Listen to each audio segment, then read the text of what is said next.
Reloads over here behind us with calls with the org. It's kind of okay. I need to set these up. got it. Do you just want to use mine? Sure. If they're all tuned up and ready to go, They should be, okay. and I will see if that's working. Wow, I feel like there's like a whole team out here helping me. connect. Great. Reload this. Let's see if we're live here. Yep.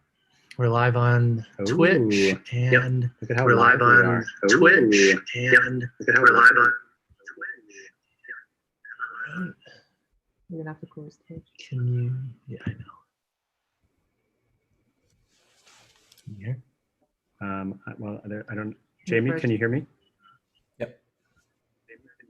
Yeah, he can. I can't hear anything in the headphones. Pull out the headphones and connect yours. Okay. All right, we're good, Dana. Connect fine. Hi, everyone. Just dealing with a couple little technical things, and we'll be ready to roll. That's what makes it so Burning Man, all the technicals. We'll have to turn all that off. I got it. All right, I'm closing Twitch, Facebook Live going. You are ready to rock. Okay, and I just need the headphones. All right. So click your back button on there. Okay. Oh. Oh. Hold. Yeah. So we have something on in the background that's creating a hum.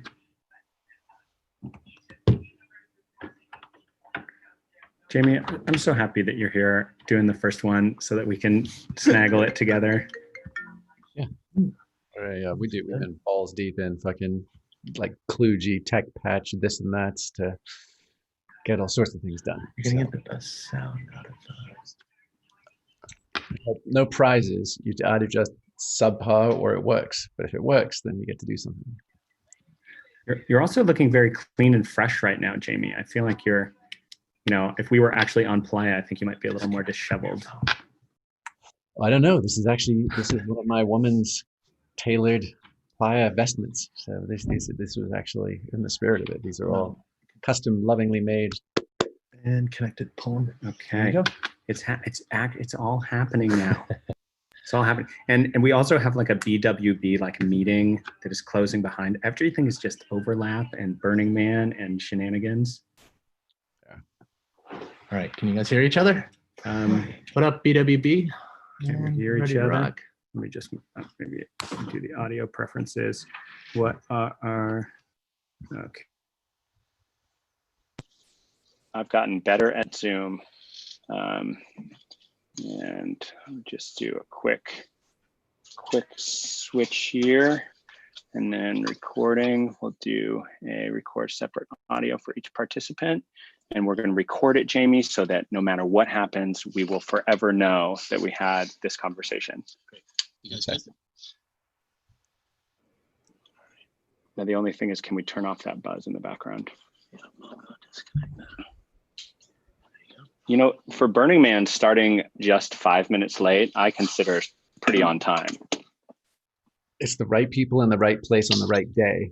I think we can call it a win. Yeah. Exactly. And it is the right day. It's our Wednesday speaker series that we put together at super last minute.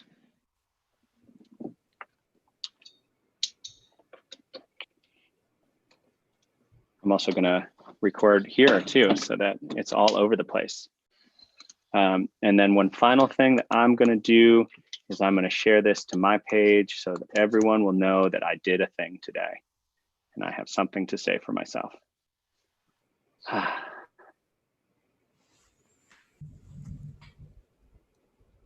I wish we had, you know, some interaction from the people at home that could be like, yeah, we're ready. We love you. We're ready to do it. I think there's like emoji-like devices on Zoom. So I think people can do non-verbal thingamajiggers if you go to the bottom on the toolbar. Oh, okay. I don't know who sees them. I don't know whether we all get to see them or whether that's... Well, there's some comments here that says, I'm looking at my BWB sticker on my Playa coffee mug. And right now with coffee that doesn't have dust, the prize is functionality. Oh man, people are like commenting. People are here for it. That's so nice.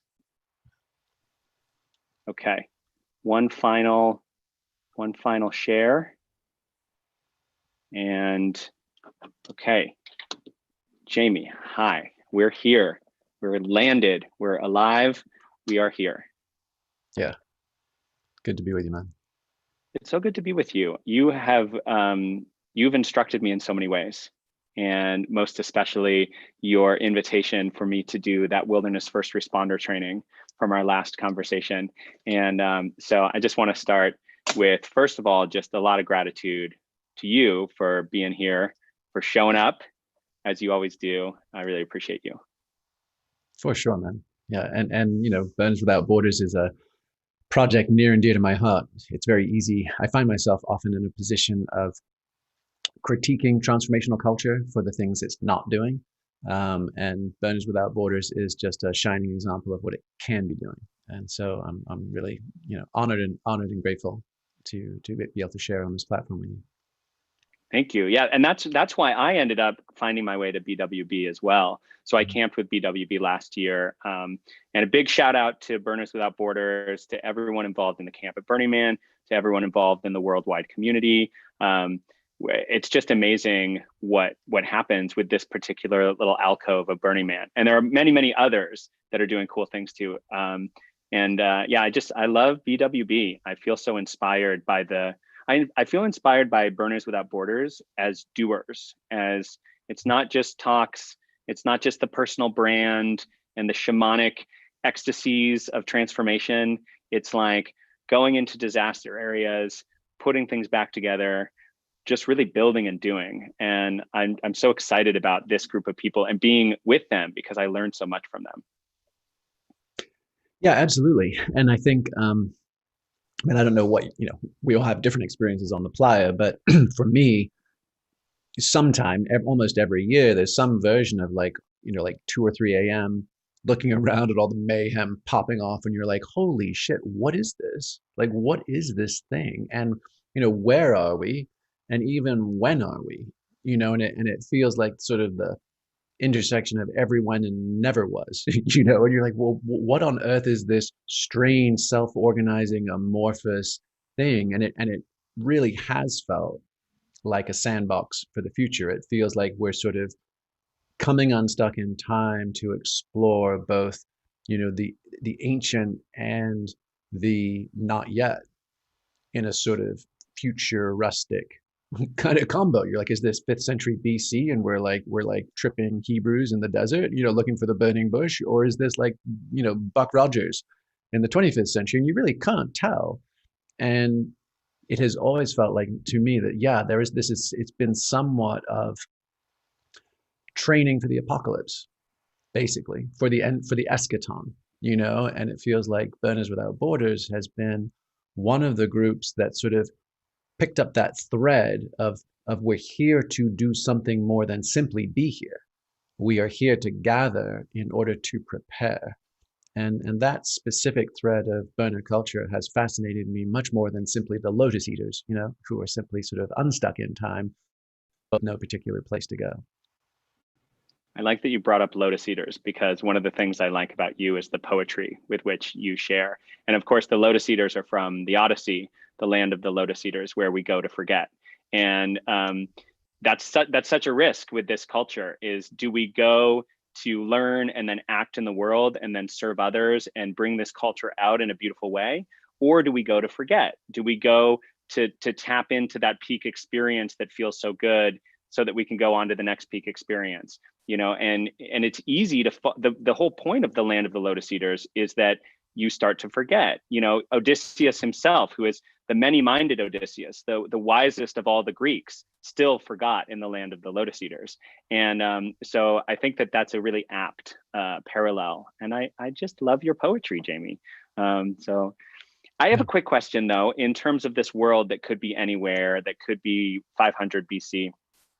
Have you played around in any of these multiverses? Have you experienced the attempt of building Burning Man in other realms? Have you played around at all yet? Not yet. No, we're going to be doing something. I think the Playa Alchemist crew are doing something in partnership with Microsoft, and I'm giving a talk with Daniel Schmachtenberger and Wade Davis sometime. I think it's this weekend. So I'll be bumbling my way around and trying to show up in avatar form there too. So that's BRCVR, and I actually, yeah, I was in there last night, and it made me so homesick, Jamie. I was like, I haven't played in VR that much, and it really felt like the Playa, like with that kind of distant music, and then bumping into someone, and I jumped on a Mayan Warrior and started beatboxing because there wasn't a DJ, like, Wow. like participatory, trying to do the thing. And when you were just speaking about how it could be anywhere, any when, as we move into the multiverse, and who knows what the world will look like and how much time we'll be needing to spend in digital realms to connect, it's interesting to watch burners begin to experiment with that. We're currently broadcasting through Infinite Playa at the moment, which is one of the 8 multiverses, and that's BRCVR. There's a number of them. It's interesting to see how this culture can explore the digital space. And I'm curious, as we're talking about Burners Without Borders as a kind of like lighthouse of doing, I'm interested what you might imagine Burning Man culture might be at its best in the digital realm. Gosh. I mean, who Starting knows? small, starting an easy question. It's easy off the top. Well, I mean, the thing is that I think it was in 2017, actually, I gave a talk at Red Lightning, and it was just after Ceiling Fire had come out. And I think that was the 30th anniversary. So there was kind of a nice bookend and kind of a look back to the origins of this community and culture. And at the time, it just kind of popped out of my mouth. But I was like, you know what, folks, I think we might want to just call it. Like, this might have been a rad 3 decades. Let's go out on top. Let's not ride it into the dirt. And let's then take this out in the world, take all this energy and do something with it. And I know that like last year, the burn coincided with burning California. And this year we are, up to our tits in pain and grief and disruption around the world. And there's that sense of like, well, wait, we still get to do the excess bacchanal thing, setting shit on fire and incredible amounts of calorie burn and cash burn and infrastructure to a place that is effectively ephemeral. What do we do with this culture? Because my deep feeling is that the psychotechnology of it, like the thing that, and Danger Ranger articulated it beautifully. He said this is a beautifully designed transformation engine, and it changes people. And you've got inputs and you've got outputs, and you've got the environment and it breaks you down, and you've got the ecstatic experiences that crack you open, and it works. And it works in a way that is incredibly rare and precious in this day and age. And that's what, and that has that sort of ancient and timeless epiphanic ritual to it. And at the same time, it seems to be, we seem to be, I don't know what it is, but downloading starlight would be an approximation. There seems to be some extra sensory glimpsing of non-local time space that can occur. And I don't want to presume to speak for folks, but it sure as shit seems like that, right? It seems like there's like wormholes and stargates. Like when that, again, back to that 2 to 3 a.m. moment, like when that stuff starts just kind of opening up and there's portals all around you, you're like, whoa, what have we done? What have we built? And it feels like, a capstone on the Eleusinian mysteries. It feels like it's a postmodern mashup mystery school that is entirely open source and participatory. So all that said, that this is the largest, most potent, transformative ritual quite likely ever on this planet. Now you could take Kumbh Mela and something like that in India and a handful of other ones that are comparable in scope or bigger. But as far as the number of people that for sure get their socks knocked off, I don't know. This is a pretty high hit rate on the Playa. Maybe it feels like it's been dipping a bit lately. Like it used to be that if someone else was a burner, you could pretty much, it was like initiates into a secret society. And there was a degree of instantaneous, like, oh, you hold that resonant frequency, I hold that resonant frequency, let's meet here. I've noticed that seeming to dip a little bit in the kind of Instagram tech bro era, where some people are just going to kind of check the box of the been there, done that element, but still that initiatory experience isn't isn't for nothing. You know, I mean, I think the closest thing we had before that was Grateful Dead culture. And the question about what do we do with this going forward? I think first is to understand how both precious and ephemeral and potent and essential and otherwise absent that's initiatory psychotech is. And then also think, holy shit, we're all in a walk-on part in the war these days. It's going to get worse before it gets better. And how do we preserve and cherish this light that we have all been blessed to glimpse out in the dust and carry it forward through the storm? So you started by saying that maybe after 3 decades, it's time to let go of this place. And then you went on with this gorgeous description of why it's so incredible as this initiatory container. So if we do let go of this place, if either we choose to or we're forced to, how do we then help to initiate others into this expansiveness that then can be taken out into the world? If there's no Burning Man, where do we find our modern illusion, what's the word, for the rituals? You wrote about it so much. Where do we find the new version of that? Well, it feels like, I mean, the neat thing is that culture is forever appropriating itself, right? So the idea of like somebody throwing a flag on cultural appropriation, and yes, there's egregious examples like war bonnets and stuff like that. But in general, I mean, we are forever a polyglot mashup, constantly reinventing ourselves and paving over old stuff and digging up even older stuff and repurposing it.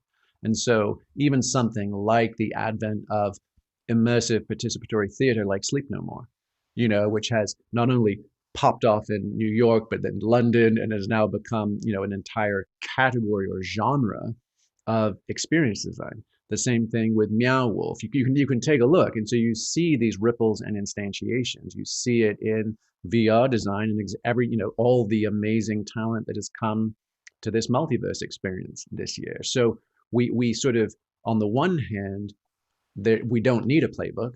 Culture just happens. It's how we do this human thing. And we will see 1,000 mutations, permutations, fragmentations of it. And on the other, there's something, I mean, if anybody's been to Tony Hsieh's Downtown Project in Vegas, and I haven't been in several years, but I do know that like when he first had a couple of art exhibits, like I think there was the praying mantis and a few other things, and I remember seeing them out of context. There they are in Vegas, not on the playa, and feeling how less impactful they were.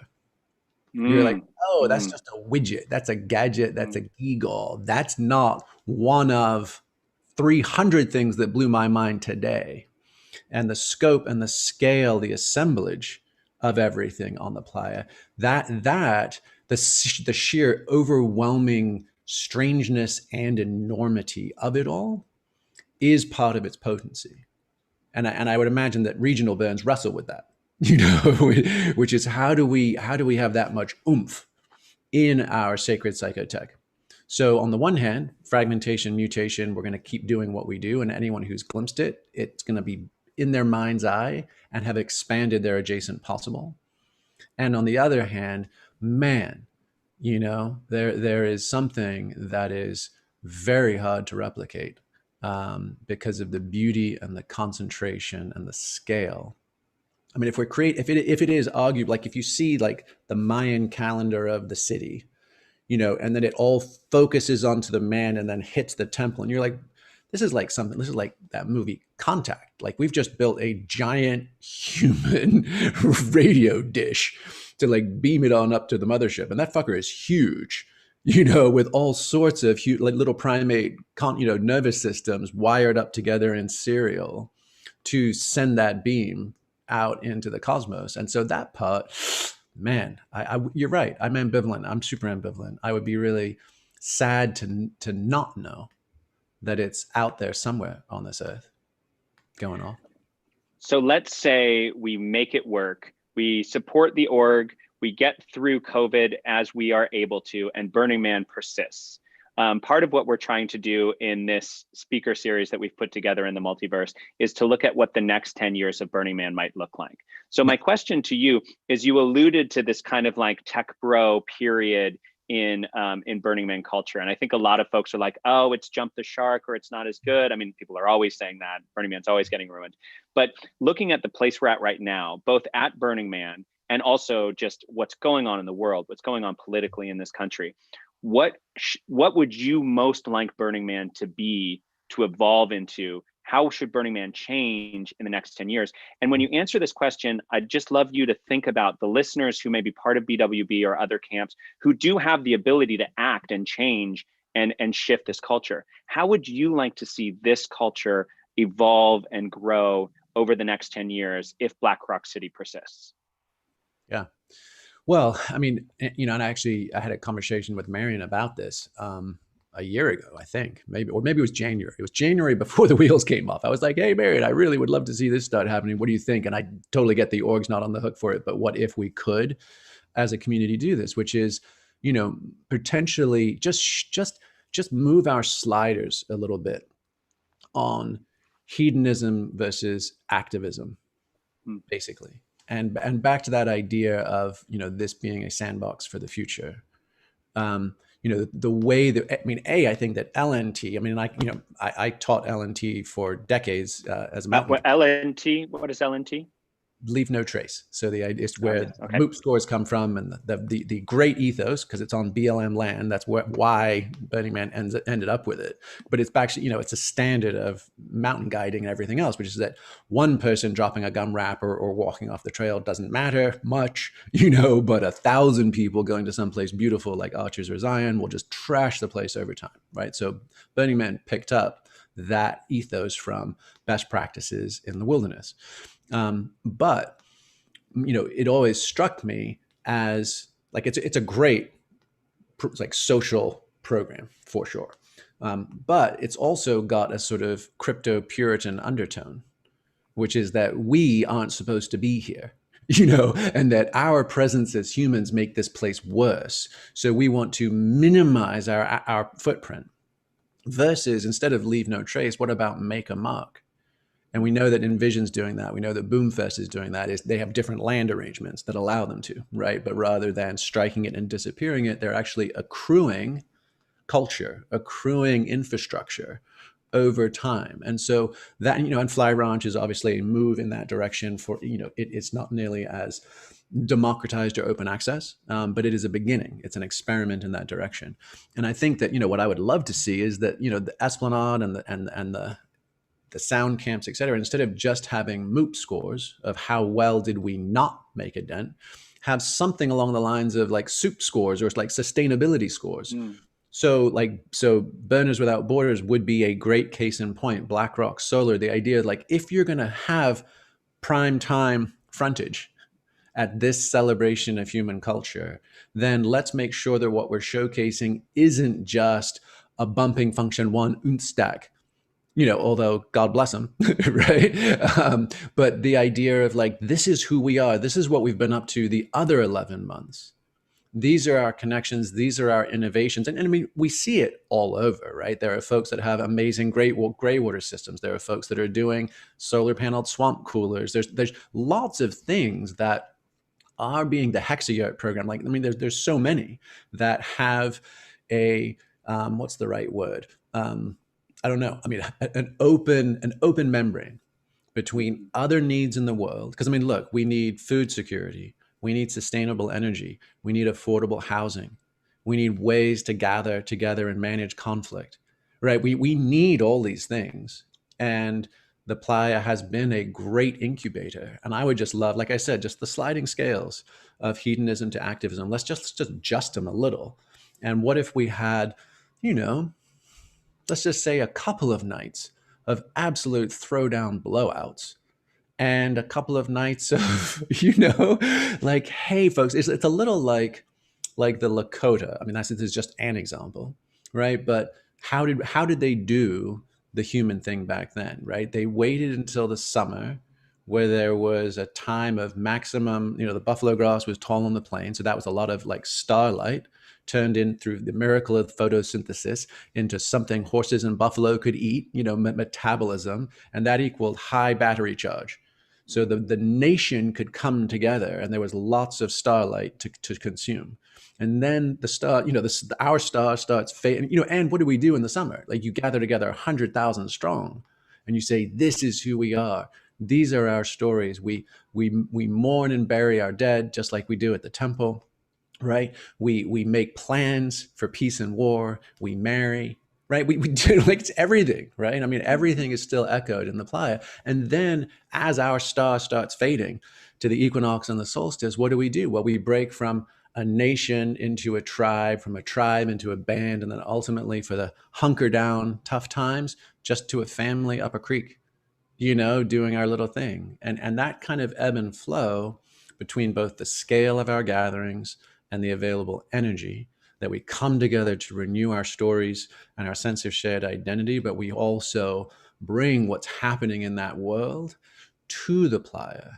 That feels important too. And I think there's been a little bit of our hashtag best life avatar selves coming to the playa. Like I might not be able to make fucking rent, but it doesn't matter because I'm going to put on my bindi and, and my feathers, and I'm just going to fucking rage for a week and just pretend that part of me doesn't exist, versus saying, hey, this is us. And it's a 365-day experience and community versus just a 7-day. This reminds me of the idea that you put forth in Stealing Fire about a hedonic calendar. And I've always loved that idea because it can be so intoxicating to have these experiences like Burning Man or like a psychedelic ceremony. And so we kind of try to leap from peak to peak. We want to come back to that feeling. And you presented this idea of a hedonic calendar where, as you've just kind of described, there's a time for that ecstasis, but there's also, you have to pace it and you have to bring some structure and discipline. And I think one of the things that we're seeing in Burning Man culture, and I've felt in my own life, is such an incredible love and passion for the connectivity we feel out on playa, for the art, for everything. It's so good. We just want it again. So then we're going to Mexico to do like the next thing. And then we're going to fly into the Southern Hemisphere to do the next thing. And it's this, and I think that's probably one of the aspects of our culture, some parts of our culture, that I think is most harmful because it's very wasteful. It causes a lot of, it's very privileged. And I'm curious, has your idea of the hedonic calendar evolved or changed at all as the world is seeing more crises? Could a hedonic calendar also kind of dovetail with some kind of service calendar as well? Like, is there another version that works with it that would help us kind of have real balance in our lives so we can have that one big moment, get our downloads, whatever it is, and then be able to integrate and serve and have that be paced in such a way that we sort of understand our cycles? Has your thinking about that evolved? Well, I mean, I not in the sense that I've sort of jimmied with the idea of the hedonic calendar. I think the idea, and just, for folks that aren't familiar, it's just the idea of just pacing how high we get, how often, basically. And that idea of your daily practices are all the awesome foundationals. Do your push-ups and your yoga and floss your teeth and say your prayers, right? And, unless you become totally OCD, you almost can't do too much of those good things because that's building your antenna, right? That is literally increasing your ability to pick up signal of source.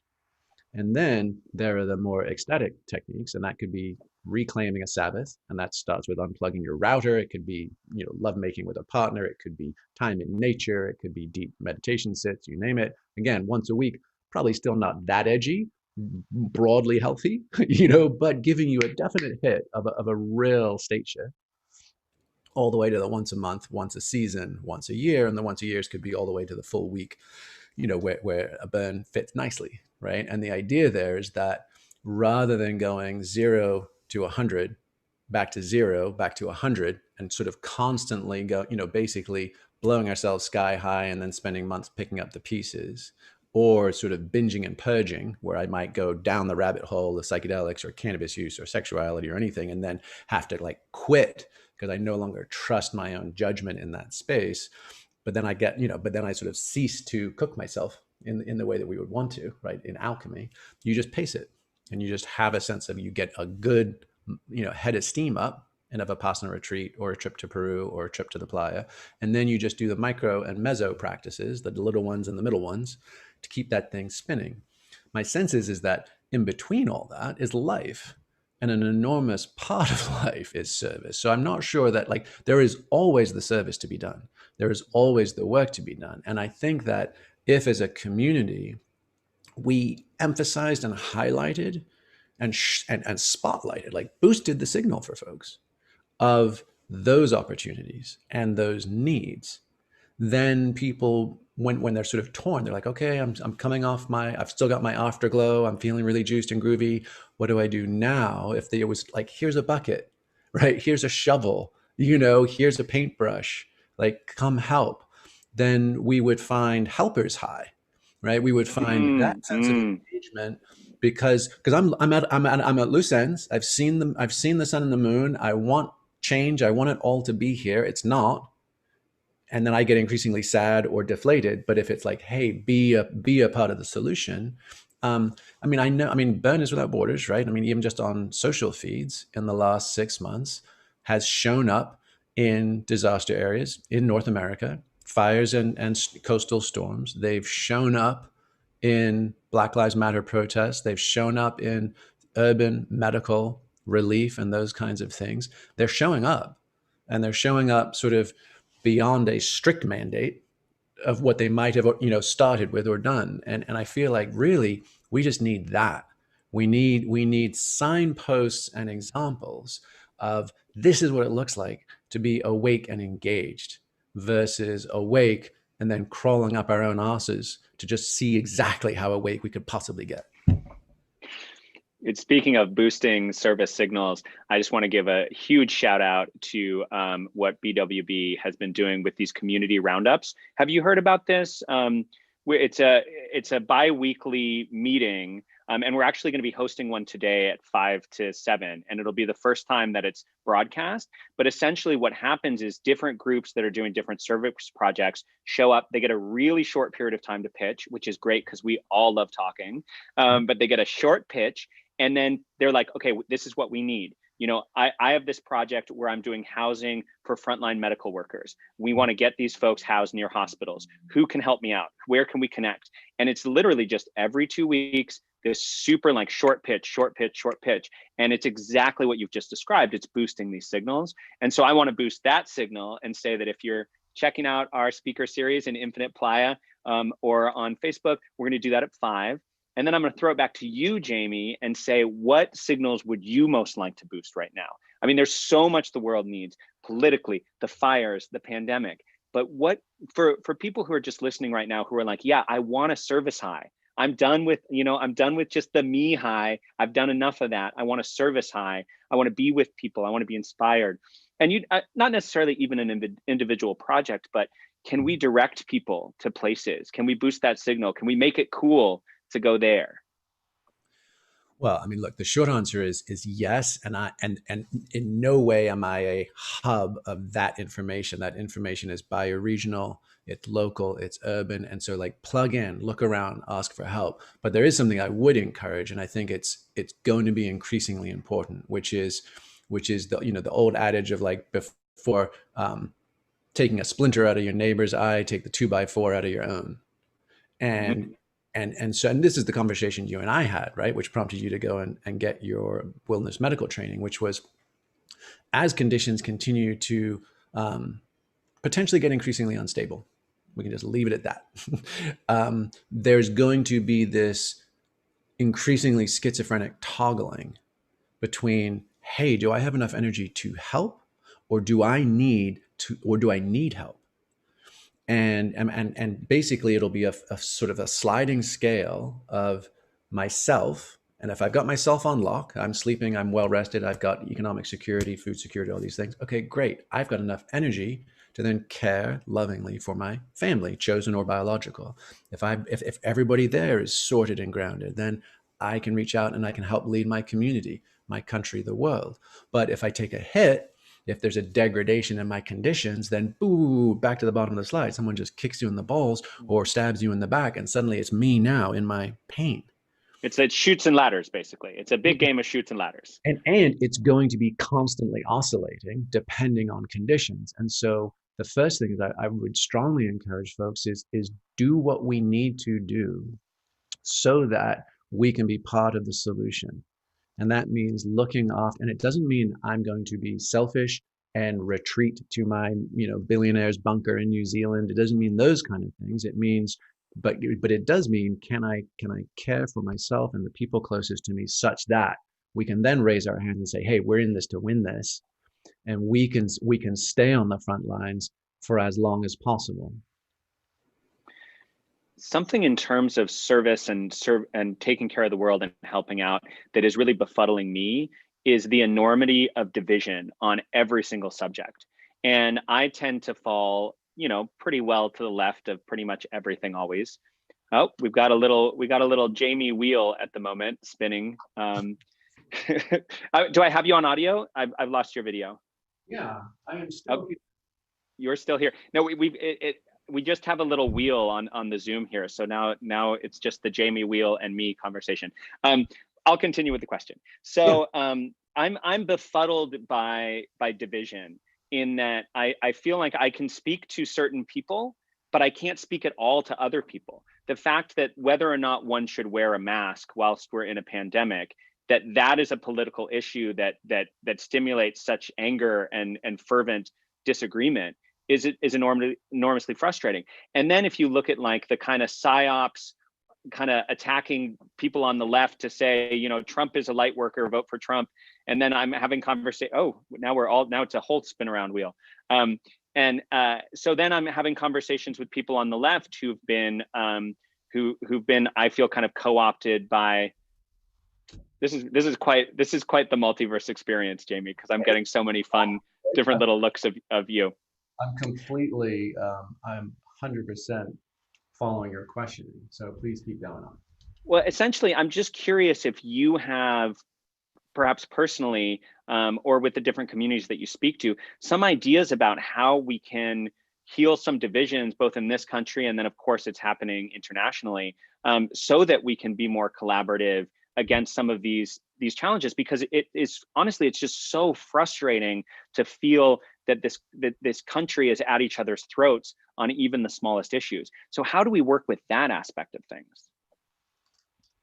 Well, look, I mean, this brings us full circle to what we talked about in the beginning, which is that the psychotechnology of Burning Man being so precious.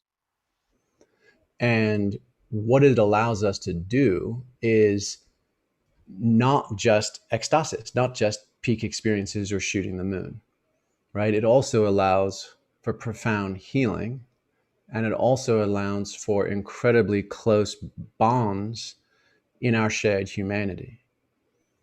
And that flywheel of inspiration, healing, connection is never a one and done. We might have our profound breakthrough experiences, our first burn, whatever that might be, but like life goes on. We might wash ourselves clean and then it's time to do a swan dive back into the mud. And so what it really feels like right now is that collectively we are both waking up to the nature of things. We are becoming less distracted, fragmented consumers.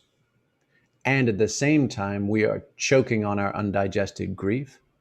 Mm. And that, if you've ever experienced grief or you've ever seen someone in grief, it's not logical, rational, or linear.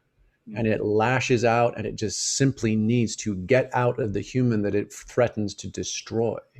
Mm. And not only is there a lot of absolutely authentic and legitimate pain in our sort of zeitgeist, in our shared sense of things, but there's also fuckwits and agitators taking chisels to those fault lines and beating on them for all they're worth. So we are absolutely having our wounds salted, even as we're trying to come to healing. So there is no way around this. This is soul force or bust. I'll tell you what I'll do. I think I will just, because I'd love to be with you visually. So let me just see if I can, where's my broader thing? Let's just do this.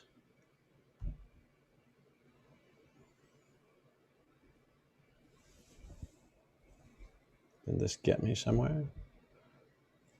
It says it's supposed to. Well, I'll tell you what, we're just going to deal with absolute best voice. Hopefully you guys can be with us on this. I'll try to have a really dynamic facial reactions so that people are like, oh, no shit, he said that. No, I mean, I think it's very straightforward. It's soul force or bust. You know, either we make a decision.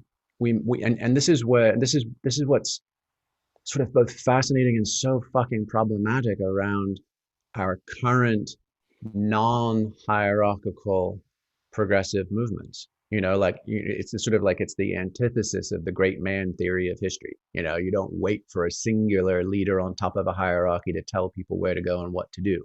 And we did that with Occupy. That's happening with Black Lives Matters. It's happening across the protest movements right now. And on the one hand, you know, amen, right?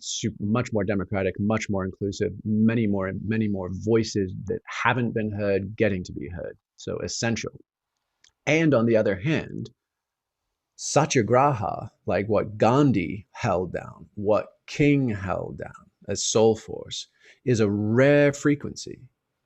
And that ability, and it is effectively Christ consciousness by any other name. It is to say, forgive them for they know not what they do, but we're going to take the high road anyway. And when we, you know, and so crowdsourced leadership is profoundly beautiful when there is a shared and coherent unfolding, and it's on a razor's edge with bloodthirsty mob. And satyagraha, right? The ability for an avatar human to say, I mean, you know, this is no different than like hippie drum circles on the beach in Venice, right? If you have 3 West African fucking drummers with some djembes and junjuns in the center, then the whole thing comes together and it sounds like music. And the next night, the 3 West Africans aren't there and it's fucking mush. And nothing. What you just described sounds so fun right now in the time of COVID. I want to go there so bad. I want to be with those drums right now.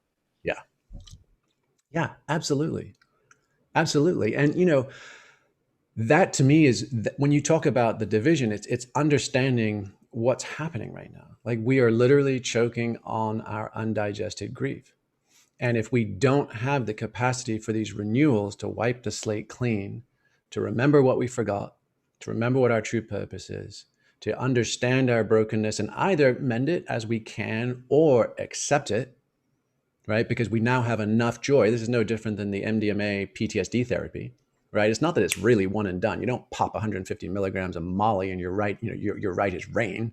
You know, otherwise we'd have a bunch of Jedi floating around, right? It's the idea is like, oh my God, I now have enoughness. I have enoughness to be able to feel into my deepest woundings and just own them instead of disowning them. And when we do those two things, when we do the ecstasis remembering and we do the catharsis healing and acceptance, unless we're in a broom closet someplace, we're doing it with others. And they're with, for, and through each other. And then that gives us something profound, which is communitas, which is like, this is my brother, you know, like it's that old Peter Gabriel tune, right? Find your brothers and sisters who can hear all the truth in what you say. You know, they can support you when you're on your way. That's that shaking the tree, right? Like shaking the motherfucking tree. And if we can do that, then we get to do the Ram Dass bit of walking each other home. And like, as we walk each other home, and we might even have a little shimmy shake in the step, we're going to step on each other's toes. So we need something, we need basically a social technology of batch forgiveness. Ooh, is that like truth and reconciliation kind of situation? Yeah, except I think it's the Groove and Reconciliation Committee. Because right after you've sweated your prayers together, right, there's just some of that shit that we had to work out. We worked out on the dance floor in 3 moves and a smile. Right? We worked it out because I no longer have that static charge. And it's just like, hey, it's all good. It's all good. And so it's forgive us for what we have done and for what we have left undone. And if we can do that collectively, creatively, joyfully together, then we have a chance to kind of like shake the Etch-a-Sketch clear and then just start on Monday mornings. Because like if we have to sit down in goddamn talking circles, practicing nonviolent communication and, you know, passing the talking stick for every single little slight and grievance that we've ever accrued, we'll never get to the starting line of everything that's got to be done. I've been in communities like that, and it fuck's sake. is very tedious. It's beyond tedious, you know. Because what happens, and there's a fascinating new study. I think it's out of the University of Melbourne or maybe Western Australia, but it was studying non-traditional socio-political movements right now, and it looked at white identitarians, it looked at progressives, and then it looked at, you know, basically authoritarian leftists, like my way or the highway, and it surveyed them for authoritarianism and dark triad personality traits. And that what are the dark triad personality traits? It's narcissism, Machiavellianism, and psychopathy. So Yikes. Generally not nice stuff, right? and interestingly, it found that people who were in the middle, who said, "Hey, we're on Team Human.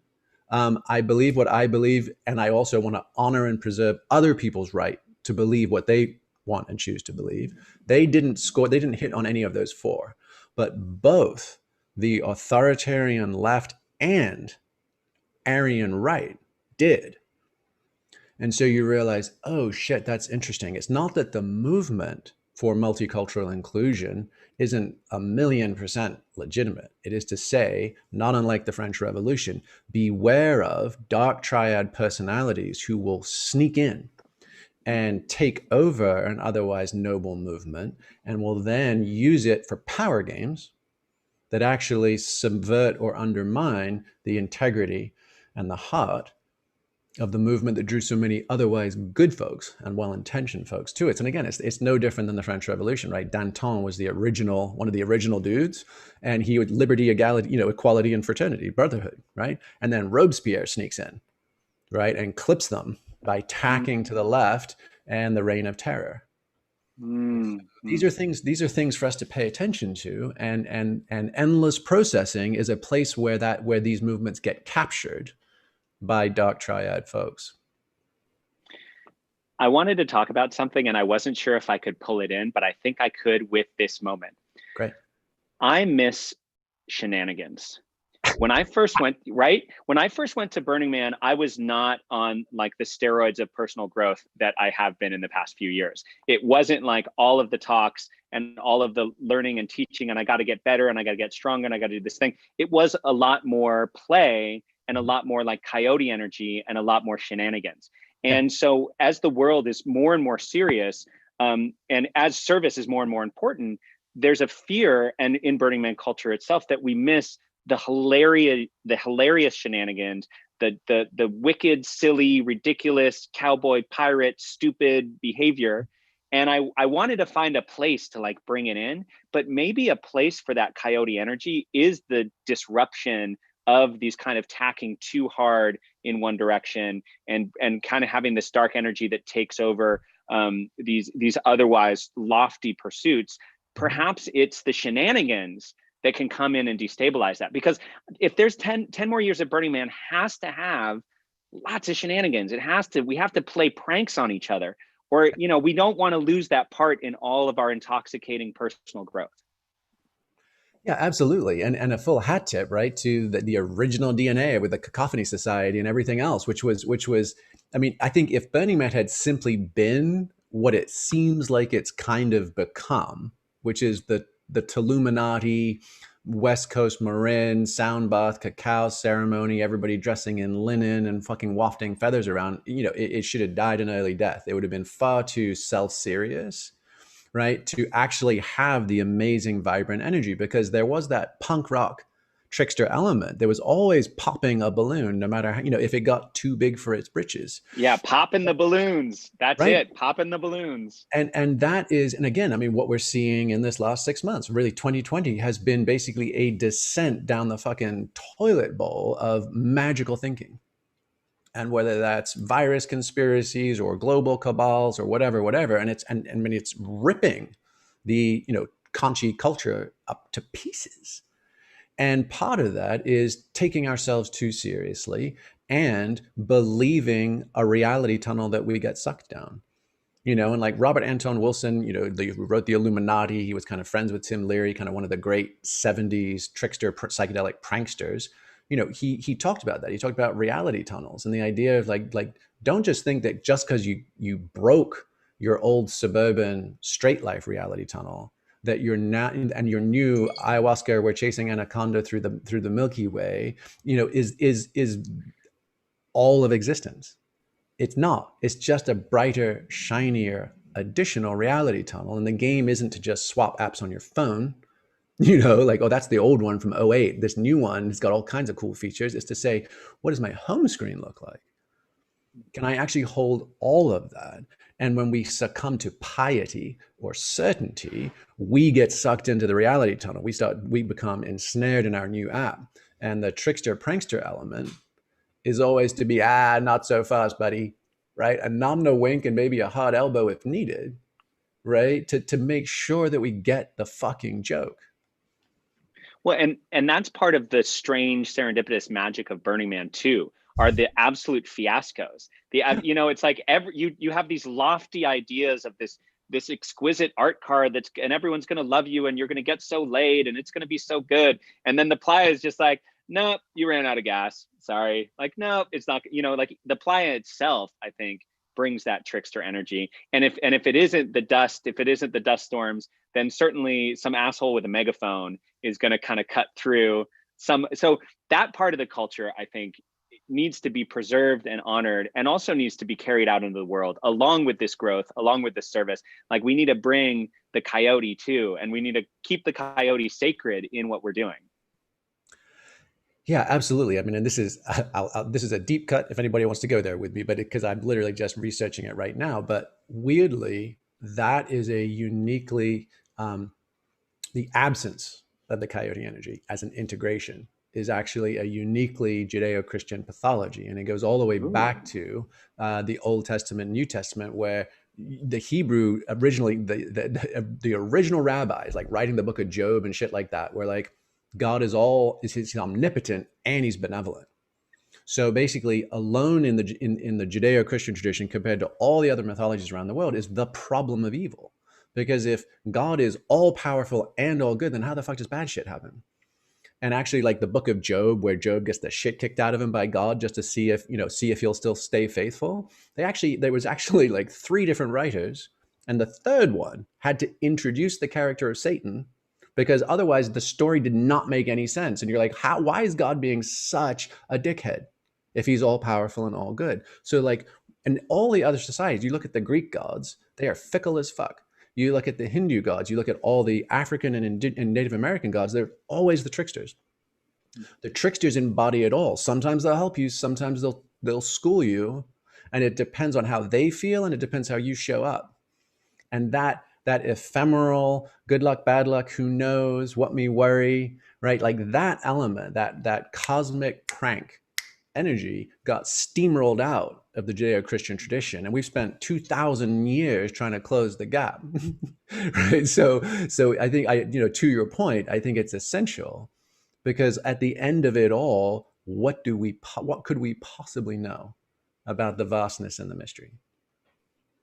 I'm so happy we did Trickster today, Jamie. I didn't know if we would get to Trickster, but I think that's, and even when we're talking about the divisiveness in our country too, it's like we're in these such extreme, it is this way, I know it's this way. And just that upset is so important and so valuable. So it isn't just the shamanic transformation of like, I'm awake because I've expanded into the cosmos. Sometimes I'm awake because some asshole badger trickster god came and poked me where my soft spot is, and I've got to react and realize, oh shit, I'm alive. I'm just a human. I'm just a silly pink or creature, whatever this is. It just moves around the world. I am that, and that's actually kind of that's kind of okay to just be that. It's okay to just be a person.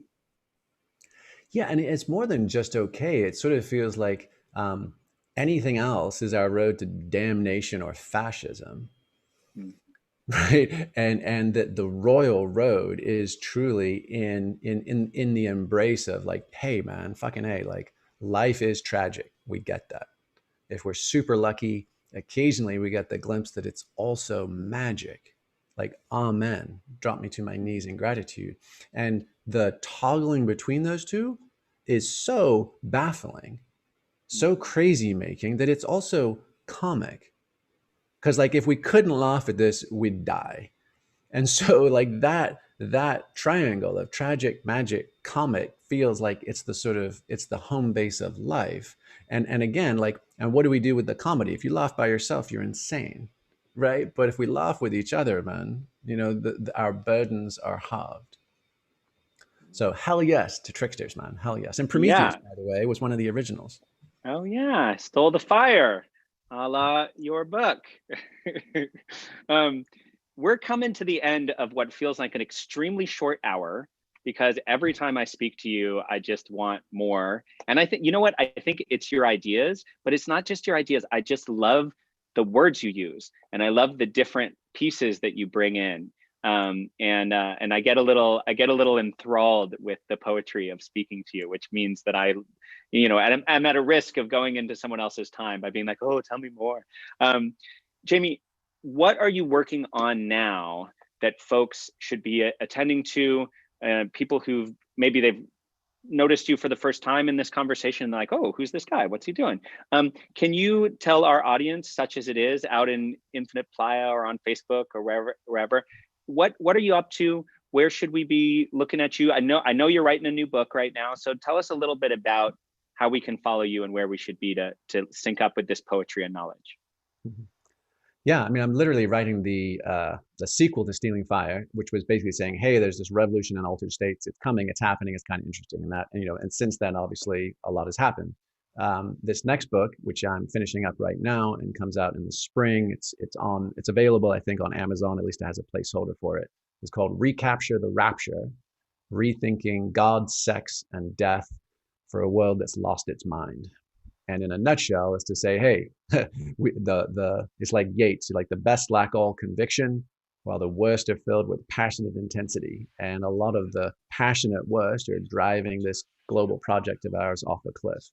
So how do we articulate basically an open source operating system for transformational culture and meaning? So basically, what is the psycho-spiritual equivalent of blockchain, using respiration, embodiment, sexuality, substances, and music as our toolkit? And how can we create ethical cults? How can we create 1,000 different transformational movements and experiences, all unique to the communities and the cultures that they arise from, that let 1,000 fires burn and hopefully light the way forward for all of us? And we get that in the spring. We got to wait until this world needs to survive until the spring, until we get this book. Fingers motherfucking crossed. November and January, man. If we can get through those two, we got something to talk about.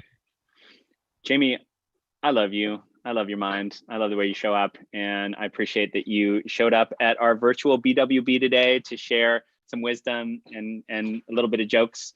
And yeah, thank you so much. Dude, well, there's not a single organization affiliated with this celebration that I respect and appreciate more than Burners Without Borders. So super honored to spend the time. Thank you, Jamie. This is Jamie Wheel, author of Stealing Fire and any number of beautiful talks and any number of beautiful appearances in the world. And tell me again the title of the book coming out. Recapture the Rapture. Recapture the Rapture. Awesome. Well, thank you, Jamie. It's been such a pleasure catching up. Cheers. Cheers. All right, BWB. We are moving on with our wonderful little speaker series today. And as you know, we're all virgins now and no one knows how to do what we're doing. So we are going to move in 2 minutes. We are going to move into our first musical performance of the day, which is with a fabulous performer who I have never seen live before, who's actually going to be playing live here in the studio. And her name is Kinney. And I am going to, I guess, kind of riff for 2 minutes. Those of you who are in Infinite Playa, I hope that you are having a fun experience exploring and finding things. Those of you that are on Facebook, just a reminder, if you'd like to join any of the multiverses, that's at kindling.burningman.org. And there are 8 different multiverses that you can plug into. Some are in VR, some are not. Topia is a kind of 2D map that you can explore. Infinite Playa is the one that we're on today. BRCVR, we have the bridge experience. Oh, there's Kenny behind me. And here we have Seth Bunting, huge part of putting all this together. So just give us a minute here as we figure out our technicalities. Yeah, would just be a couple minutes as we change things over. Close, so not. Oh.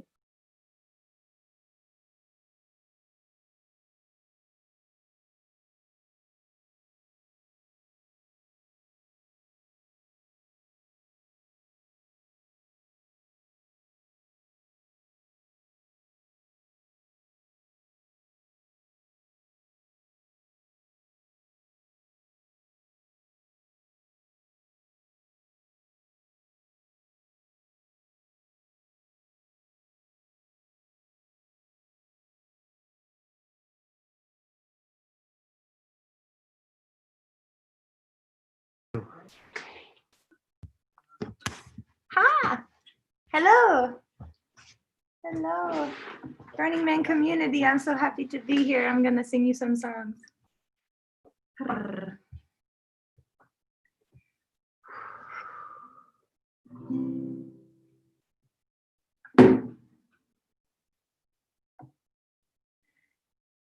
Mama, I'm a little girl with so much wisdom, it's absurd.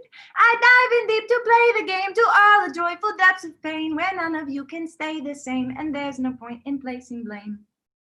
And somehow all this makes you sane. Mama, I'm a little girl.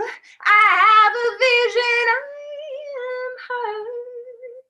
Carefully we step in time to read the rhythms of our mind and dive into a wider view of everything we thought we knew. 'Cause you are me and I am you. Mama, can you hear me roar? From tiny fists, my tiny core. It radiates like melody that's moving through my dancing feet. They tell my mind to take a seat. And suddenly I am complete. Mama, I'm a little girl, and I bring laughter to the world. The heartbeat of ecstatic joy, the rhythm of elated noise, the power of that active choice to remember her and be her voice. That poem song is called Her, and I'm gonna play you some songs on here. I miss Burning Man.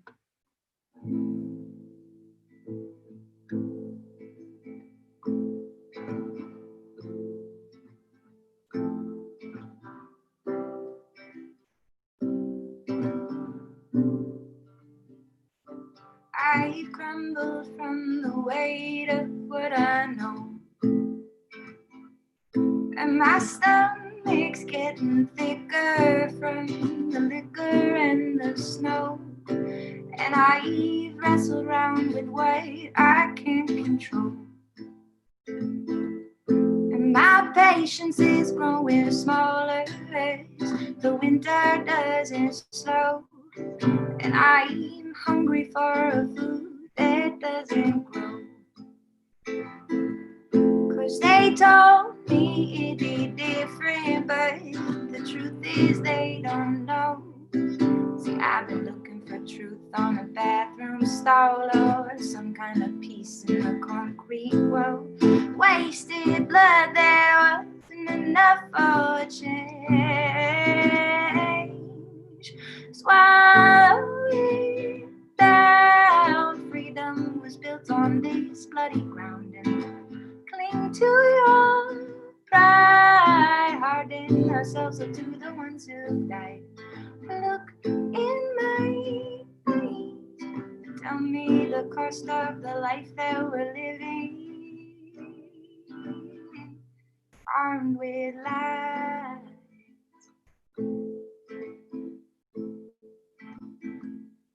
I've cried for humans that I'll never meet. I've been staring at the screen of the violence on the street, questioning the meaning of my skin. But my hands, they feel so helpless, I don't know where to begin. Because they wrote me a lie called a history book so I could stomach the pain from the pills we took. Wasted blood that wasn't enough for a change. Swallow it down. Freedom was built on this bloody ground. Cling to your pride. Harden ourselves to the ones who died. Look in my eyes. Tell me the cost of the life that we're living. Aren't we alive?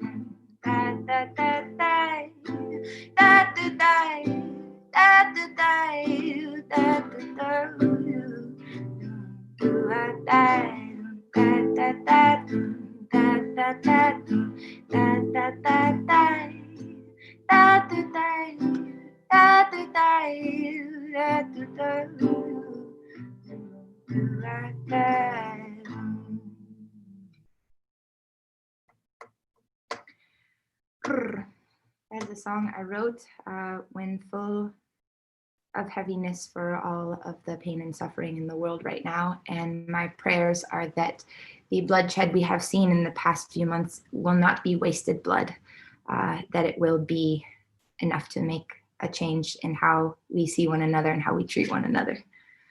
But you know, sometimes you gotta write a song to get it out and see one perspective so that you can shift the way you see it.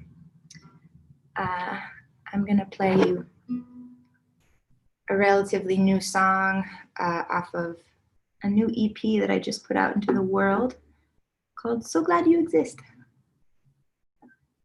And this song is called RX. Big R, tiny X.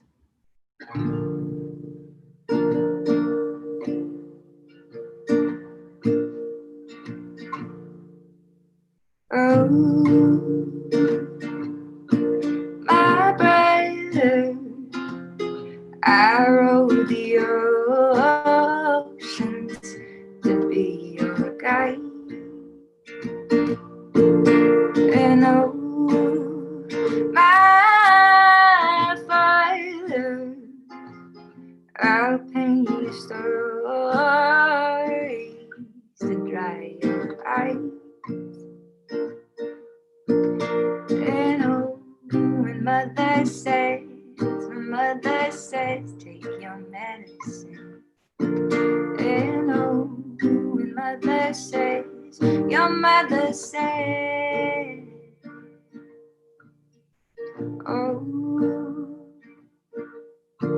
my sister, I'll wrap the wires around your head. And oh, my daughter, I'll sing the while so you are held. I know when mother says, take your medicine.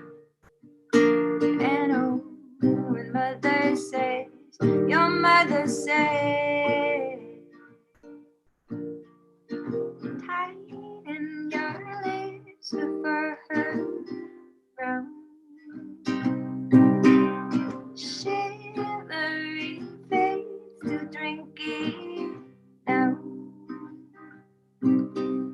Wait till she turns and walks away to reveal your hidden smile. Had it all. Had it all. Had it all.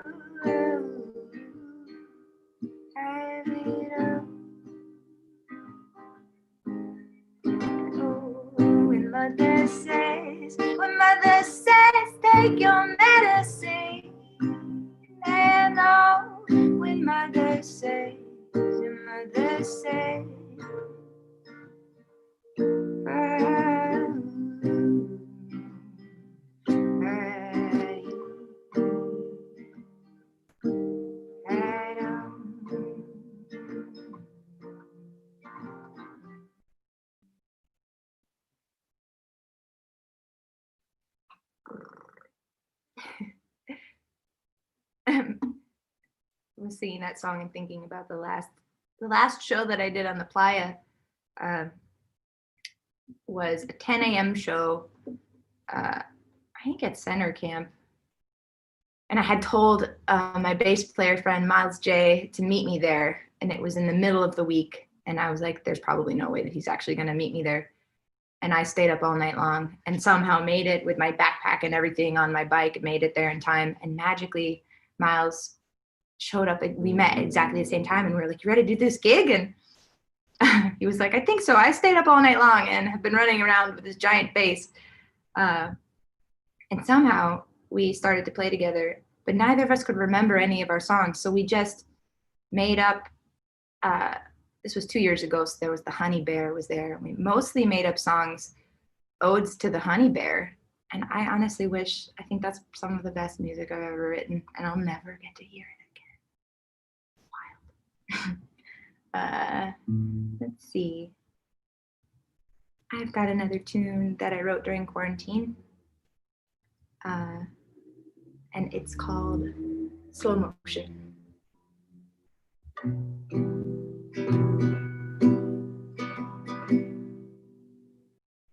Are you lost? Are you gone? When the world turns on, will you know whose fault it was? Are you wondering about the cost of seeing everything that is a part of all of us? When the sun came up this morning, could you feel it? The birds are singing their old songs of healing. I sing out loud, moving in slow motion, swimming in a bottomless ocean. Caught me on repeat. I see we need time to figure it out. Moving through thick weather, shook by the weight of a feather. Checking the rewind 2 times, I find time to figure it out. Are you lost? Are you found? 'Cause I keep listening for some kind of sign or sound. Are you tumbling in the dust? I hope you find us there, so you know your love's enough. When the sun came up this morning, could you feel it? The birds are singing their old songs of healing. I sing out loud,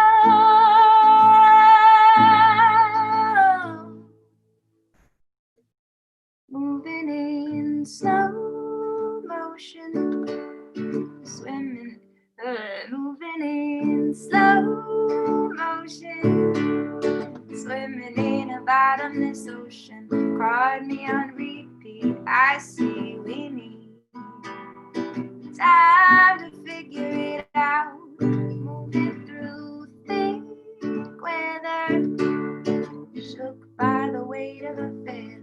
Checking the rewind 2 times, I find time to figure it out. Living in sequences, reflections always showing dimensions. Counting the sunrise, sunset, I bet there's time to figure it out. Ooh, oh, oh.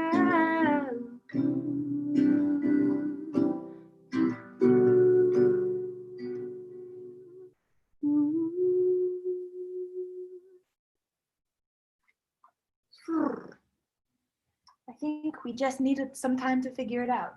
Still figuring it out, for sure. I have a song on tiny guitar for you. This was also a quarantine tune. I think this was actually right before quarantine, and then it started to make sense later, which a lot of times that happens with songs. I write them and then I realize what they're about, because I believe that really I'm just catching them from somewhere, and sometimes you catch something from a different timeline, and you gotta run with it and let it make sense or not make sense later. I think this song is called How Do You Love, and it's pretty fresh. It's kind of a poem song thing, so bear with me. And if numbers were letters for the first part of the day, could you count out the words to help you chase your pain away? And if all of the staples to the church bells ran away, could you still stand to see yourself as holy every day? Do the walls give you freedom now to say what you wanna say?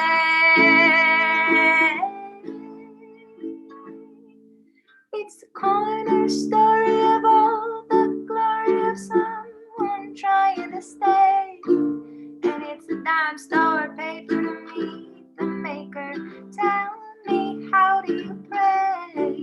And if the wise men witness a strange depiction of starlit babies above, then it's the same connection in all directions.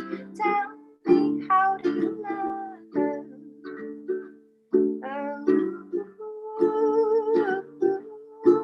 And it's the same connection in all directions. Tell me, how do you love?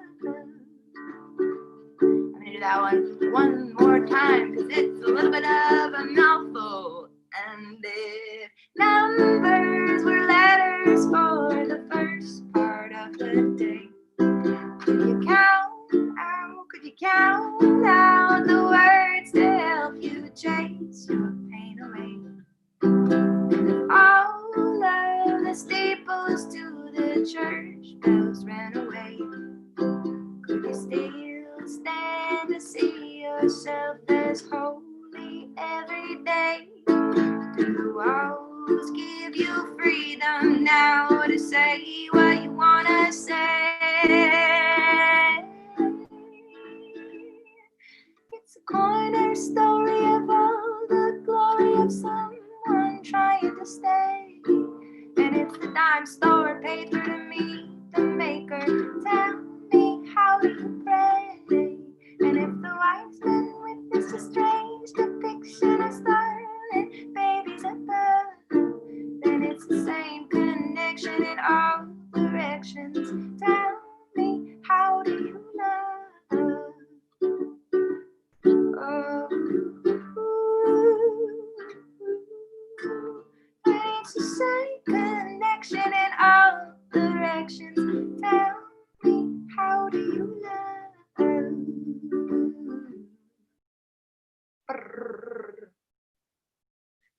And that's all I have for you on this tiny guitar, which was given to me by a young Korean boy named Don Juan on an island of Kwanadup. I traded guitars with him, and this has been my tiny little guitar from Don Juan. Gave him acid for the first time. It's really crazy. And that guitar has given me some really interesting songs. Let's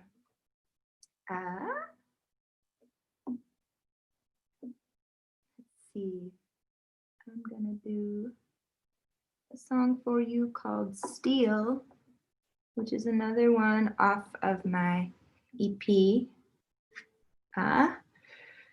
And yeah, this has got some questions for you.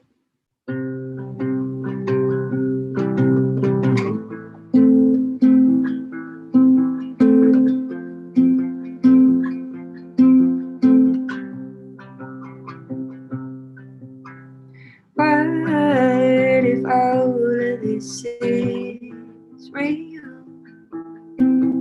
Spider webs are woven out of steel.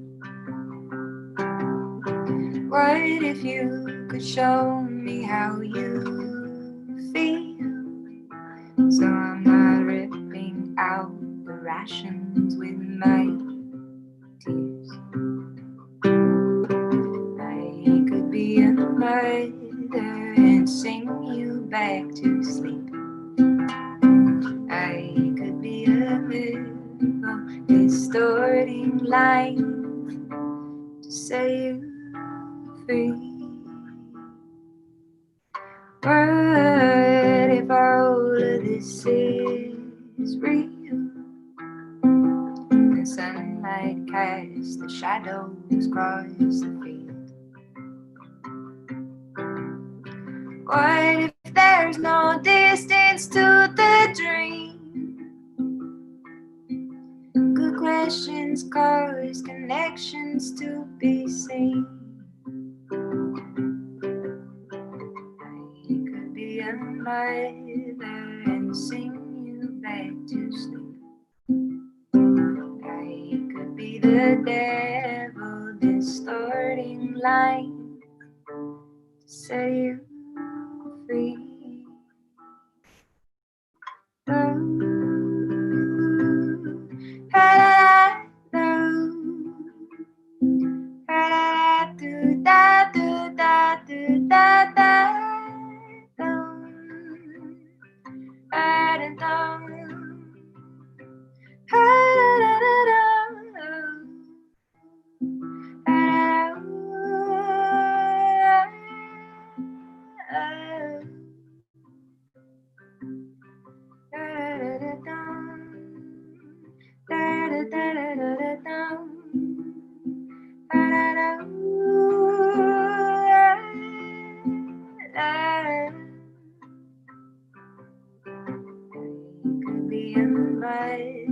And sing you back to sleep. I could be the devil distorting lights to set you free. But if all of this is real, spider webs are woven out of steel.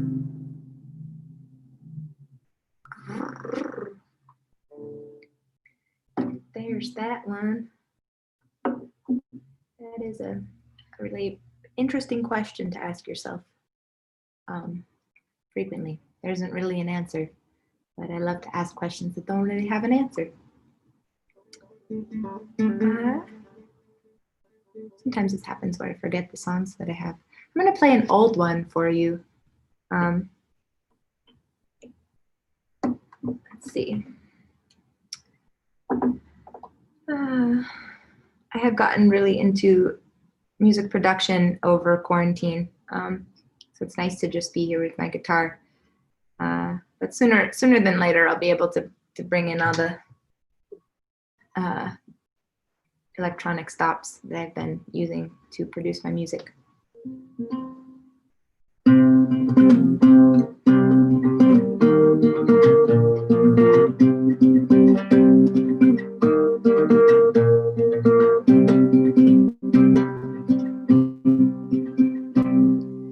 Cross my heart and hope to die. Been feeding on these fickle reasons why. Face your pain, I know you've tried to fool me with the lack of your reply. Darkness lands an open space to wrestle with the wires in our mind. Don't give up, I know you'll find the path to help that mystery unwind. For a sister we shall pray, for a father who would stay, for a mother who could crack an honest smile.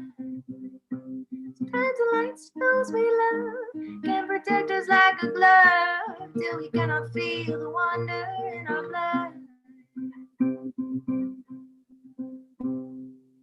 Breaking ice for miles and miles, wandering to reel each other in. Oiled hands with no desire, stationary, heavy with a grain.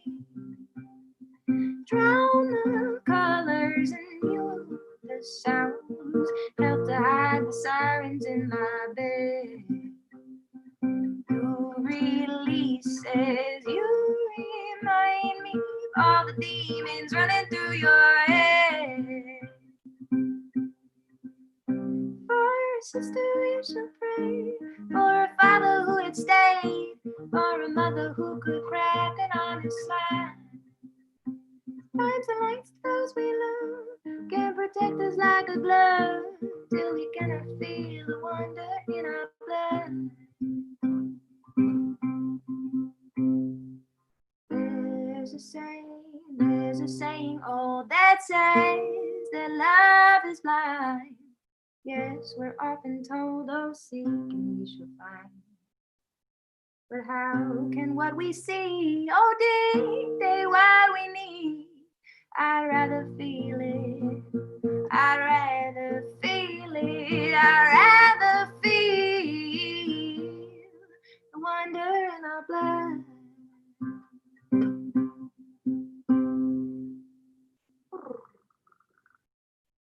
Yeah, got a lot of wonder in our blood. It's there. I think I got one more song for you all. This is another one off of my new EP, So Glad You Exist. Check it out. This is called What Are You Looking For?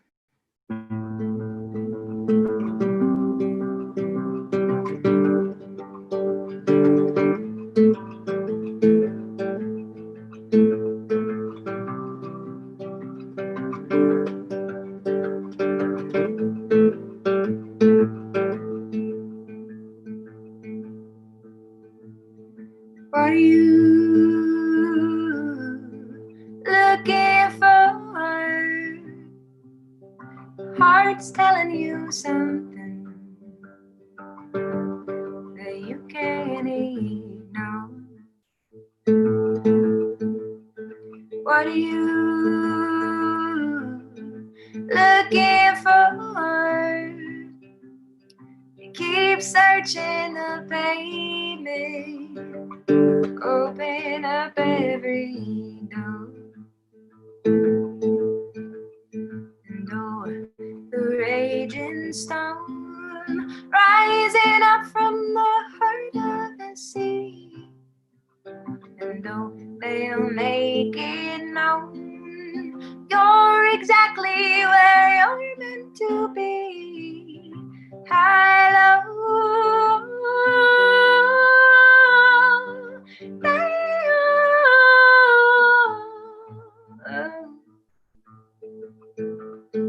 what are you looking for? Heart's telling you something that you can't ignore. What are you looking for?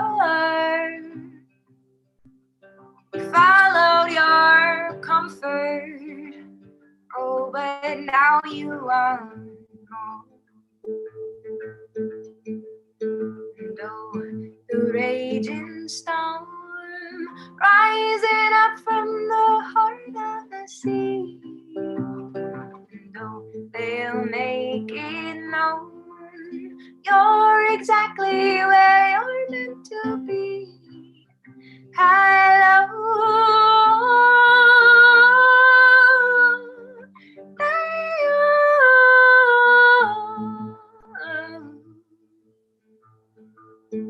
what are you looking for? Heart's telling you something that you can't ignore.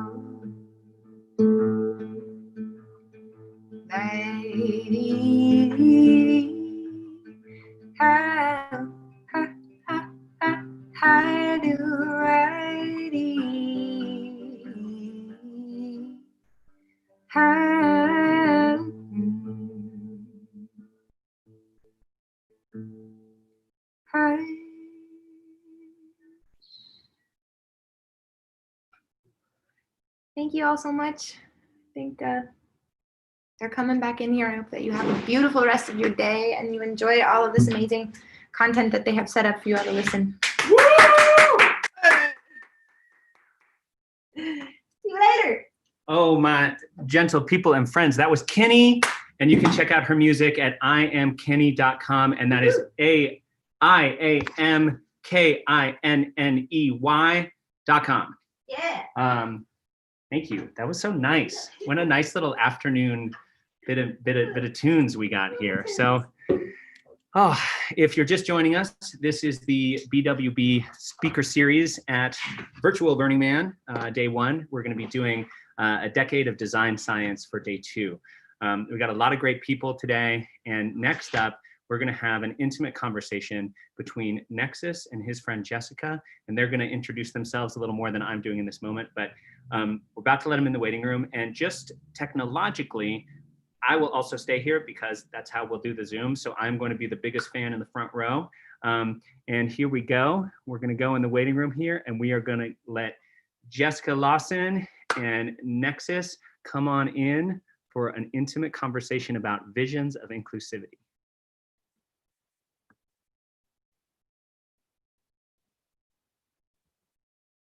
Welcome, friends. So happy you're here. Good to be here. Hey. Hey. Never met you before, Jessica. It's a pleasure to meet you. Pleasure to have you here. Wow. Nexus, of course, dear friend. And my camera will stay on because of technical reasons. I'm just going to sit here as your biggest fan, and I'm just going to turn over the stage here to you both. Awesome. Well, we're just going to go ahead and introduce ourselves real quick and then just start chatting. Jessica, do you want to go first? Yeah, so I can introduce myself. So I have been going to Burning Man for 2 years. Initially started when I was 26, 25. I had like a quarter life crisis and, needed to do that fun stuff. And so, went to my first 2 burns, also involved in Catharsis, and was on their board of directors this past year, but currently in school for a graduate program. And hey, everyone, my name's Nexus. He, him, his are my pronouns. Was born and raised here in the traditional territory of the Pamunkey and the Piscataway, which a lot of us now call Washington, D.C. I'm Black and Filipino American. I'm a queer cisgender man who's ethically non-monogamous. 2013 was my first year making it out to Black Rock City. And while I've gone to various regionals and worn different hats, currently I was also on the trunk or the board of Catharsis on the Mall here in Washington, D.C. I co-lead both Consent and Conduct as well as the Burners Without Borders DC working group, and I'm one of 5 regional contacts for the DC burner community. And we're going to share more about ourselves as we talk. Hopefully, it'll just feel like we're all sitting at a coffee or tea shop or bar, and like Eamon, you're just like hearing a chat between friends. So the idea of what does inclusion look or feel like 10 years from now was very compelling, but we feel like we needed to start from at least like making space to reflect on what it's looked like in the past 10 years for us individually. And so, Jessica, even though it might not necessarily be in a burner context, how do you think your experiences with inclusion as a concept, or even like being included in any kind of space, has changed over the past 10 years? Like, what do you think? Yeah, let me just start there, and then I have another question. Yeah, I'd say that's so, it's a tough one, but I'd say I've definitely been in a lot of environments in which I have never been the majority. So, I'm queer, I'm Mexican, and I think that was something that I felt a lot of my life I had actually like been covering. I mean, like the whole coming out process itself is almost like an act of covering until you get to a point where you're comfortable. And that comfort requires a lot of trust in yourself and your friends and your family, but also like in society that, like you will be accepted, and that there's a safe space for you to be you. And so, growing up in Tampa, Florida was a prominent place with a large like Latinx population too, and so that was really good for me at that time. And then went to college in DC at Georgetown, which was like a very white space, where like I never felt like I really fit into any group of people that I really identified with. And as a result, was just kind of covering constantly. Then when, like, you know, went to work in consulting, which again, like kind of a similar track of being in these spaces that, you know, are not really super safe for, or weren't necessarily safe, and arguably today still, for like marginalized folks or for Black and other people of color, and even like queer folks too. I think that in American society, like popular culture and media has really portrayed like the straight, white, gay, or sorry, not straight, excuse me, totally opposite. Like the white gay man as like Sex in the City, like Carrie Bradshaw's best friend, and made this sort of like envious kind of tokenization, which is, you know, somewhat problematic, but hasn't really left the door open for other queer folks to really like be accepted and feel like they can be themselves. And so I think the year before I went to Burning Man, I really had like this like epiphany of, wow, like, you know, I think it was one of the first times that I really realized I truly was covering who I was, like pretty much my entire life, and just trying to kind of blend in and be less of who I really was as a human being in order to fit the mold and just to be accepted. And I think that process itself took a lot of, you know, inner work and looking within. And so then for me, like going to Burning Man, I think I went at probably like the right time in my life in particular. Same. There's so much of what you said resonates with me too, because I went to a small private school, also being Black and Filipino. I've never been in a room that's been full of other Black and Filipino people, right? But that's not even something I thought I would want or need as like wrapping my head around identity and community until like even the past few years, because I was just used to being the only me in majority white spaces and majority straight spaces.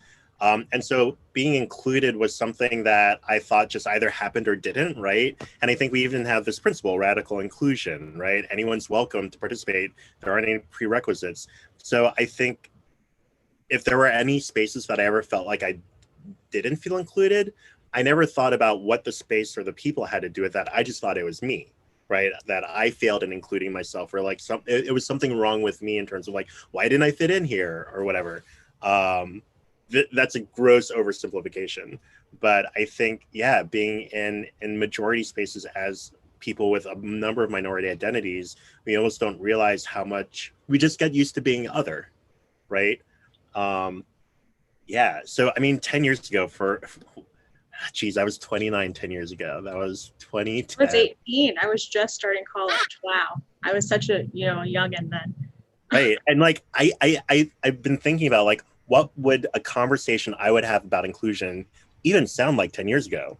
Because I think if I heard the word back then, I'd been like, oh, inclusion, like it's a good thing to strive for, right? But I didn't think about it as this like thing that we really have to work to, and there's all these barriers to participation and conscious bias and everything. Yeah, I don't know. Are there any kind of real formative moments in terms of like, whether they're in the past 10 years or not, or even further, where you kind of had a moment that really made you evaluate what you thought inclusion meant to you and what it meant to feel included? Yeah. I think that, like, for me, I would actually say that I think one of the biggest ones that was maybe not the first, but the most recent was definitely at my first Burning Man. Like, you know, being queer in DC, there's a huge population that's very like cisgendered male centric, but not really for like, you know, cisgendered women, trans folks, or like non-binary folks or genderqueer folks. And so, yeah. And so for me, you know, I think that at least in terms of like my queerness and like LGBTQ side, going to Burning Man for my first time was the first time going to Burning Man for the first time was the first place where I'd ever actually like been able to go to a camp that was full of people like me. And I think that was like a really powerful opportunity to see that, like, wow, these groups of people that are similar to me do exist. It's really easy to talk to them. Because I think as well, like one thing I, you know, in thinking about this talk too, been thinking about earlier today was like, I've had social anxiety for a pretty long time, but I think in the last year, I realized that a lot of it was actually attributed to not feeling included, like in terms of who I am as my identity and who I am as a person, rather than like the anxiety itself and not having a place of people that are very similar to me. And so I think that that moment when I realized like, wow, like there's a camp here that's full of like queer, like, you know, folks that identify as women, like that was a really big deal.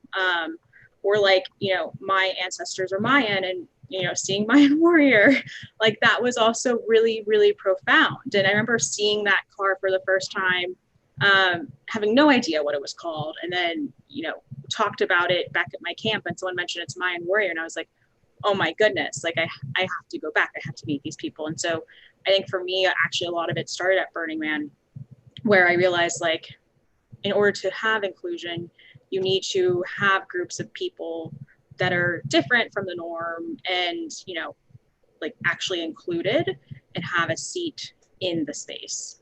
Yeah, I love that. I couldn't help but think about my own really seminal moment of inclusion at a burn as a queer person. And it was a couple of years ago when I actually camped with the Glamcocks, because I as a person of color, as a queer man, not a gay man, because I love men and non-binary people too, so I feel like gay is not an appropriate label. But no, I've one of my biggest frustrating things with community here in DC, and queer community specifically, is how siloed it is, right? I think I have more non-binary, bi, and trans friends through the burner community than I do through the gay community. I'm not even going to call it the LGBTQ community. And part of that, I think, has a lot to do with a number of reasons, but because like I am looking for just like friendship and sometimes platonic friendship, I felt like I was in spaces where that was not the goal. But here I am at the Glamcocks one year, and I've never felt, and it's weird because I'm like, what are some of these experiences this is reminding me of? I went to an all-boys school, and I don't think I'd ever felt a kind of siblinghood like that since then amongst a bunch of queer people. And it was really nice to feel appreciated and even attractive, but not in a sexual way, not in like an objectified way, just like mind, body, and soul way, by so many other, mostly guys and some women. It was the first year that Glamcocks had intentionally been like, yes, women have applied and we accept all genders into our camp. And so it was really interesting that when I think of queer inclusion, I think of that. I think of like the gayborhood in general. And it's always interesting to see like, what is it that's working about community here in this space that somehow in the default world or in the rest of the world, like what are the barriers to building community like that? And so I think as we transition to the next part of our session, what does inclusion mean from a community mindset, right? Like I said earlier, I always felt like if I didn't radically include myself, then it's like I just failed and I needed to go somewhere else, or like it had nothing to do with the people around me. It was just like all me and all in my head or whatever. And I never thought about how inclusion needs to be a communal effort as well. Yeah, you have to have active participants. And in order to have active participants in that inclusion of a community, you have to have people that have the education that inclusion does need to be an effort at first, right? Like it should be something that one day in 10 years does feel very natural and is a matter of fact. And, you know, and maybe even at that point too, like still an active piece of work that everyone's working on.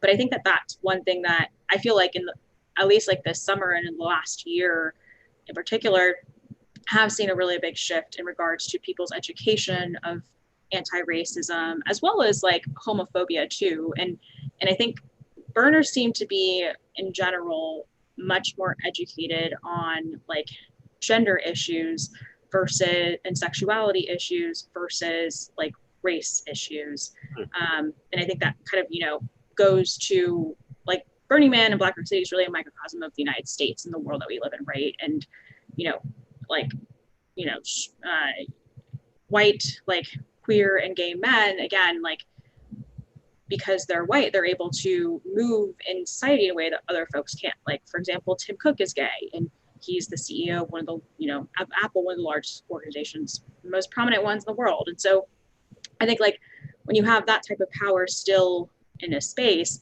then you have the rights of that group of people that that person's a part of then advanced. And so I think the issue has been that we as like, you know, Latin and Black and other folks too have not had enough seat at the table or inclusion efforts focused towards us, because people don't really understand and haven't until like recently actually even like thought about the fact that there's a struggle. I think like that's something that I definitely feel like is changing right now.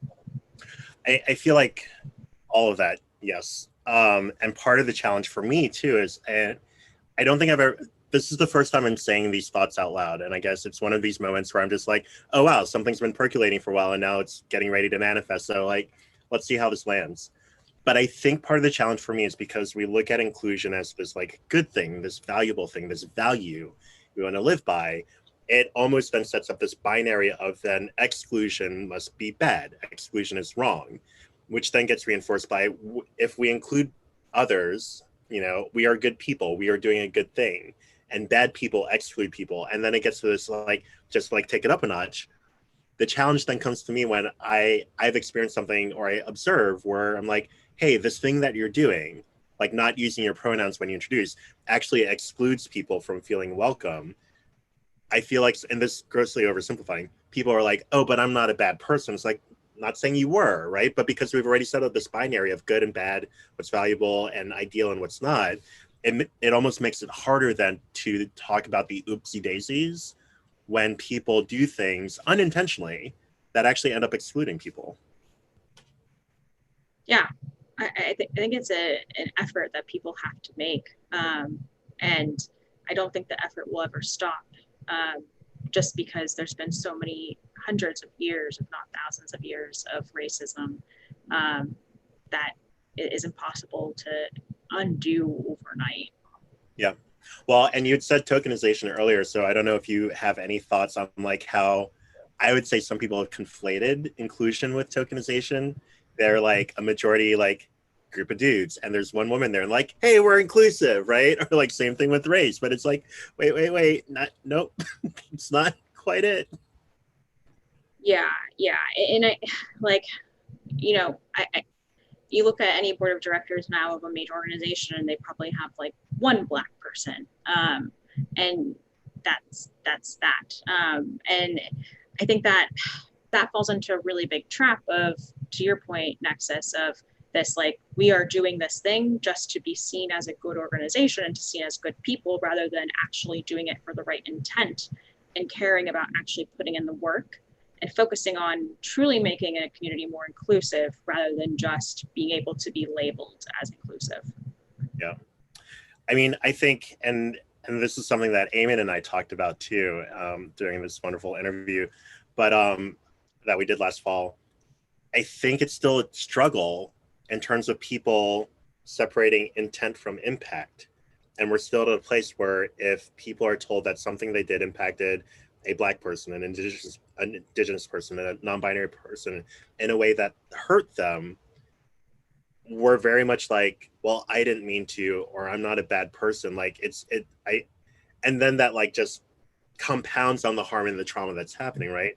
So like, how do we just get to a place where we can be like, take care of the person who's hurting before then unpacking whatever we might be feeling as a result of that, right? It requires human beings to be less selfish, which I feel like is a tough ask, but at the end of the day, it's going to be required in order to actually move towards an inclusive community in a world. And I mean, you know, something that you just thought of is like cultural appropriation. Like that is something that, you know, depending on what it is, can offend the group of people that you know, a specific ritual or like, you know, like the headdresses or different like pieces of clothing, you know, so on and so on. It affects the group of people that's attributed to rather than the person itself. And so that those types of things require that person in the moment to understand the impact. And I think a lot of times I've seen, at least like at Burning Man and the Burning Man world, that intent versus impact is definitely not felt. Yeah.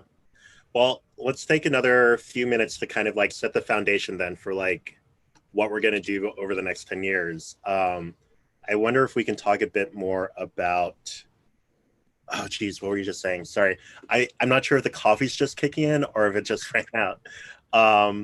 But in terms of inclusion and in terms of like burners and Burning Man, I feel like there's also something there that I feel like of the different creative communities and groups I get to know and travel in, like I'm part of the theater community and others, but I feel like there's something about burners that also like sets them up to best.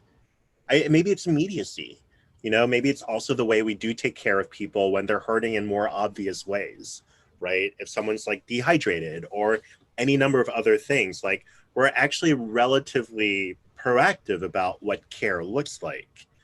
There's just something about this that people separate from like harm is being done to like, but I didn't mean, oh, here's what it is. Something you said about using the word taking offense. I feel like even that, people then, it becomes this thing of like, oh, well, if I explain to you what I meant, then you won't be offended. But it's like, offense doesn't have to happen intentionally, right? And it's not, again, you're not offending me because you're a bad person, but because of your lack of knowledge, your lack of experience, you said something which made me feel less than, right? I'm taking offense at the thing and this message that's reiterated by the world around me by systemic oppression, right? And so it's less about this one instance and more about like, this is just the latest of like hundreds I've experienced in my lifetime. Yeah.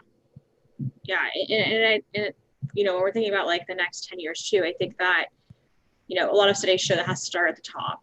So whether that's the makeup of the people running the organization or the education and the mentality and the, you know, awareness and implementation too of anti-racism practices, I feel like that is one of the first places to focus, is working at the, like the very top of the organization, so that, you know, if you're able to get that in the right like direction, then in theory those, you know, there'll be trickle-down effects which will impact the rest of the organization.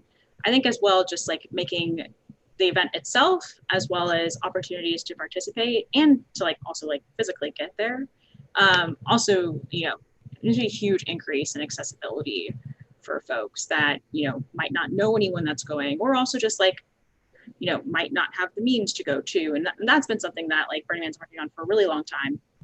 But I think it's really important to like, you know, actually be a truly like, to truly like even advertise the fact that like this is a place that people can belong. Yeah. I wonder if there's something about what you just said in terms of like leadership positions and starting at the top of like hierarchical structures, inclusion to a degree in terms of like people who've been marginalized or haven't been present or represented, while it would be a gain for them, to some degree it requires a loss on the part of the people who have been in positions of power, right? And two things come to mind, and maybe we can just talk about like both of them. One is like the idea of identity and caucus spaces as like a tool for example, Black people to like have a space to just talk about other Black people, which yes, it is explicitly exclusive to a degree, but it's also not meant to be a permanent space. It's meant to be a space for like respite and healing, to then be able to like like better interact in like mingled spaces, right? And so I definitely, I don't know if you've experienced this, but like I know sometimes like when I've set up caucus spaces, I've had pushback because they're like, this isn't inclusive, like you're excluding us, right? But it's like, for now, because we need to, because there's work you need to do and there's work we need to do, and then we can come together again. But it's just interesting because again, I think from that selfishness, not from like a negative place, but from the like, but what does this mean for me? For people who don't belong to those spaces, yeah, I could definitely understand. And you're like, oh wow, and I'm being left out. But I think it's because, for me, example, as a cis man, I can definitely understand why non-binary folks, why women would need their own space, because there's still stuff I need to unpack in terms of my own relationship to masculinity, the patriarchy, and I want to make sure that if and when I do harm, it's not forced and it's in a way that I can be held accountable, right? And so I get the need for and respect and like totally am all for spaces where I'm just like, I don't need to be there. It's not for me, and there will be other spaces where we can be together. So I don't know if you have any thoughts about like those kind of things as like things we need to do to try to move forward. Yeah, I've definitely been in a few different versions of those types of groups. So, before, business school where I was working, we had groups, and I would say that like we call them like employee resource groups, and I would say that like those types of groups were really prominent on like the queer community and the LGBTQ side as well as the women's side, less prominent on like the racial side. But at my current school where I'm going, I think that like those different groups, so like the Latinx community and for me like the queer community have really been like having an actual carved out group and like a space where we can all congregate and talk to each other about how we're feeling. I think it's been super instrumental in like, to be honest, like mental health, especially over the past year, and being able to talk to folks about how you're feeling and any like issues you might be seeing too, in a space that actually resonates, and you're not just sort of talking to folks that wouldn't really understand. Where you have to explain. Yes.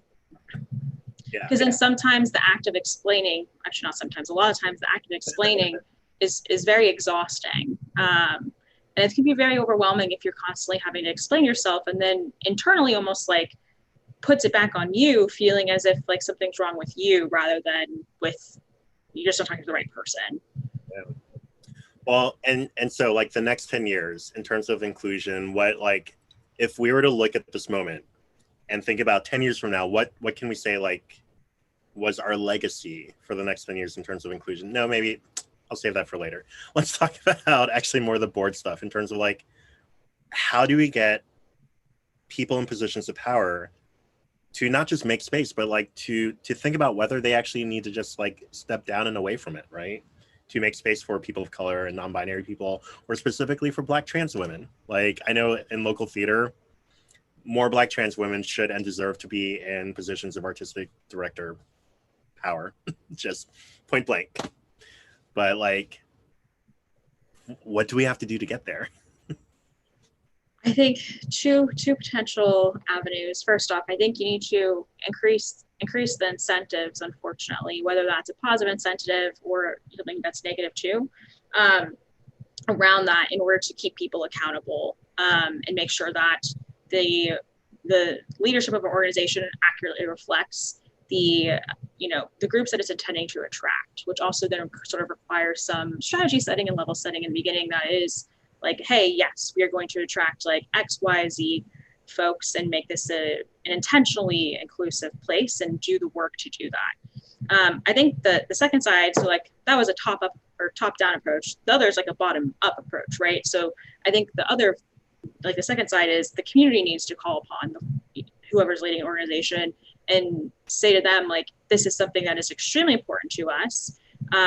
Like, these are the actions we would like. Happy to also work with you to put them into place. Because I think that a lot of the times what's been happening too is that the people at the top don't necessarily know how to do something or don't feel like they are equipped with the right skill set. And so I think that's where, the lack of diversity is a problem, but bringing in the groups of people that are equipped to help provide that guidance and advice is really critical.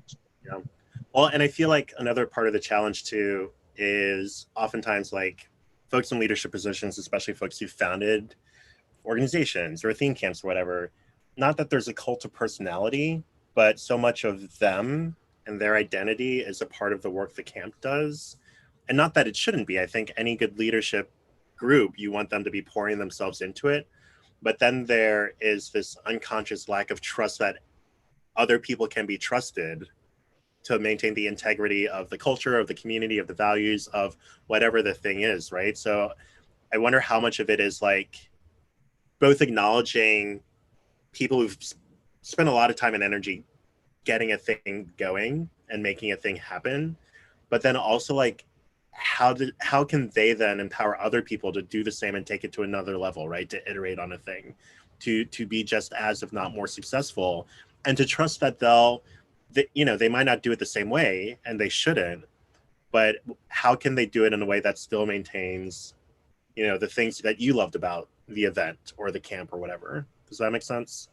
Yeah, I think it's about communicating the importance. And I think two ways you could do that. Number one is like adding in another principle. I know there's like consent is sort of like the 11th principle, but I think like anti-racism should be something that's 12th. And I know we have radical inclusion, but it personally doesn't really feel like the same thing in terms of the way that people have used it. And I think adding another principle is something that would really sort of be truly additive and make sure that everyone knows, especially because the principles get harped upon a lot throughout like the whole Burning Man process. Secondly, I think too, like revisiting on a recurring basis, like the theme camp, the art car, and like that whole application and structure, and even like maybe adding in a question there too. That's like actually asking them about like what is your plan to make sure that whatever you're doing is anti-racist and is truly inclusive, and is gender equitable. I think that's something that you could do like in the short term while still kind of continuing to communicate the importance and need for all stakeholders and members of the Burning Man organization, like whether you're actually getting paid full time to work there, or the leader of a theme camp, or just your first time going as like a participant, like that needs to be pretty clearly communicated everywhere.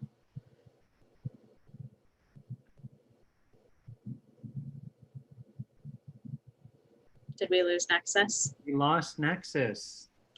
Well, I will be attentive to re-entering him into the room when his connection returns. Thank you so much for the conversation so far. It's been really enjoyable. Yeah, no problem. It's been wonderful to be a kind of a literal fly on the wall, like in the room, also listening and watching. And yeah. Oh, here he is. He is coming back in. Perfect.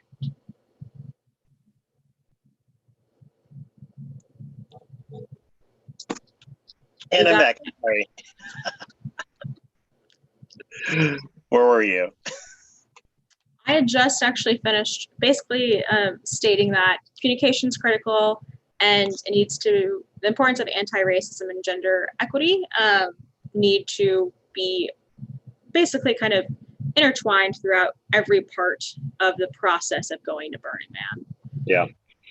Yeah, and thank you and apologies. I almost made it to the end of this before my computer like shut down. Yeah, and I guess that's the other thing too, right? I feel like the action that's needed is the action that you, me, other people are asking for, right? And so it's almost like both very simple but not, because then we need to like take care of the people who might be affected in terms of like how people who might need to step down to make space for us, right? When it comes to these leadership positions, positions and decision-making situations. So I don't know, I think the next 10 years, it seems like it's just about more candid communication and trust. Like if I were to distill like how we can move forward in terms of inclusion and really radical inclusion, it's like candid conversations, care for people who are being hurt and excluded because of that hurt, and then just trusting them to help identify how to move forward through this. Yeah. I mean, I think that's it. We're almost at the end of time. So is there like a final like nugget of like, when thinking about like the next 10 years, anything you'd want to leave our friends in the audience with? Yeah, I think it would be, really great for everyone to, I'm sure over the past year, we've all, people that are not accustomed to anti-racism and understanding what that truly means and doing the work to educate themselves have thought about it in terms of their life context. But I would suggest folks actually think about their specific experiences at Burning Man, as well as like similar types of events, and thinking through there and understanding like a replay in their mind of where have there been elements where I may have actually like been racist to an extent, didn't realize it, or what are opportunities that I, as a steward of this community and active participant, can really change in order to move the needle forward. Yeah, cool. And I think I would just say curiosity would be a place that I think any group can start, especially if there's any group, again, in leadership positions where you notice you're either all men, all or mostly white, all cis, right? if you all share an identity that's of a majority, ask yourself like why, and just be open to the answers. But I think that's it, and that's our time, and we actually ran a little over. Sorry, Amen. It's totally fine. It was wonderful. Thank you both. Thank you, Jessica. Thank you, Nexus. Thank you for this conversation. I'm Eamon, he, him. You know, I'm working on that one. And I appreciate all the wonderful invitations to be aware. And it was an interesting thing to also be on the screen with y'all, but actually it was really enjoyable to just be here and kind of receive both of your leadership here. So thank you so much. I really appreciate you both being a part of the BWB Speaker Series in the virtual burn. Thanks for the invitation, and until next Thank time. you. Our pleasure. Take care. Have a wonderful Wednesday. Bye. And now we are moving on with our next set of speakers here. I see that we have two folks that I'm just going to let on in here. We have one technical question. Welcome, Seth and Roxy. Yep. Seth, are you, there's a little behind the stage, backstage question. Seth, are you not going to use the computer in here? I mean, do you want to hang out with us? Or do you want me to come use it? I can come use that. Come use it. I'm going to have some lunch. Okay. So yeah, come on in. And so we have Roxy and Seth, and do we have Damien joining us today? Roxy, you are on mute. Yes, I believe he is on the way. All right. Well, I'm going to pass the mic. Very feedbacky mic. Hey, hi, welcome. Jump on in. Hi, everyone. Wow, it's just a continuous live feed. It's like running a stage. I know, it's like the one continuous shot. Yeah. Well, enjoy. It's good to see you. Good to see you. See you soon. All right, let's wait for Damien. As Damien should be popping in here shortly. Hi, everyone. Seth, do you want to have two of you on the screen? Because Nope, you do. I'm gonna pull out. All right. Should we have a fluffy friend cameo Yeah, I on think the so. internet? You want one? All right. Things you can't do at Burning Man. So give me 1 second and we'll start up in probably a minute and a half.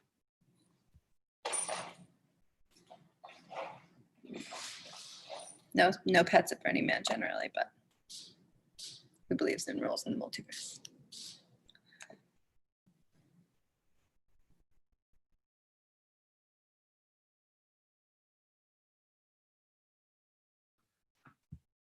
There he is. There he is. Damien, you got a lot of light coming from behind you. You want to resituate? Close the blinds behind you, then you won't be backlit. All right, so we're live on BWB. Hello. We're probably also live in the Infinite Playa right now. Some people are probably watching in their little avatars of a screen on a screen, kind of watching Burning Man play out around them. That feels really cool. All right, you guys want to center in? Maybe we'll do a few deep breaths and dive in.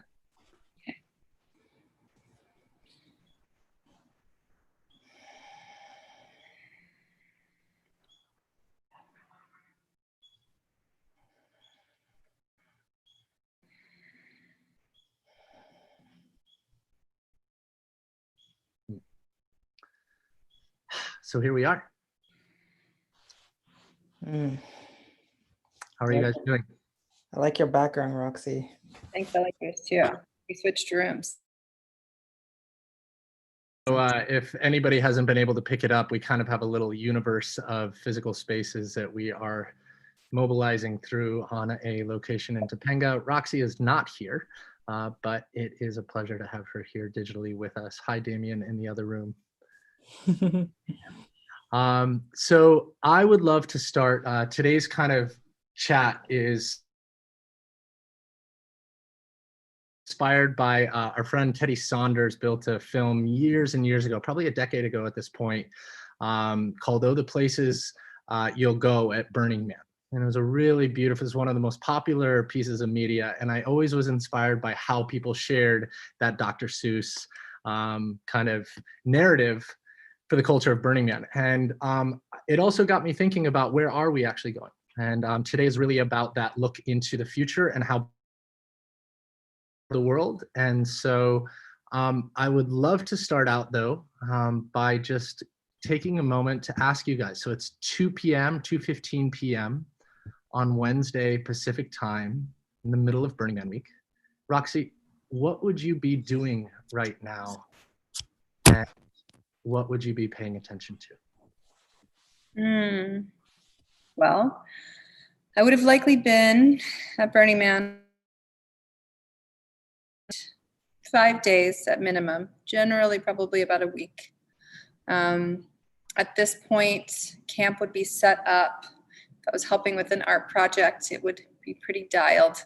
And it would be about that time to start to wander with less clocks, less of an agenda, and less of a goal. And I, at this point in my burn, generally put away any schedules and let myself be followed by my intuition. I would start to just pay attention to what my deepest presence was guiding me towards, and little nuances in conversations and flickers of wonder that are happening around me.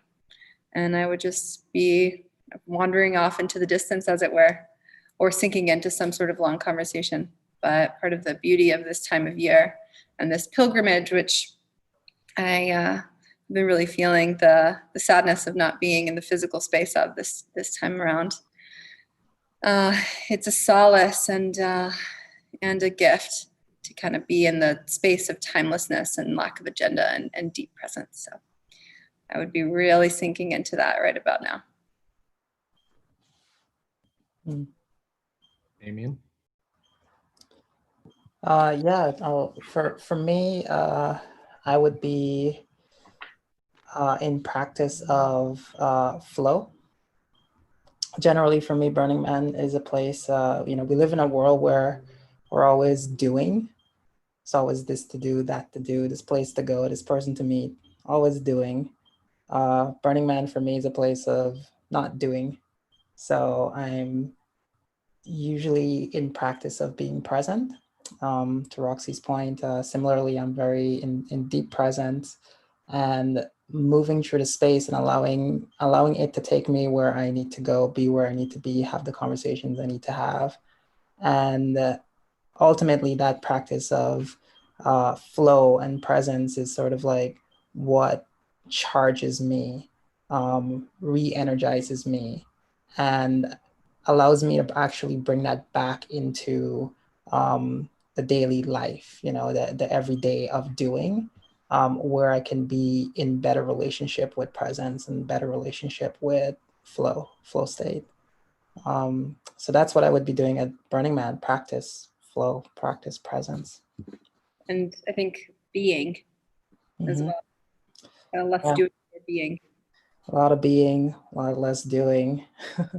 And so I'm also grateful for all the creators and the artists who are doing and creating at Burning Man and creating a container for me to just be. So I'm very much in deep gratitude to that, and very much miss it for that reason. Mm-hmm. When we talk about being in that state, and I think in our work and where it's overlapped over the years, we've always come back to that kind of particular area of design that we really care about, which we refer to as ontological design. And so ontology is the study of being. And so when we look at the process of design that maybe was more of an emergent process at Burning Man, but somehow culturally came into effect through that emergent process, we can see that parts of that culture are taken out into the world, and a representation of that culture that people feel are taken out into the world and represented in other places. And I would love to explore what it means to really be focused on that process of looking at our ontology, looking at ontological design. And how do we look at the things that are happening around the world right now, and the complexities and the really dynamic and challenging situations that we face? How do we look at the process of shifting our behaviors back towards something that can help maybe scale parts of this culture that we have kind of somehow limited to maybe a week or two of the year?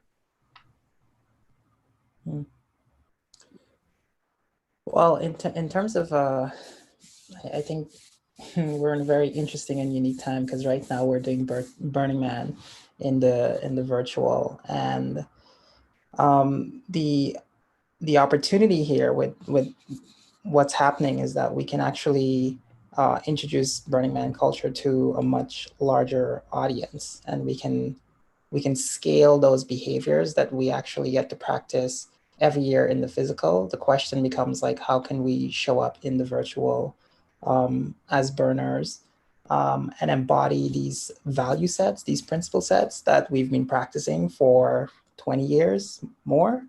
How can we embody that in the virtual, so when people come into interacting with Burning Man as an event in the virtual space, they're actually interacting with these principle sets through relating with us in the virtual space?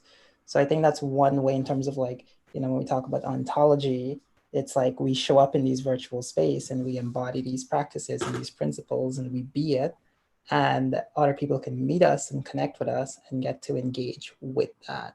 I think that's a very powerful and a very unique opportunity that's happening right now in this week for Burning Man. So I'm pretty excited by that, and glad to be like having these conversations in the virtual. I think another thing, just rooting what Damien's just spoken to into the complexities of the current world that we're all part of. Some of the qualities of being that I love so much about Burning Man is this quality of not knowing necessarily what's next, and also embracing the strange and imperfect. I can't tell you how many times I've kind of come up to a space where there's a performance or a workshop, and it's either something incredibly calculated and amazing, or someone who's just trying it out, or they've like decided to stand on the stage and now they're performing, and it's just this opportunity to just not be as attached to perfection, and also to just be really fun and curious. And I think right now, one of the things that most resonates with the world and the future that we're getting to design into is iteration.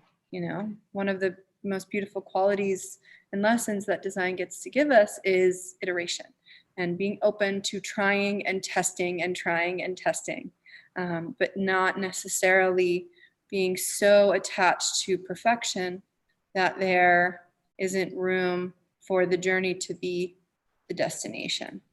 And so there's this thread that kind of brings us through this quality of being that Burning Man so lovingly gifts us, and how that actually relates to the way that we're showing up and innovating in the world that is currently, because of the state of so many shifting tides and systems, so very, it's beckoning this curiosity and kind of begging an approach that requires rapid iteration and experimentation.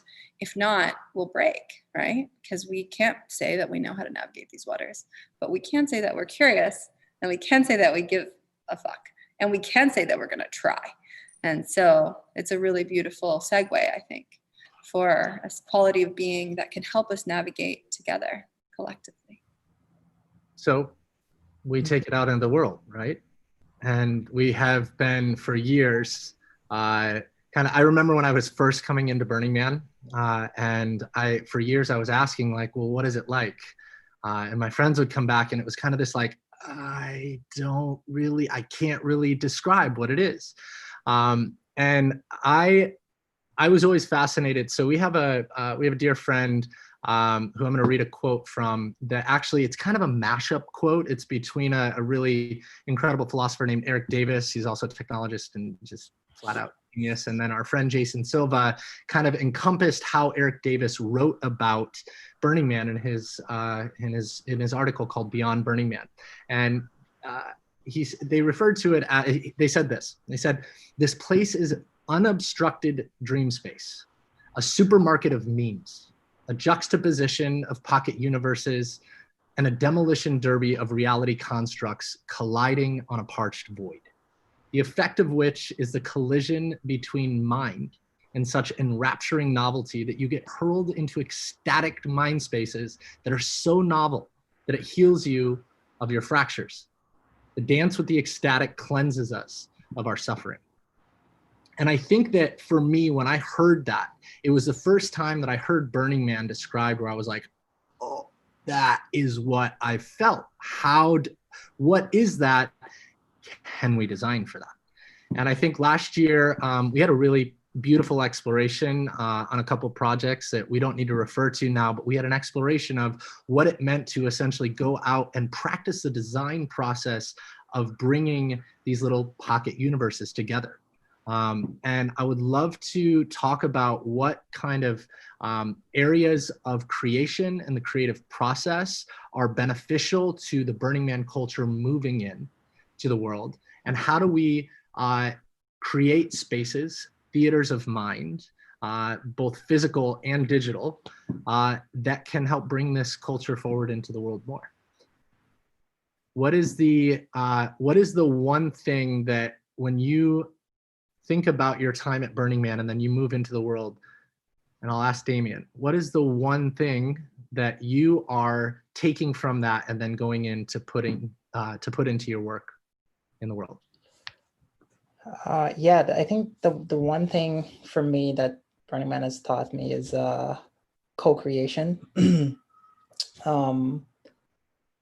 Co-creation is like a very, very interesting aspect of the collaborative process. We talk about collaboration, but I think co-creation goes much further to say that we're on, sort of like equal footing, equal standing.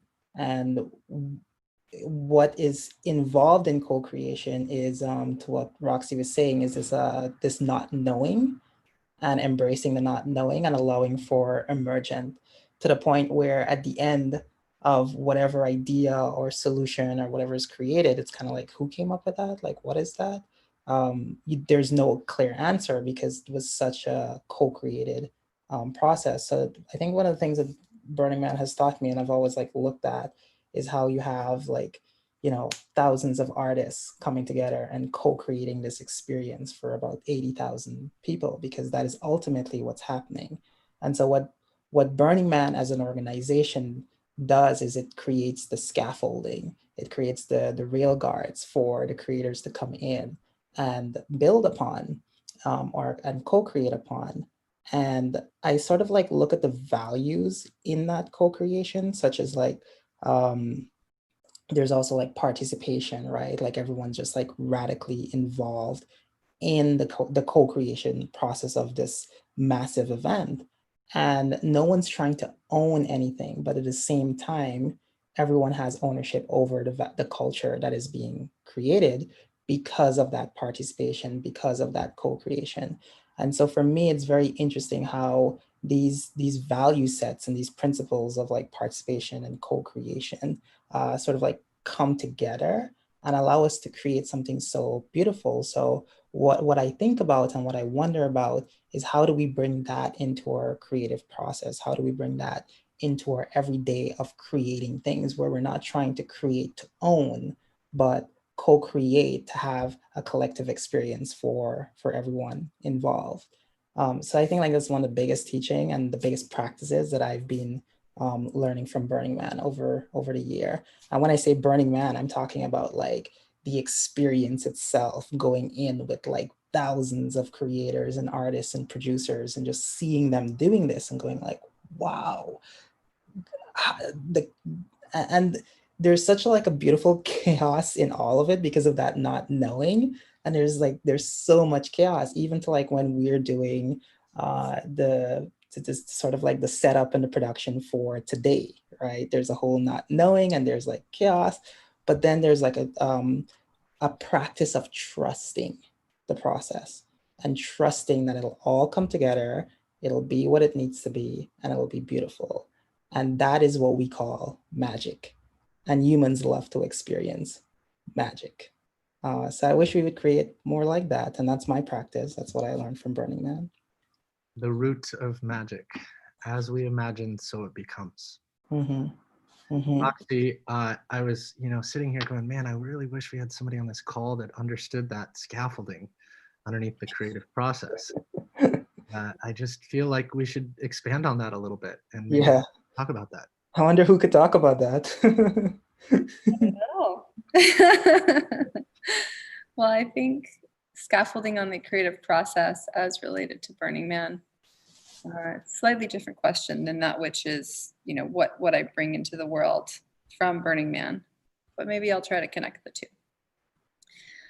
So feels like, as I'm hearing you speak, Damien, and also just listening to the snippet of the conversation from Jason and what was that other guy's name? Eric Davis. Yep. I remember I've listened to that audio before. I'm having all of these like very visceral memories of experiences at Burning Man, and helping build temples or art projects or camps and being a part of this collective co-creative process. And one of the things that kept coming to mind for me, and I'll segue into scaffolding for creativity, but is a little less flowery. I think Burning Man, this like radical self-reliance that it beckons of you, and then when you're out there at a certain point, you're like, did I just spend $1,500 to stand in the middle of a dust storm and get my wind knocked out of me and be completely demolished and exhausted? But then the answer is yeah, that's actually, so that's what I did. I came and pushed to come and build maybe a dome that flipped over because we did it incorrectly, or maybe an incredible space that became one of the only safe havens for 30 people to hide out from a dust storm for 6 hours. And it's weathering, I think, Burning Man kind of, so it depends on the year, depends on the day, but it makes you fight for that which you believe in, and it creates the conditions for you to continue to show up. And so when you get to have those moments of co-creation and magic, when you get to have the calm in the storm and the sunrise over a piece of art you didn't even know existed, 2 blocks from you with 3 of your new best friends, you earned it. You earned it because you decided to stick it out because of whatever your reasons are. For me personally, I am so inspired by art and what creating these containers together can do. And at the end of the day, maybe the container itself was the point, but the lesson actually came from the process of making. And it comes back to this journey is the destination. And I think that comes back around to our creative process too, right? A lot of times when creators of all kinds are in the process of making, it comes from our inspiration. It comes from what we hope to see, what we hope our impact will be in the world, or just because the feeling of doing it helps bring us solace in the storm. And one of those deepest lessons from Burning Man is for me is really like to work for it, and part of the creative scaffolding is that we got to get clear on what we're working for. We got to get clear on what we're working for. And also when we're creating together, we got to get clear on what aligns with what we're working towards together. And that helps create coherence and something bigger than ourselves to work towards. And in that process of working towards something, working for something together at Burning Man and beyond, it also invites us to the magic that happens at Burning Man. I think there's always this There's often a story that I hear about synchronicities and cause and effects that people would have never realized or thought possible that they experienced at Burning Man.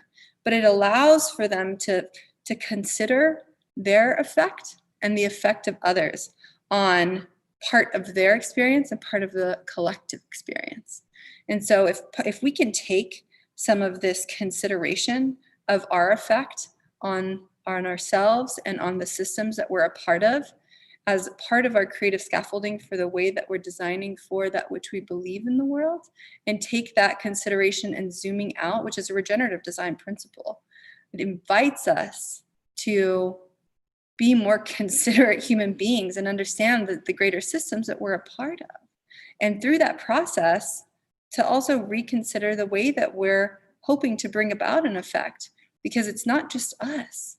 And so we get to do that with each other for this greater cause, and we get to see what is the gap between who we are and who we need to be in order to do that together, and that becomes an opportunity. And in real time, in real life at Burning Man, we sort that shit out. We figure out how to make that happen, and we don't have to do it alone. What if we don't know what we're working for? I remember going out to the first year of Burning Man, and I went for Build Week. I was out there for like 6 days, just in the heat and the sun and building. And there were points in that first few days where I'm like, what the fuck are we doing? Like, what are we actually doing here? But then you get then you make it through the eye of the needle, right? And you're in the city that you just built. And I was always fascinated with like, well, why did I need to know? Like, shouldn't I have just trusted that was probably going to happen, that it was going to be way more than I could have ever imagined? But sometimes we have this feeling of knowing. And I think one of the things that, if we can invite in, for anybody that's listening, it's like, we don't know a lot.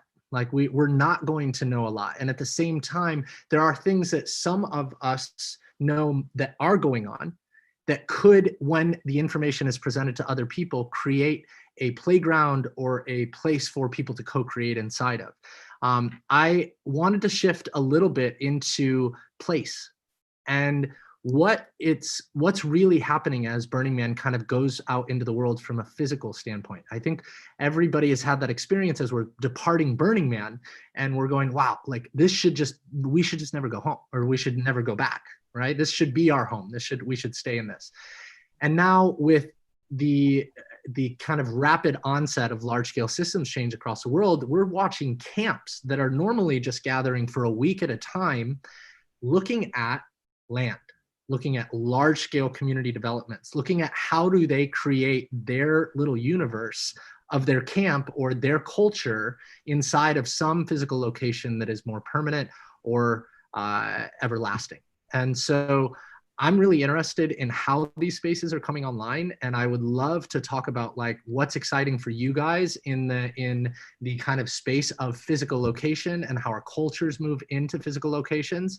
And if we get in tail into the fly conversation, I think it might be cool to talk about what Burning Man is actually doing a bit in that accord. But I think first, let's just talk about a bit about what's happening with physical space and where we're going.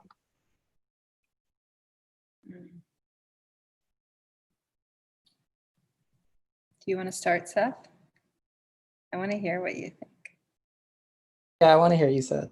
You're muted, though. You're muted. I'm unmuted. So, I feel very blessed that amidst the communities that I've been able to meet at Burning Man and then travel through outside of Burning Man, that I get to see some of the most unique physical locations coming online all around the world. And also get to play steward to one of the more special ones that we have here in California. And so in the location that we're currently in, we're in the process of developing a culture and an operational system and a sustainability model that allows for a community of people to hold physical place together, to have some kind of collective output together, and to see if that process on that physical space can sustain that community. Now, we don't have people living on land. There's a few of us, but not many. Now, other communities around the world have large-scale housing developments and different ways in which they're scaling out how they live together. I was always fascinated with the kibbutz in Israel, and how they had kind of an output that allowed for their model of living to be sustainable. So whether you liked making blue jeans or not, if the kibbutz decided their output was blue jeans, then showing up to the blue jean factory for 2 days out of the week or 3 days out of the week allowed for you to have what you needed to survive with your community, or to live with your community, from your house to your cars to your food, etc. I'm really fascinated with these models, but one of the things that I find is that within Burning Man culture, we love to move community to community. And when we do that, and we have certain gifts that we've offered one community, and then we go to try to transfer those gifts to another community to begin working with them, well, that previous community had a long time to actually process what we were creating with them and our talents and where our disciplines fit that process. But when we go to another community, if the language set around what's being done isn't shared, then we kind of have a breakdown in the way that humans are moving community to community and able to support each other. So for me, and Roxy, I would love you to expand on this. I think language around how we're moving as communities in the world and what we're doing to share our systems, to share our creative processes, to share our development processes, to share design processes. Like, how do we actually create a distributed and open sourced information ecology that allows for people to access a creative process or community development process that we can all understand and that we can all move through, in the same way that, like, if you're a line producer in Hollywood or an actor and you're brought in by an agency into a studio to work on something to make a film, you know that process. Whether you're working at Sony Pictures or Netflix, if you are serving that role, they know how to share that talent. And we right now, what I see is that we actually don't have a great process around sharing talent across our communities, especially within the Burning Man culture. And I don't think it's that we don't want to. I think it's a breakdown in language, and it's a breakdown in system interoperability. And so for me, I'm really excited to bring a lot of these systems online that can help a lot of these places communicate with each other. But I'm still wondering, is there a language set that is needed, or is this just something that is going to kind of slowly come online and we find our way? Roxy, you spent about half of last year working to develop essentially a language set around a production process in experiential design, where we could communicate to large bodies of experiential designers what the process was by which they could move through the design process within experiential. And having that language set and being able to open source that to a group of people allowed for us to watch people moving through the same process, and the output completely shifted. Our speed at which we had the output completely shifted. I want you to expand on that, because right now, how do we get these tools to people? How do we get these ideas? And then how do we link all of this together? Great questions. The immediate thing that comes to mind has to do with culture, right? Like, I think being born and raised in America, one thing that I think, well, Seth, you were born and raised here. Damien, you were not, but you have been here the last 10 years. One thing that we've seen here and also globally is a bit of an obsession with scaling, right? We're like more, better, faster, stronger. And not all communities, as you referenced, Seth, can use the same language. They can't use the same scaling methods. But one of the innovations in looking at the way that we approach sharing, and this sort of open source movement has given us this gift as well, is around modularity. And this is also a lesson that's embedded in Burning Man art and Burning Man culture. Like, when art at Burning Man is built modularly, then you can get it back into a city and you can switch out some of the cheaper parts for parts that are going to work and last in a city for, you know, a few years for a public installation. But when it's not, then often it ends up in a trash pile. And that is very similar in reference to how we can interoperate between communities, between different data sets and different tool sets. And it's kind of another thing that comes to mind is kind of the what, right? The what are we sharing in this language barrier that you're talking about, Seth? Something else to point to help clarify this is remembering in culture how this consideration of where we're coming from kind of puts us in a perspective where we see the world from a different place. And so there's two worlds colliding in this process of modularity, but also reacculturation and onboarding, which gets to be a bit of a iteration. It's like another iterative space that meets in the middle between how do we create language that is accessible, but that also in principle helps guide a way of being and helps to simplify and refine based on best practices and testing. I think that's exactly what I was, and thank you for calling my language forth and also creating clarity, because it's not about the communities themselves scaling out. It's about the innovations that those communities have being able to be shared. Right. Yeah. And then it becomes some of it's mapping, right? We have all the tools for all the wrong reasons. We have all the things that we could actually probably need, and we just need to repurpose. And there's, because of our obsession with scale, often there's not as much of a culture of refinement. And so one thing that the pandemic has given us an opportunity to do is refine that which we have been developing so that we can actually share it in a way that is useful to our global communities and to share between each other, because we're not so busy building more. We're like, what do we got? What do we got on our tool belt? And how can it actually help? And so the more that we can actually see what we have, refine it and shift it, and then not be so attached to ownership. Right? Again, coming back to Burning Man and the key principles, one of them, I think the decommodification principle, you can look at it in a lot of ways. Some people are like, oh, it's just about not putting your brand on things. And some people would say, oh, well, it's actually just not about needing to own things and having to say that this is mine. But there's another layer where it's not just either of those things, but it's both and then some. It's the fact that, if we want to evolve into the future that we know is possible, then we need to get real good at sharing, but also giving quick iterative feedback and refining that which we're creating so that we're not having 10 communities that are all trying to reinvent the same wheel.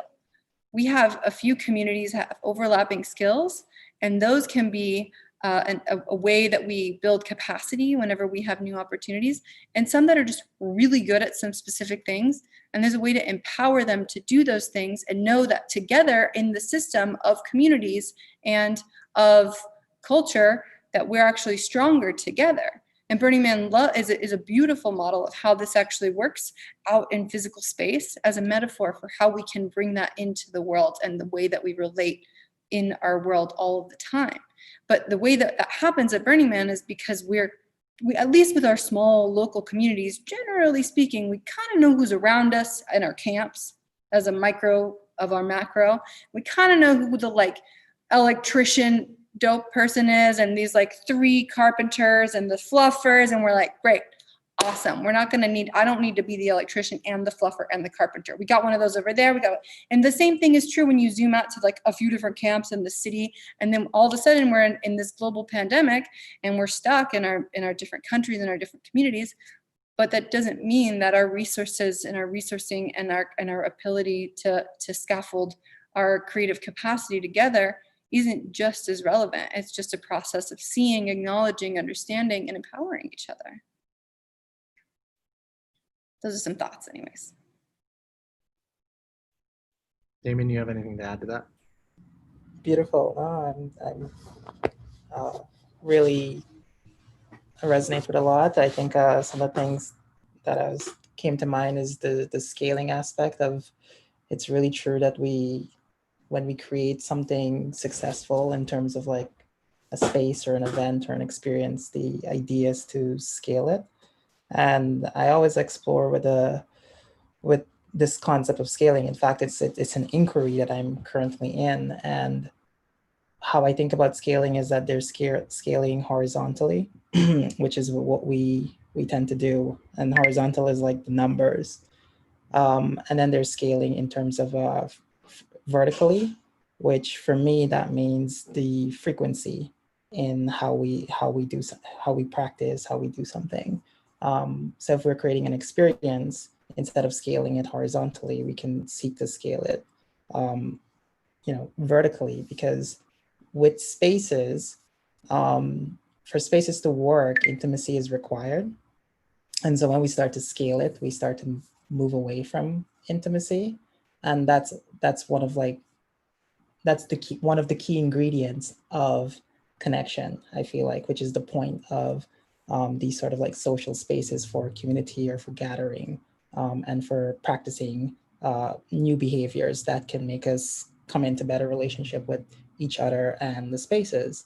So I think we definitely ought to be thinking about different ways of scaling, which for right now, I think we're looking at scaling in one possible way, and that's what we do with everything. We scale horizontally.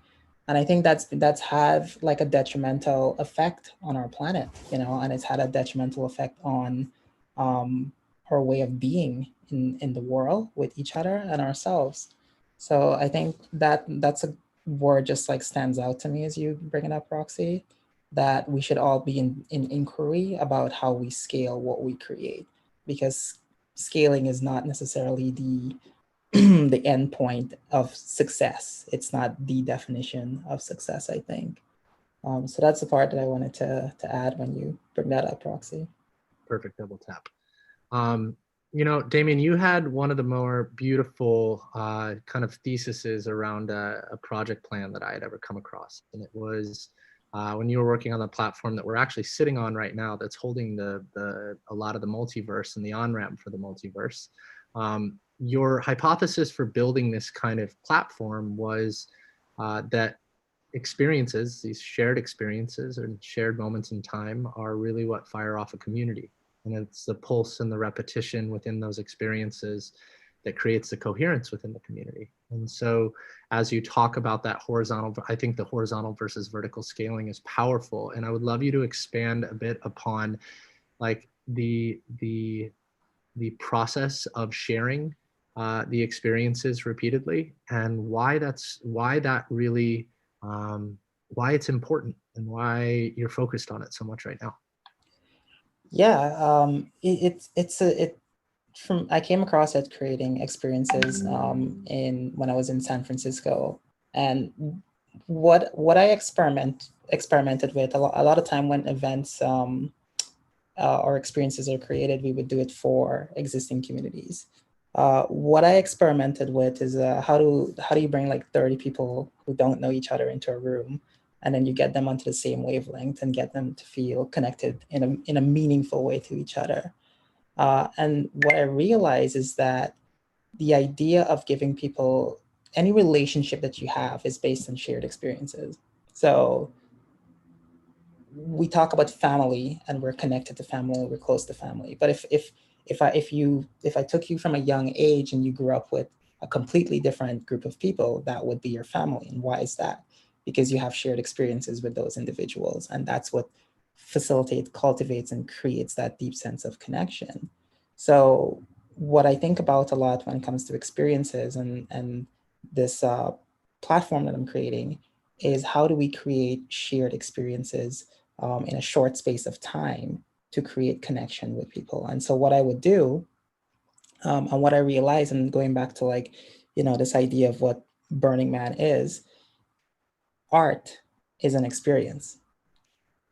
And so what I would do is stack a series of art into a period of time and have people move through space and time experiencing those art.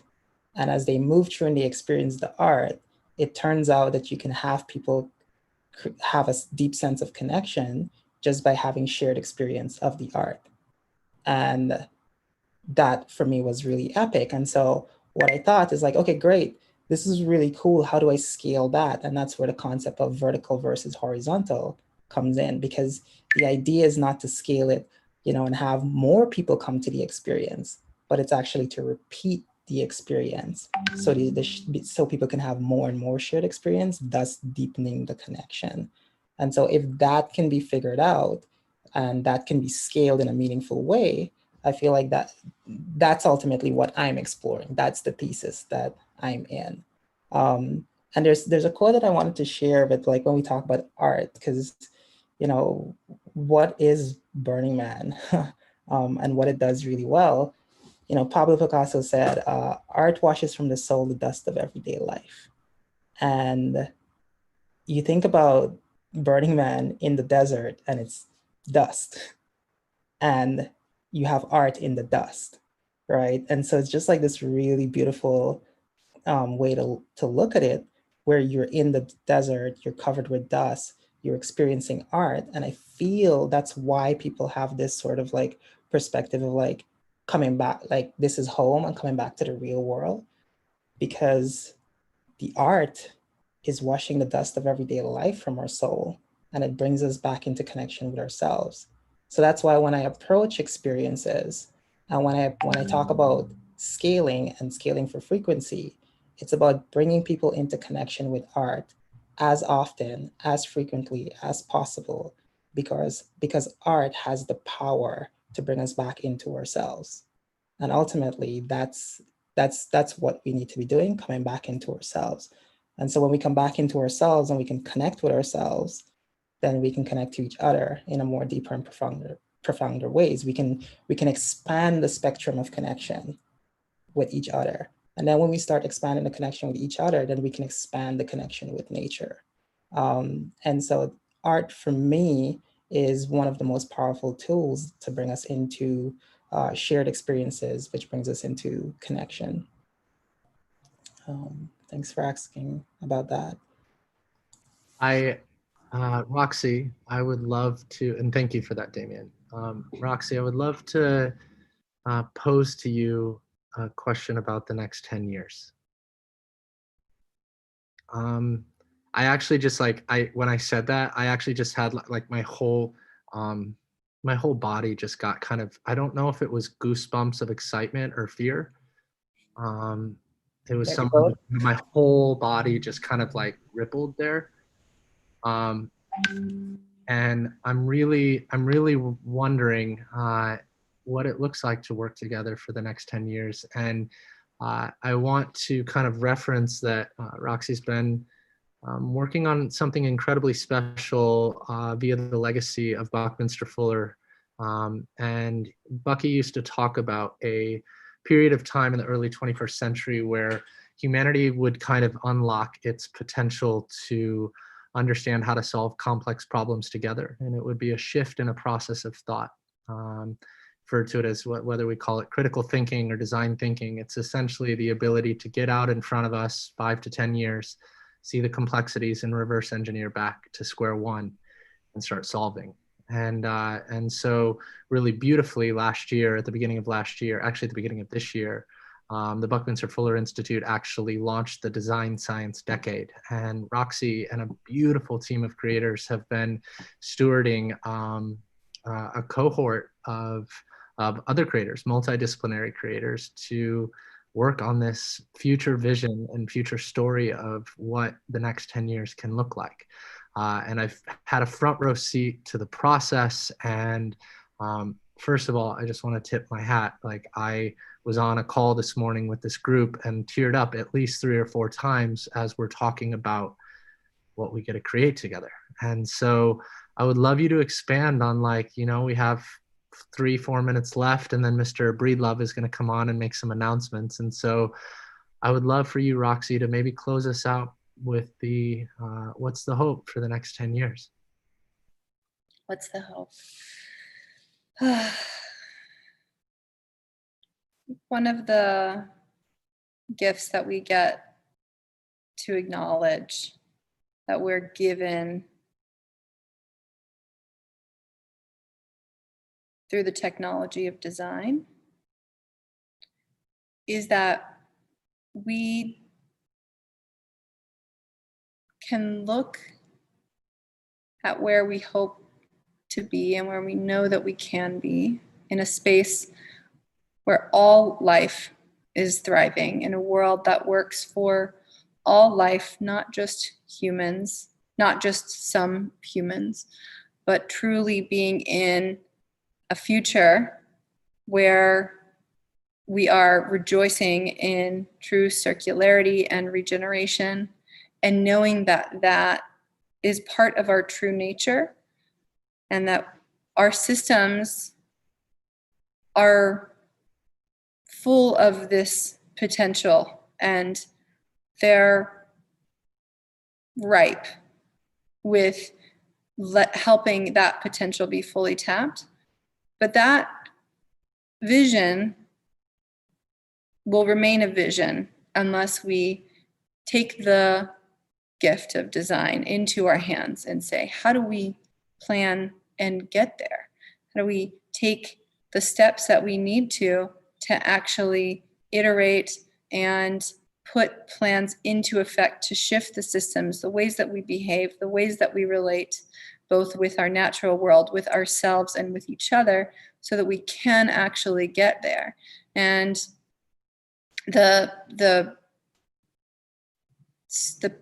project that Seth is referring to is one part of a greater movement towards planetary and cultural regeneration. It's uplifting creators as a keystone species to help to have all creators, and I know that if you're watching this, you have the capacity in your hands to create. You create every day in your own ways. And there are many people who relate to themselves as creators specifically. And they, there's this power of translation that is needing to be given more support. And in order for us to be able to articulate this transition to a future that works for all life, we're working to really empower and uplift creators to have the tools that they need to understand the complexity at hand and the steps that can and need to be taken to be able to help move those visions into the future, away from an idea and into our mind's eye and into the public, so that we can actually take these steps together and to plan into that future together. If we can see it, we can do it. There's this, as we look backwards, think back into kind of retro futurism as an example. Back before we ever thought that we would have computers, and there were hovering cars, and before there were planes, there were these beautiful visions of a speculative potential future that a lot of people said, this isn't possible. There's no technology to do this. But those visions actually led to innovation that led to a lot of that now being in action and impossible. And so if we can't take the time to visualize it and to see what innovations can be driven towards, then we won't get there. But the next 10 years is an important and finite time frame that we have the opportunity to actually lean into and create into. And there are more than enough people on this planet who care, and there are so many pathways that are now having the visibility. We're making the invisible visible now, so that we can actually put these things into motion and get there together. And it's not a very calming or happy thing to think about whenever you think into the fact that if we don't lean into this, at the end of this 10 years, we are in a tipping point where, and we already are, there's a lot of life that can't rebound. But we do have the gift right now that life can rebound, and that there is a way to regenerate our planet, but not without regenerating our culture. So the gift starts with us and the way that we regenerate ourselves and the way we relate with each other and the way that we relate with our communities and our governments and all of the systems that support our ecologies, and everything that seems separate is actually interconnected and interrelated. And the more that we can illuminate those interconnectedness and see ourselves as a part of a greater system and regenerate that vision, we'll get there. And we're not giving up. Yeah. We got this. So let's create it. That was kind of I looked over, I'm like, this is kind of a mic drop moment. Thank you, Roxy, for closing us out. And speaking of making the invisible visible, I have kind of the underground architecture of all BWB standing right here to give some announcements as we close up our time. And Damien, Roxy, I love you both so much. I'm so grateful to be working and creating in the world with you. And, you know, we'll get dusty soon again. So that being said, we will spend 10 minutes after Christopher gives an announcement to reset to the next speaker panel. But first, Mr. Breedlove. Hey, thanks, Seth. And thanks, Roxy. Thanks, Damien. Really appreciate you guys being here and having these important conversations. Thank you, Breedlove. Did we just drop off? Yeah. Yeah, I think you can drop off and go back to that IRL world. Go into whatever multiverse you're into next. Thank you, Breedlove, and thank you to Burners Without Borders. It's so important, the legacy of what this program has done and will do for the world. So excited that we're doing this together today. Great stuff, Breedlove. Love you. I'm glad to be hanging out with you over the next couple of days. Yeah, love you both. Thanks so much. Cool. I am just going to give you guys, hi, I'm Christopher Breedlove. I am the Director of Civic Activation at Burning Man and, you know, have been a part of Burners Without Borders for a whole bunch of years at this point. And I'm just going to give a couple quick announcements before I bring our next panel up. I just wanted to let you know that, you know, this is day one of the speaker series. We're also doing it again tomorrow in Infinite Playa. Tomorrow, it's an even longer day. It goes from 10 a.m. to 10 p.m. Pacific, and it is the Design Science Decade, designing a future that works for 100% of life. And I think we have a ton of really awesome speakers on that. You know, going into Friday, I am doing a talk in BRCVR on Friday called What is the Future of Burning Man? And we're going to really look at, you know, kind of what is Burning Man doing in this moment when Black Rock City is all of a sudden virtual and accessible by everybody.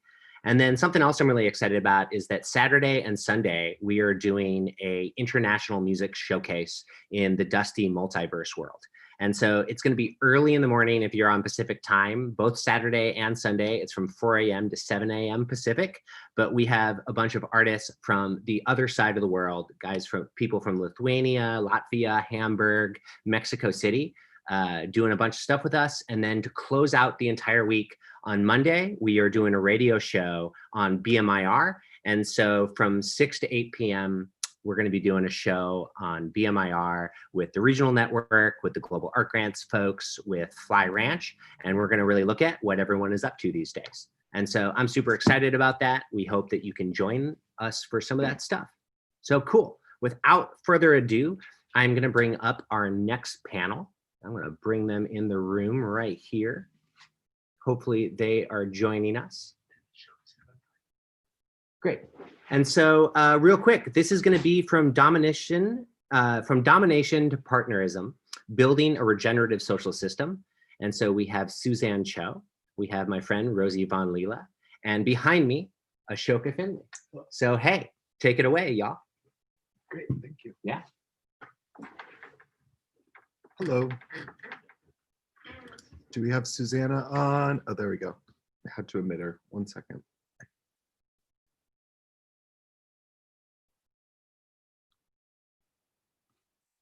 Excellent.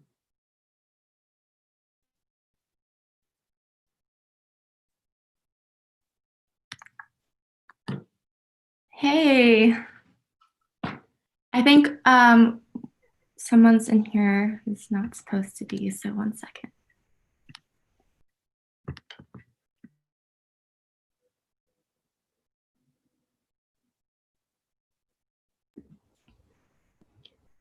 And Susanna, you just missed Breedlove's very quick introduction before you came on.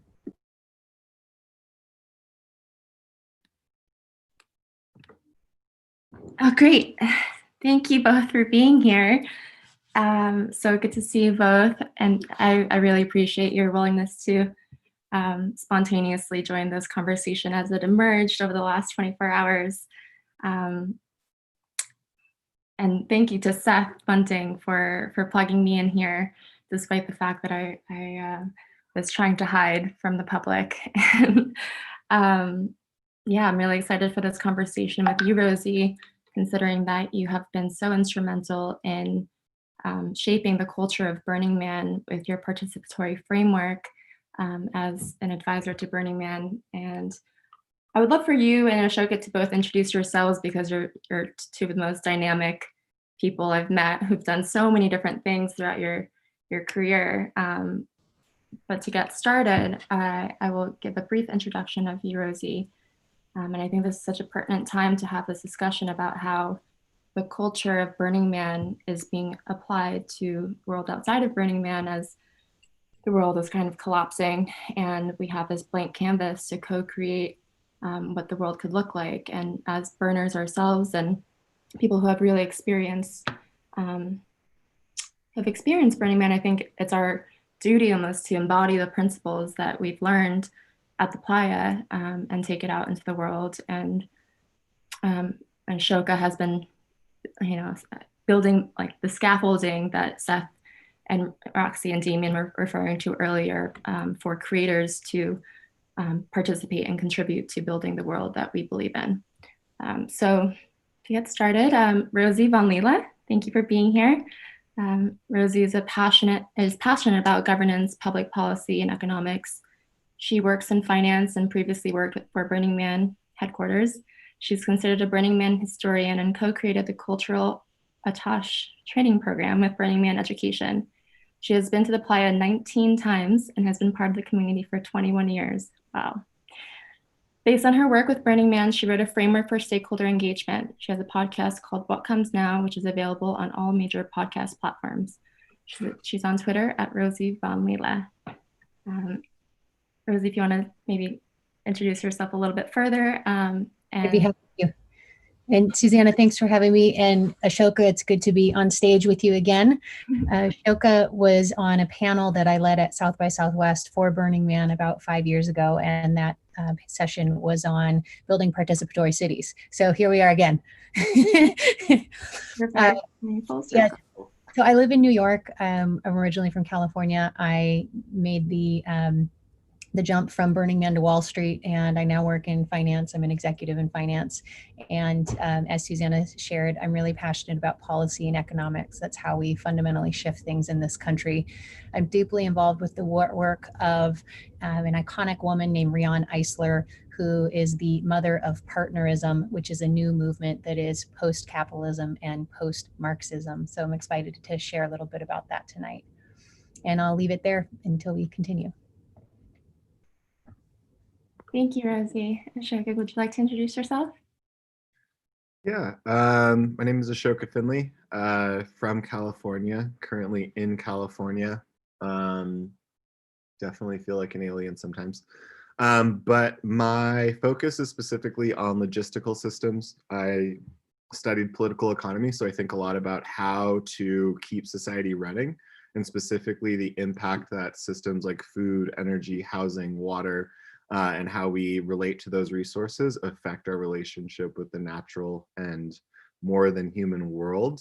And yeah, just building a new platform called Tolo right now, which is all about giving people content about the world that we are building together, but also doing really deep radical strategy, like eliminating rent and building and buying farms and energy systems that can provide nourishment to people. So excited to be here, excited to talk. Thanks for having me. Thank you for being here. No big deal, just eliminating rent. Yeah, these two are up to some really big stuff in the world, and I'm so grateful to be able to call you both friends and mentors and allies in this lifelong mission. I guess we'll get started with what you appreciate most about Burning Man and what your experiences there has taught you, considering that the theme of the day is about the next decade of Burning Man. and would love to hear what your takeaways were and how you're applying that to the real world. Do you want to go first? Because you've gone 19 more times than I've gone. It's not 19 more. You've been, right? Oh, right. 18 more. I didn't know if that number had been updated. Okay, so yeah, just 18 more. Exactly. Okay, gosh. Let's see. Burning Man has always given me a platform to experiment, to try new things in myself. And I always say that it is a place where you can be whomever you want to be. And so in that, I've developed a genuine self-expression. And it's been really amazing working in finance. Like the work that I do now is worlds away from the work that I used to do at Burning Man headquarters. I wear a suit every day, and I go and I meet with public pensions, and I talk with leaders who control trillions of dollars, and we do advocacy work on behalf of women and diverse investment managers. And so this is all about transforming our society by making access to capital more available to people who have historically been marginalized. And so I've been really amazingly, I was inspired by Arlen Hamilton, who is a Black queer venture capitalist in Los Angeles. And she started a firm called Backstage Capital that invests in women and people of color and LGBTQ entrepreneurs. And she's all about authenticity. And through reading her work and watching her interviews and getting to interview her on my podcast, I really awakened to the fact that I had been separating business Rosie from Burning Man self-expressed Rosie. And now this year, I've been in this process of merging those two and really genuinely letting my artistic personality come out in my work. And I think that that's one of the biggest things that Burning Man has taught me. And I think that's one of the biggest lessons that people get to learn in life is to genuinely be ourselves, because that's typically what we are appreciated for the most, is for being who we really are. So there's that. Burning Man has instilled in me a deep sense of being civically engaged and really caring about our communities and having the belief that we can have an impact in what we create and what we see in the world. And so I'm very excited to have more burners who are running for office and getting engaged in politics and governance. I think that that's something very important, and the ethos that we bring, that's one of inclusion and caring for each other, is really important at this time.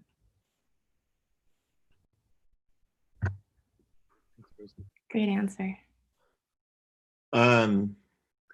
So Rosie's a Burning Man adult and I'm a Burning Man infant, I think, is because the years, like, you've aged into, you get to do all the things. I'm still have my training wheels on.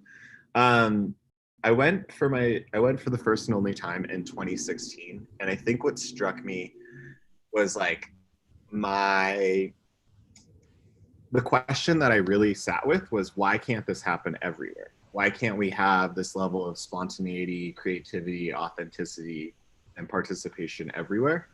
And that really dovetailed and met with my understanding of like, oh, that's because the systems that we have, the systems that in some ways support this process of expression and participation, creation, and ability for people to like travel from all over the world and come together in this like remote desert, is actually the same system that makes Burning Man not possible everywhere else. And that is a like interesting thing, because it's like, oh, all right, cool. Like I want things to be accessible. I want things to be generative. I want people to have access to all of this creativity and unlock a lot of creativity. But realistically, we live in a kind of society that excludes that for a lot of people. And so what I'm really interested right now is like, how do we build the systems? How do we scaffold? How do we build, obviously, like Burning Man moving into projects like Fly Ranch and stuff is also starting to think about like, what does infrastructure mean? What does it mean to build something that you don't burn down? What does it mean to build something that sustains and supports people over generations or decades or even years? And those are all questions that I think that I still think about. They still inform what I do. I still want to understand how to get as many people to the table as possible. And it's like, all right, build a bigger table. What does that look like? What are the processes of building a bigger table? Just saying that we want a bigger table isn't far enough. It's just not.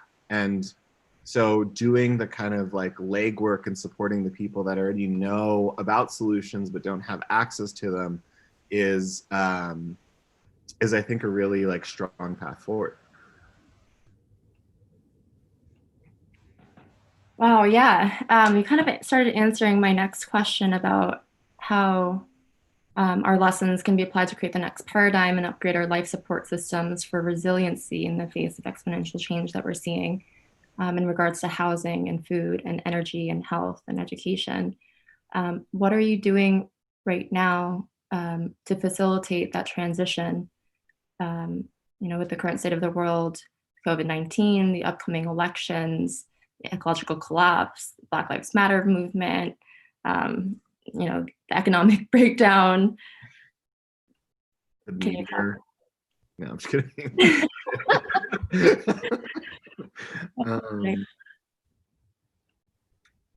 Do you want to go first? How about you go first this time? Okay. And Anna, can you make it so I can share my screen, because there's a couple slides I'd like to share after Ashoka's done. Yeah, definitely. Yeah. I think Ashoka might have to do it from his end. But oh, Ashoka, you're in charge. Oh, I am, huh? Let's see. Let's see, allow.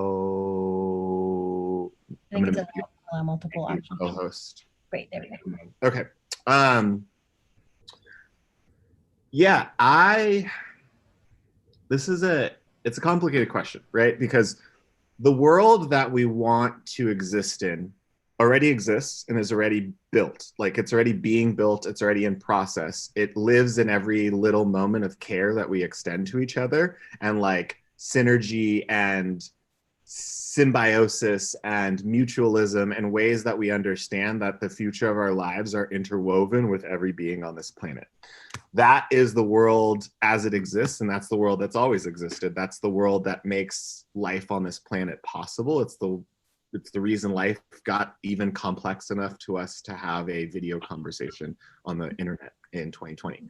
And those are the principles. And so what I find really interesting, like, I strongly believe that I was a tree at some point in my past life, and I actually came back from being a tree after being cut down, because I had to figure out how to teach humans to stop cutting down my friends. But I'm super excited to go back to being a tree at the end of this whole shebang. But what I mean by that is observing the patterns that surround us and led to success will be huge and critical for us establishing success in our own human systems. Using what's abundant, providing care and shelter and nourishment for other people, forming deep networks, forming strong ties. Like, I don't know, look at a plant and look at its strategy, and that should be our strategy. Like, my understanding of the world is very biophilic, and it's hard for me to think about the systems that we build only in the context of ourselves as humans. And so what I'm really trying to understand is, how do we convey that to people? How do I convey to people that the system as it stands, the way to connect it and connect all the pieces, actually exists? And we have a lot of people working on a lot of those pieces. What they don't usually have is like sustainable funding and resources in order to build the capacity to provide care and services for more people. And are also usually the people that often experience some of the most trauma from the system that we have. Like, for me, like, my primary innovators are poor people. Like, I don't actually find rich people that innovative, because poor people have to deal with, like, how am I gonna like feed my children? How am I gonna like make rent? How am I gonna avoid the police in the street? And how am I gonna like deal with all these systems that are toxic to me? And they find a way, they survive. Like, that to me is ingenuity, and that to me is creativity. And so I see so many creative people in the world just like figuring out survival. And so I'm really interested in, how do we get resources to those people? How do we not stop coddling rich people as if they're first movers, because they're second movers? And how do we get people to participate in the world that is already around them in meaningful ways? And that is what I'm really interested in right now. I like it. Did you wear that shirt to be on brand with your past life? Yeah. I'm so glad that you went first, because it's going to dovetail perfectly into what I'm about to share. Okay. Okay, so I shared that I've gotten quite involved with Rian Eisler's work. Rian Eisler is now just about 90 years old, and for the last 45 years, she's been building a body of work called partnerism. And she created this scale, which is called the Partnership Domination Social Scale. And this came out of looking at why, even though there have been some successes with capitalism in creating a middle class and creating thriving economies, even though in socialism, China was able to bring 1 billion people out of poverty, even in the midst of that, why have these two primary economic models failed us so much? Capitalism has created gross wealth inequality. It has devastated our environment. And socialism, Marxism, has come at the grave cost of human rights and also devastation of the environment. And so she looked at that and she said, okay, here's what's really going on. There exists this continuum. On one end is domination, and the domination systems. So whether it's capitalism or socialism, if you're oriented towards domination, what you have are in-groups at the top, who are the people in power, and you have out-groups, who are the folks at the bottom, and it's organized in a pyramidal hierarchical structure. And the folks in top keep the power and keep that structure in order by force and fear and violence towards the folks who are at the bottom. So this creates gross inequality, and it requires abuse of the people who are below, whether that's economic abuse, physical abuse, environmental abuse. One of the primary characteristics of domination systems is that it ignores the economic value of caring. So Ashoka mentioned caring for people. Right now, the majority of people who do the work of caring in the household are women, and it's been that way for millennia. And that work has been viewed as not productive work, in the economic term productive, but rather reproductive, and has been taken advantage of and taken for granted. And so in domination systems, that very first in-group and out-group, oh, hang on, there we go. The primary in-group and out-group that we're taught about as children is in the so-called quote-unquote traditional family, where the male head of household is the one who's in charge, who holds the economic power, and if you don't do what he says, you're going to be hurt. That's what we generally teach kids. And so in that, we teach them that men are superior and women are inferior. Given that the work of caring for the household, and if we expand that and look at our planet as our grand home, we can see that the value, we don't value caring for our grand home, which is nature. So part of the issue with domination systems is that it also only accounts for part of our economic sectors. And I'll give you a brief overview of what that is here in just a moment. On the partnership side of the scale, rather than having in-groups and out-groups, everyone matters. Everyone is included. Everyone counts. And we do have some hierarchies. For instance, you have the hierarchy of a CEO and their staff. You have a hierarchy of parent and child, or teacher and student. But those relationships under a partnership system are relationships of caring, where we're working to help that person who's on the lower part of the hierarchy come up and actualize as a human being. Because of the focus towards care and equality, we see an increase in liberty and expression. And this for me is a part where I really see Burning Man as an example of this. I've had the really good fortune of spending a good chunk of my early career within the Burning Man organization, which was, when it became the entity that it is, well, it became the first version back in '97, it was founded by 3 women and 3 men. So equal partners. It is an organization that has a majority of women in leadership and management positions. It's an organization where I had the opportunity to learn from women who are very much in power. And so it has shaped my view of business and how things should go. So Burning Man, for me, ties into this. In partnership systems, we value the care of nurturing our young people. We value the care of nature. And what all this creates is human flourishing and creativity. And what we have to remember is that our economic systems are inventions. And they're inventions that were originally meant to support human beings, but we've gotten away from it as if the economy is this being that has to be fed itself rather than nurturing people. So I'm going to jump ahead here. Partnerism has a really big, long definition. In short, it is a socioeconomic system that values the work of caring for people and nature. And it was coined by Rion Eisler. And you can go to partnerism.org to learn more information.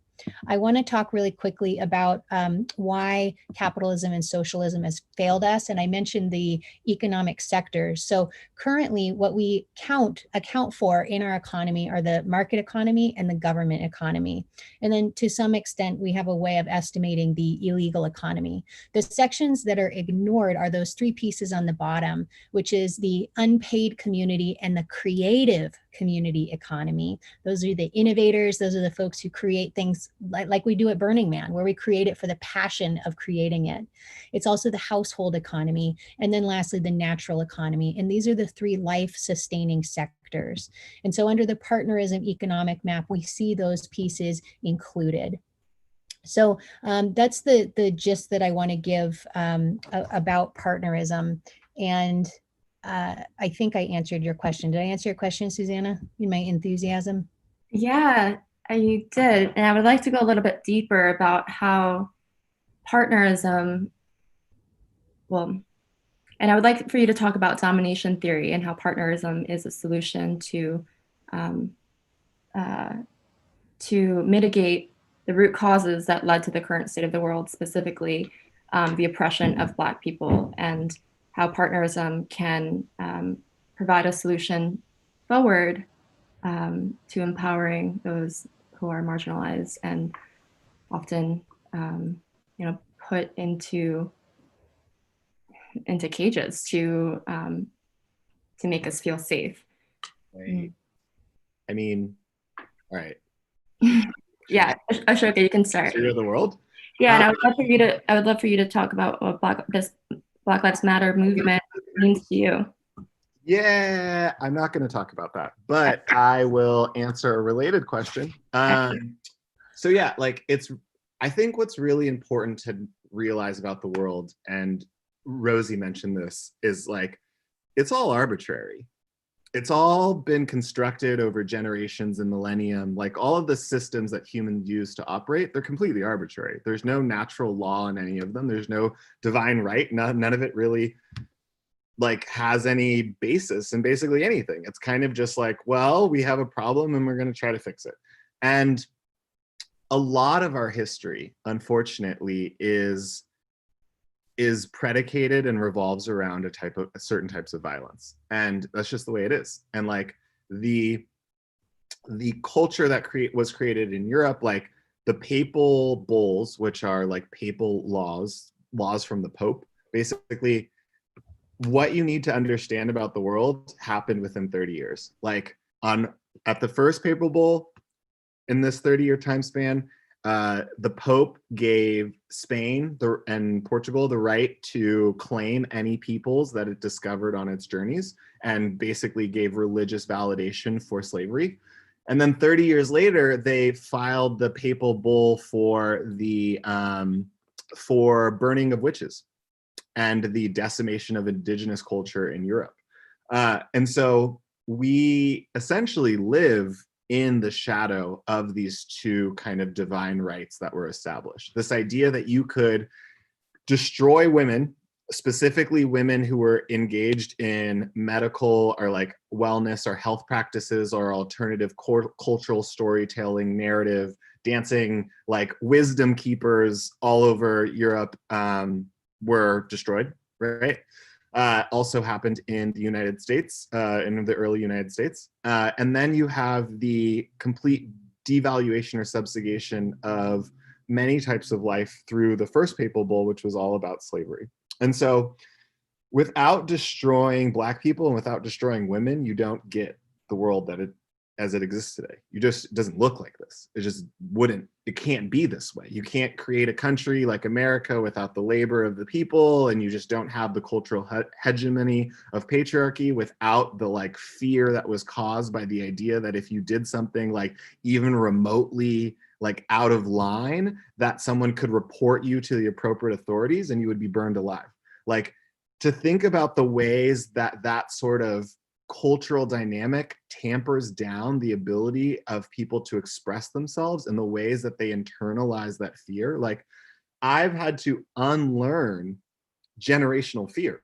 Like, the talks that I would get as a kid, the stories I would get as a kid of what my experience would be like as a Black man in America, and the things that I had to like be conscious of or cognizant of in my daily life, in ways that it got actually validated in my experience, created a dynamic where I didn't really fundamentally trust people. I still work on my trust of people. But it's interesting to recognize that my ability to express myself, my ability to trust people, and my ability to connect with others is all predicated on a deep history of violence. And like, my presumption or thoughts about that, like my presumptions or my thoughts about like about those practices are actually even deeper than I recognize, because the trauma is so real. Like I gotta, like, the example, like I was born in Los Angeles specifically because of lynching. Like, my grandmother, her uncle, and her father were both lynched at the same time. And her uncle lost his vocal cords because they had to go cut him out of the tree later because he didn't die from the lynching. And so in order to protect my family, my ancestors like fled the Midwest, basically, right? And so it's like these simple things where I can be like, hey, I'm from Los Angeles, is actually only because like my family was terrorized generations before. And so like, in this moment, if we don't centralize the reality that our society, our entire society, is predicated on violence against Black people and women, we will not change our society. Like, we can't do it. Like, those are the building blocks, those are the society Legos that we did. And so like, as Rosie said, like the domination that starts in the home, in the workplace, in the school, like, it's really funny being a democracy or calling ourselves a democracy, because I ask people all the time, I'm like, which of your relationships are democratic? Like, what is your relationship? Like, where do you get to practice democracy in your life? Where do you not have this relationship of authority over you in your major like decisions of your life? And I bring that up because I think about fractals a lot, and how do we create the little nuggets of what we want to do, and then be able to build them and scale them and affect all the people's lives and yada, yada, yada. But like, if we can't build democratic processes within our intimate relationships, we're never going to build a system or a society based on non-domination. It's just not possible. If you can't replicate what you're doing at the smallest scale, you can't replicate it at the biggest scale. That is what nature teaches us. Here, here.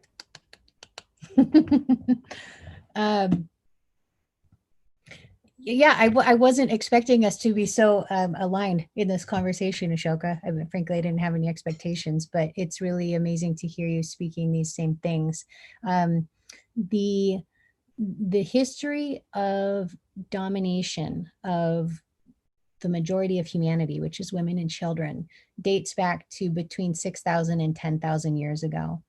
And when we talk about the so-called quote unquote traditional family model, where we have the male head of household that's highly punitive and authoritarian, that is a relatively recent development in the timeline of humanity.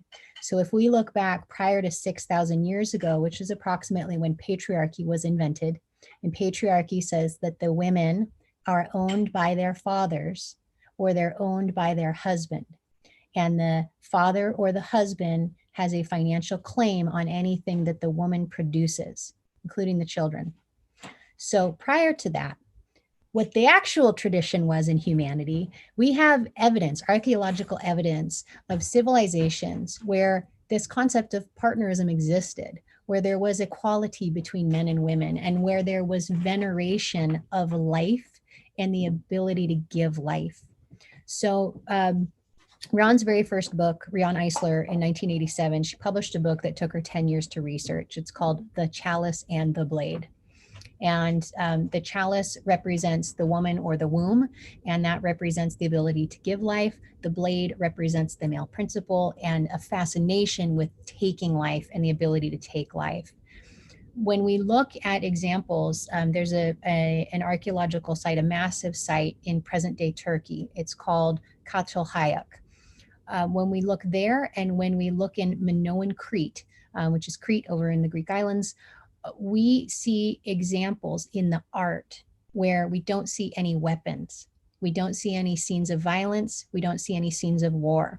What do we see? We see scenes of nature. We see scenes of moon cycles, sun. We see symbols that represent giving birth.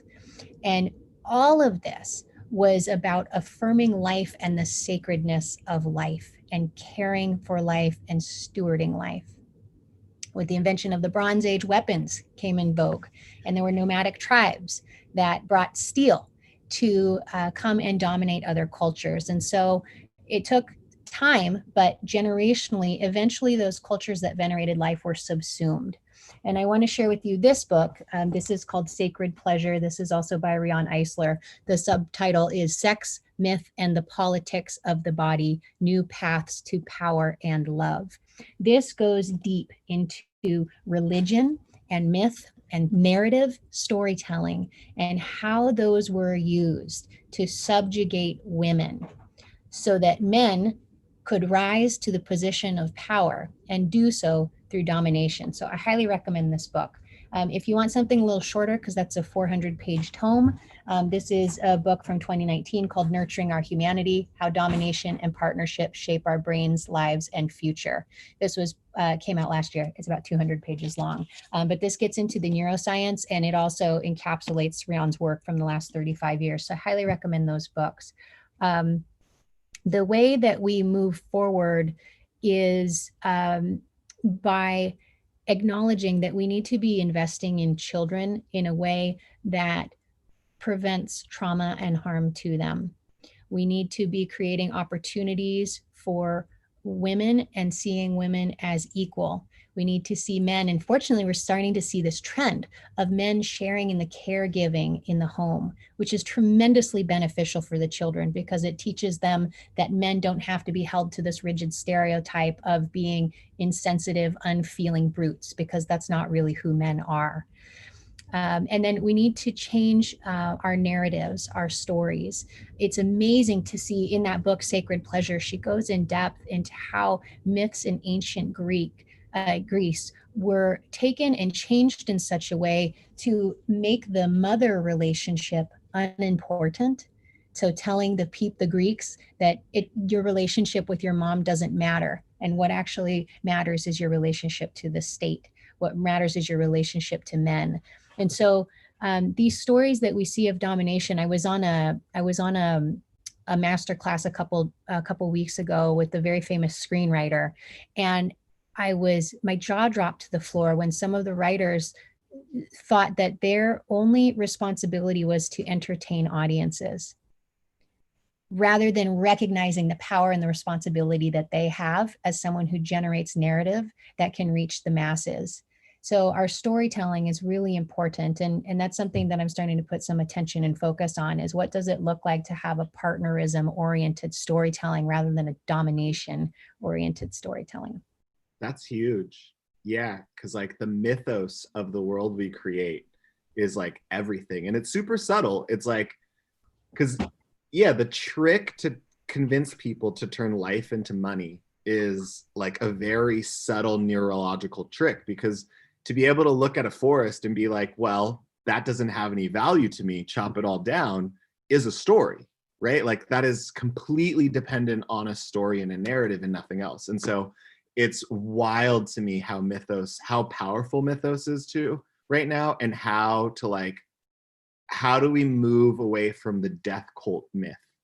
And that is like what I'm super interested in, because this idea of veneration of violence, of devaluation of life, of turning living systems into inanimate objects in order to consider them valuable, the way that we adorn ourselves with skulls and all sorts of things, like the ritualized violence that we celebrate, the like all of the ways that we have essentially just become a death cult, waiting for some like weird divine salvation, whether that be like a perpetual growth economy or like Jesus, like is part and partial to the Western capitalist, like hegemonic patriarchal narrative. It's just what it is. And so it's really interesting to read the other stories, because one thing that death culture tries to teach us is that there is no other option.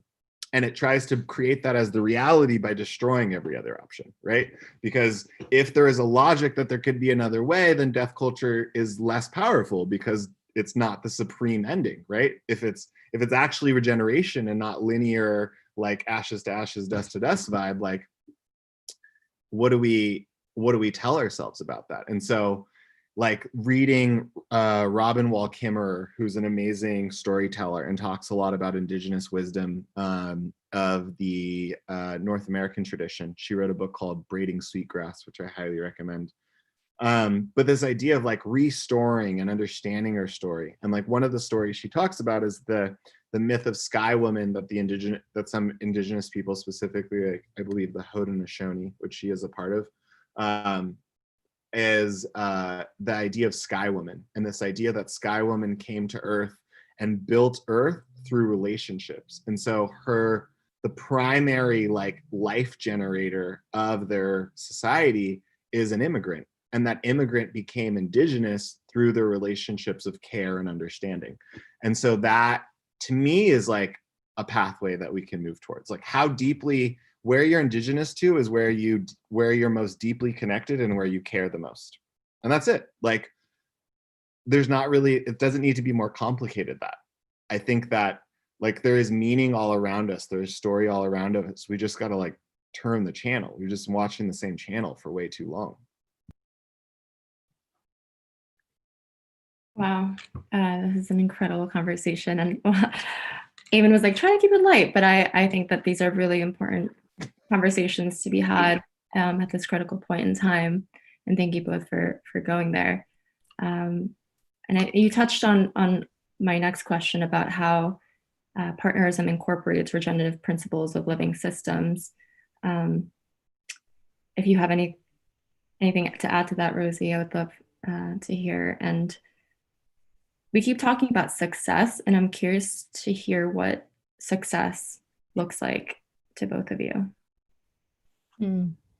On the regenerative systems, so when we show that map of the puzzle pieces with the economy, and one section is the natural economy, what that represents is caring for nature. It represents valuing nature as it's intact and valuing the ecosystem services that nature provides. And there's a whole challenge around accounting for that kind of value. It's very difficult to assign value to a healthy, thriving ocean.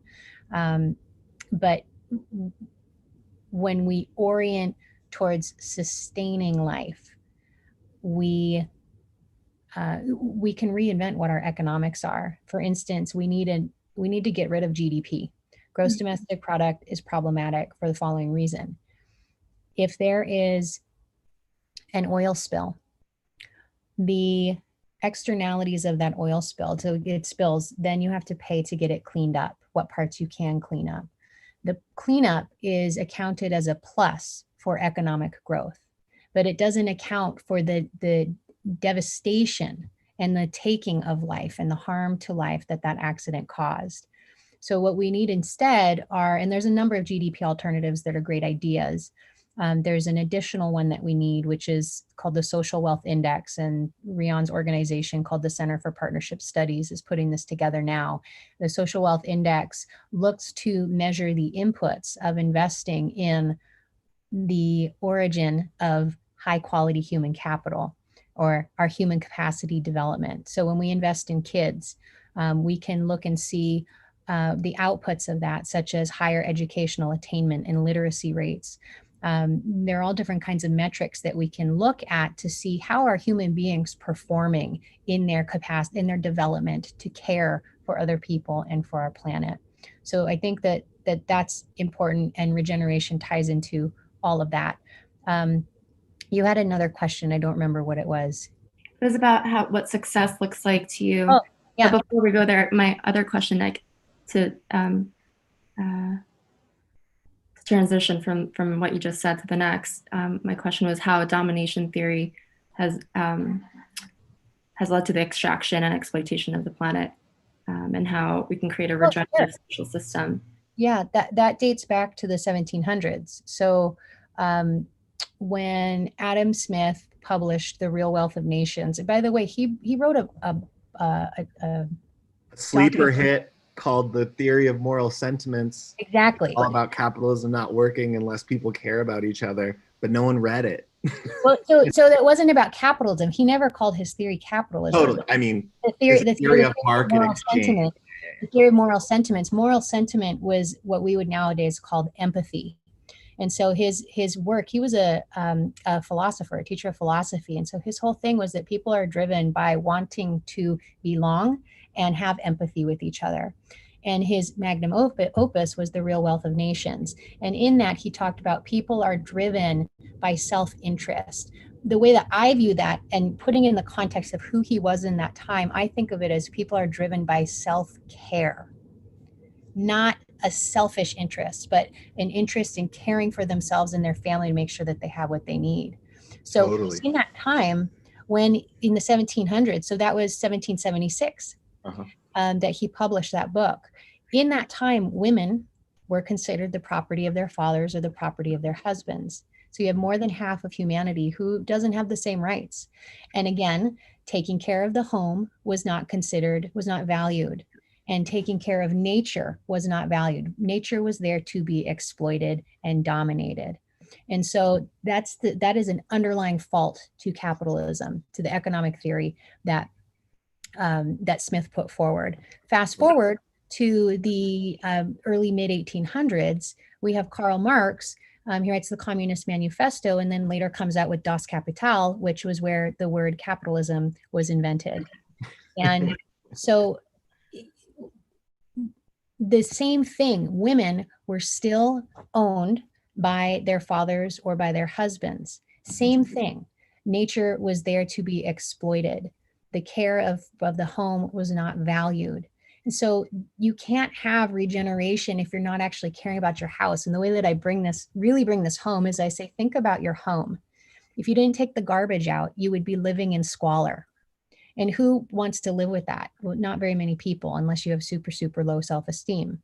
But the point is that somebody has to take it out. It's a valuable task. I talk about caring for our planet in the same way, and that's why we should be caring about climate change as well. We don't want to be living in squalor. So those are my thoughts on regeneration domination systems. Mm-hmm. Yeah, it's really interesting how the myth of Adam Smith, like if you read the books, he doesn't support like most of the like rampant capitalism that we come to know and comes to, you know, like because of his like famous idea of the like invisible hand of the free market, and people like the market fundamentalist ideology ascribing to that and then just taking that part and not thinking about the second part of the book. And I think at the same time, like another fact was that you had enclosure, right? You had the destruction of the idea of the commons. You had that all property became, all land became private property. And that is really just an extension of patriarchal culture, right? Because if you are entitled to all of the wealth of your progeny from your daughters, then you better make sure you know who father that kid is, or like who's the kid of that father, and you make sure and you develop systems of monogamy so you can have like basically birth validity so that you can have the right dowries and like different things that are associated with marriage, right? And you have an entire system of control and rule scaffolded on these like relationships of intermarriages and like all the things that happen, right? And that's Europe. That's like how that's like still Europe in some ways, which is really weird. But those processes have been exported. And so how do we recreate the commons, and how do we recreate the commons, alter our relationship to private property, and deal and value the type of work and labor that we want, right? Like for me, like I actually believe the opposite of ecosystems services. So here's a point that we don't agree on. I don't think it's valuable to value the Amazon. I think it's far more valuable to calculate the impact that we have as humans and put a price on that. So like, what is the negative, valuing the negative externalities of human systems is like far more what I'm interested in than trying to be like, what is the Amazon worth in money? Like it's like the Pacific Ocean as like the lifeblood of billions of people. How much is it worth? It's like you can't afford it, so it's like doesn't.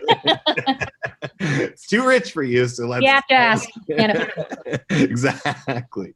So yeah, I think that there's a lot of abilities. I think the more that we untangle domination culture and untangle the relationships of fear, violence, and trauma, and how it affects our relationships to each other and the systems that we create, is the space and capacity with which we will develop regeneration. Word. Great. Yeah, these are really good answers. In terms of ecosystem services, for those who might not know, can you define what ecosystem services are, Rosie? And it's this idea that, and I have to agree with Ashoka that it's kind of absurd.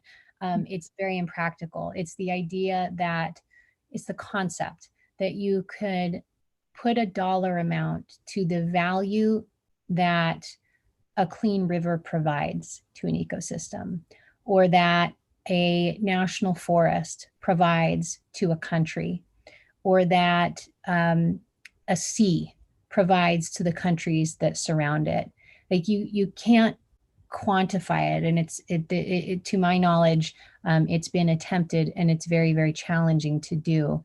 So I do like that approach that Ashoka was saying of accounting for the negative externalities. And this is a really important distinction. Sometimes you'll hear people talk about the externalities of something. Externalities are simply an unintended byproduct of a process. You can have positive externalities, which are beneficial to people, but the ones that are really important are the negative externalities. So those are all the unintended negative consequences that harm and take life. I guess I'm curious about how people are participating in ecosystem services. For example, if people are working on regenerative agriculture that's restoring the health of the soil, and the health of the soil is providing value for the ecosystem that it supports, and then that value that people are adding to the ecosystem can be measured. Would that be considered ecosystem services that the people are? I think so. I'm not an economist, so we're getting to the edge of my ability to talk about this. Full disclosure. I think that if you were to look at, okay, so let's say that I know of a farm up in the Hudson Valley that used to be used by a pharmaceutical company, and now it is being transitioned to an organic farm. So you could measure the abundance that is produced from that farm prior to, like this is where it gets so convoluted. You can measure prior to when the pharma company owned it. What did it produce? What was the abundance? You can look at things like what kind of birds were around in the ecosystem. Was there a decrease or increase in pollinators, in bees, butterflies, bats after the organic farm took over? Like, did the ecosystem become more vital? So you can choose what your different metrics are, and then say, did those things go up or did those things go down? But I think the real thing to be looking at is, what are the negative externalities? What is the negative impact of human contact and work in that particular area? Fascinating. Well, we only have 5 more minutes left, and I would love to talk about how we can incentivize collaboration over competition, particularly for restoring the health of our planet, on an ecological, social, and economic level. Do you want to go first, Ashoka?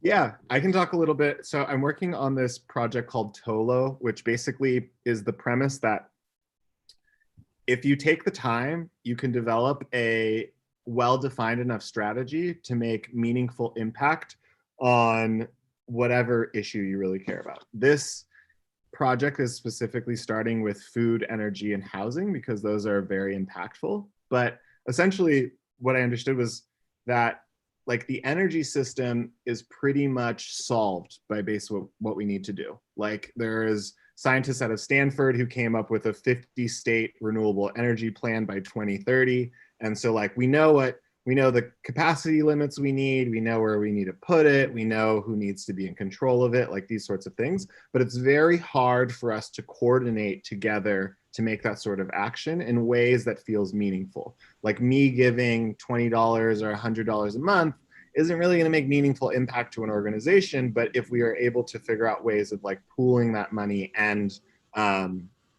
giving it to people to make meaningful difference at certain times and shining our, like taking all of our, I think of it as like each of us has like a little spray bottle basically, and we're all trying to put out the fire. But like if we all pointed to like one section and then did that together, we'd eventually put out the fire because of the cumulative effect of our water. Whereas if we're all trying different sides, like it may or may not work. But so the idea is, how do we develop the ability and capacity to pool people's resources and direct them to really strategically important initiatives, and give them feedback and understanding of like why we're making that strategy decision and how we're doing it.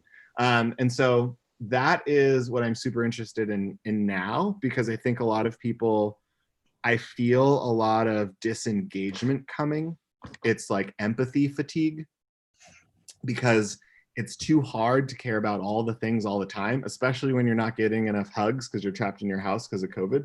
And so like, how do we balance the necessity to be like aware of everything at the same time with the ability for us to participate without necessarily being aware all the time? So finding the balance between those things, I think, is a really interesting space. And that is what I'm kind of working on. And I guess if anyone wants to have like further conversations with me, you can find me on Instagram at Life Supremacist, all one word. Thank you, Ashoka. Thank you so much for joining us. Okay, let's see. I have a lot to pack in here in 60 seconds. Incentivizing collaboration over competition. So human beings are inherently collaborative. There is tons of research on toddlers that proves that we are wired for sharing and caring. We are most satisfied when we get to share. We're most satisfied when we care. This whole idea of the selfish gene is part of that narrative that we are all out for ourselves, when in reality, the science of when we look at little kids doesn't match that. The selfishness and the competitiveness is something that we are taught.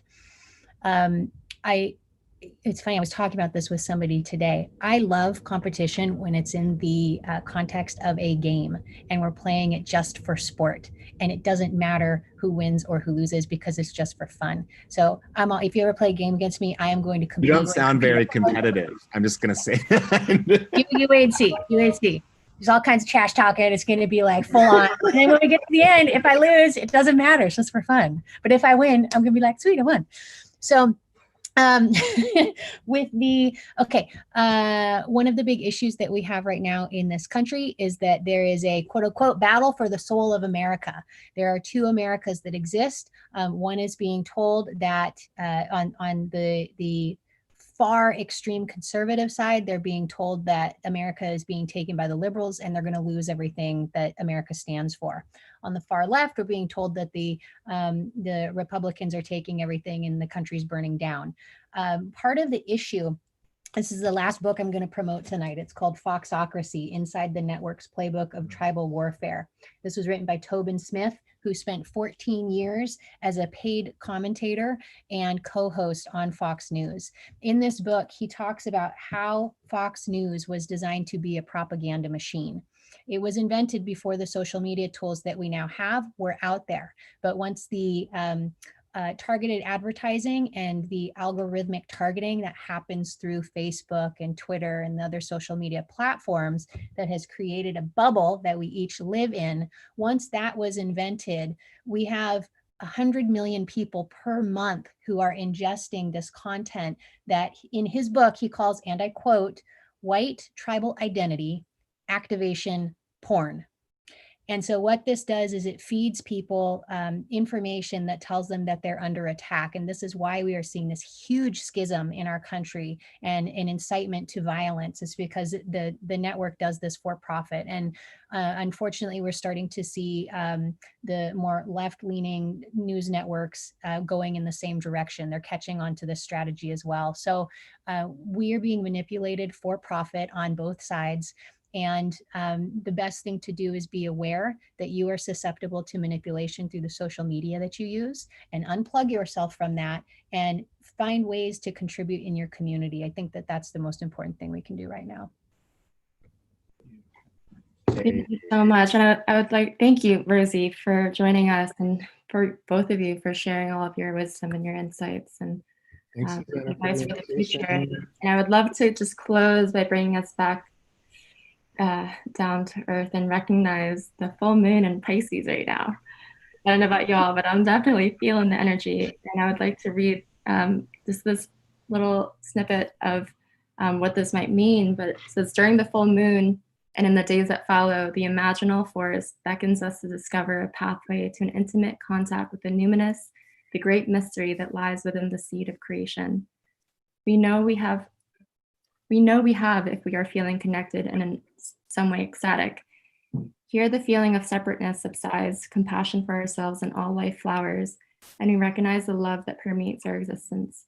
In this place that is no place, miracles occur when we soften our beliefs about what we know and open to what has been waiting in the wings to reveal itself. We have only to slow down and quiet ourselves to receive it. Just wanted to plant that seed for the next few days. Thank you. Love you both so much. And thank you, Jenna. Good to see you, Shoka. Good to see you too, Rosie. Thank you. Bye. Bye. Bye. Yay! Hi, everybody. We're still up and going on our BWB Speaker Series and performances today. And next up, we have a beautiful musical performance today from the Brothers Corin, and that's Isaac and Thorold Corin, and I'm going to let them in right now to play some music for you. They are called Braves. Here we go. Look at them. Hi, guys. How you doing today? We got you on mute.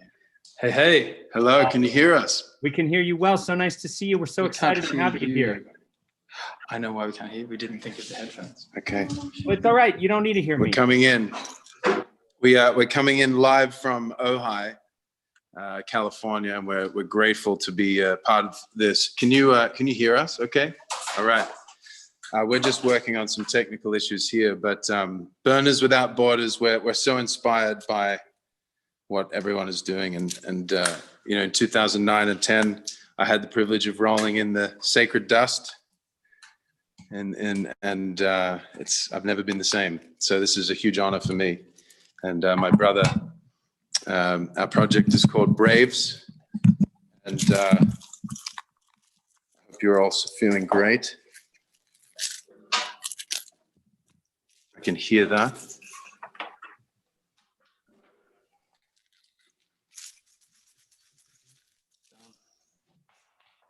Can you hear us? Fantastic. Okay. This is a song called What Happens Now.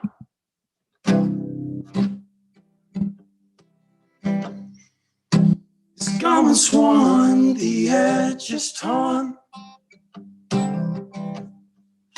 This crowd is gone, I must move on.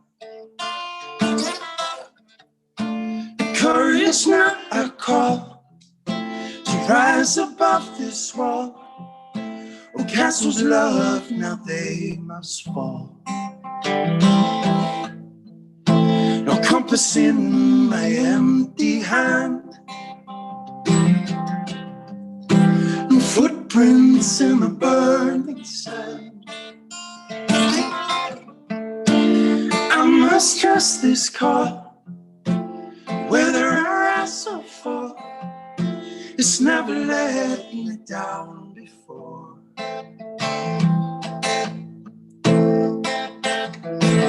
What happens now? I begin again. What happens now?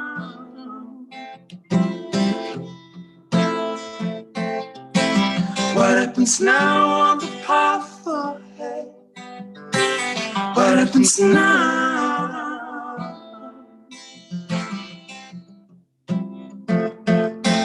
A safety net below my feet, walking down the cobbled streets. The city lights shine bright. Let's plant the seeds tonight. We must be sown before the dawn.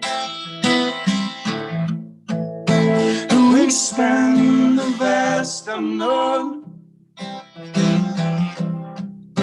And this new life is cast and thrown. Only a second chance is painted horses' breaths. Naked I ride a crimson tide.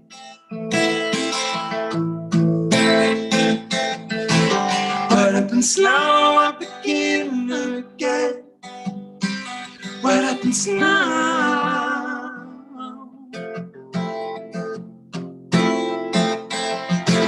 What happens now on the path ahead? What happens now?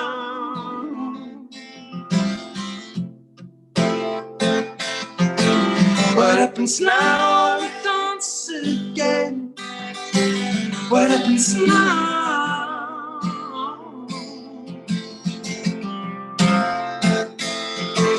What happens now? I spin again. What happens now? What happens now?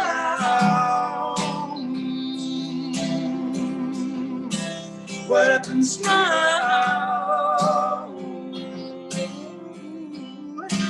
What happens now?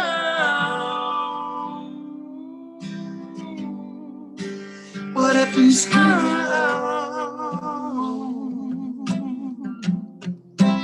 What happens now?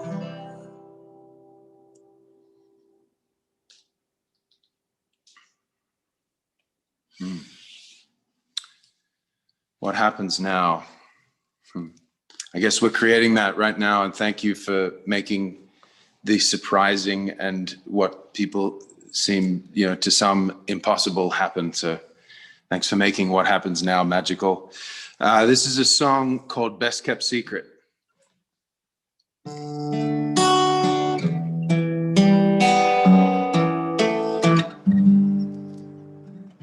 No one ever should have let you in. Got me 6 feet in. Now I'm living underneath your skin. I'm your skeleton. You're the ache in my bones. Don't you never leave me alone. Heat me up, turn me to oxygen. I'm your pathogen. You believe me when I whisper it. You're my best kept secret. When I'm in chains, would you swallow the key? Now I know you're not what I want. You're just what I need. I got me enslaved, but it's heavenly. Now I know you're not what I want. You're just what I need. Yeah, you're what I need.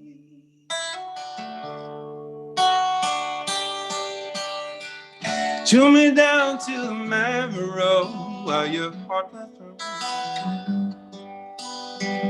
Hang me up in your gallows and enjoy the show. I down the road to your needle and your spoon. Hang me up in your gallows and enjoy the show. You believe me when I whisper it. You're my best kept secret. When I'm in chains, would you swallow the key? No one know you're not what I want. You're just what I need. Yes. Get me enslaved and it's heavenly. Now I know you're not what I want. You're just what I need. Yeah, you're what I need. You're what I need.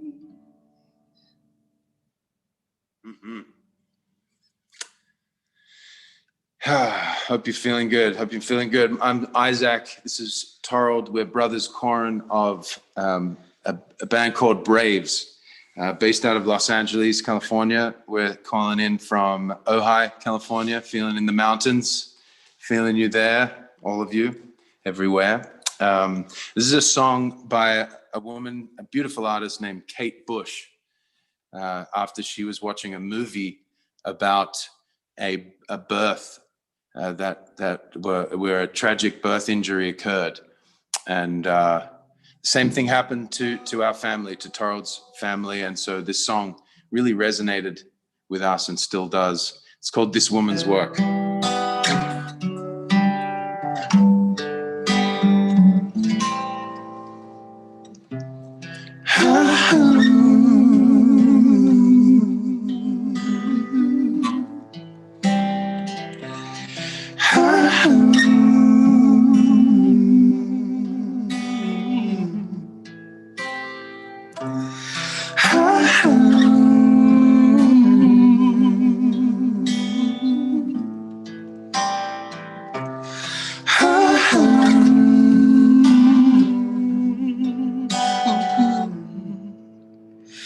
Pray God you can cope.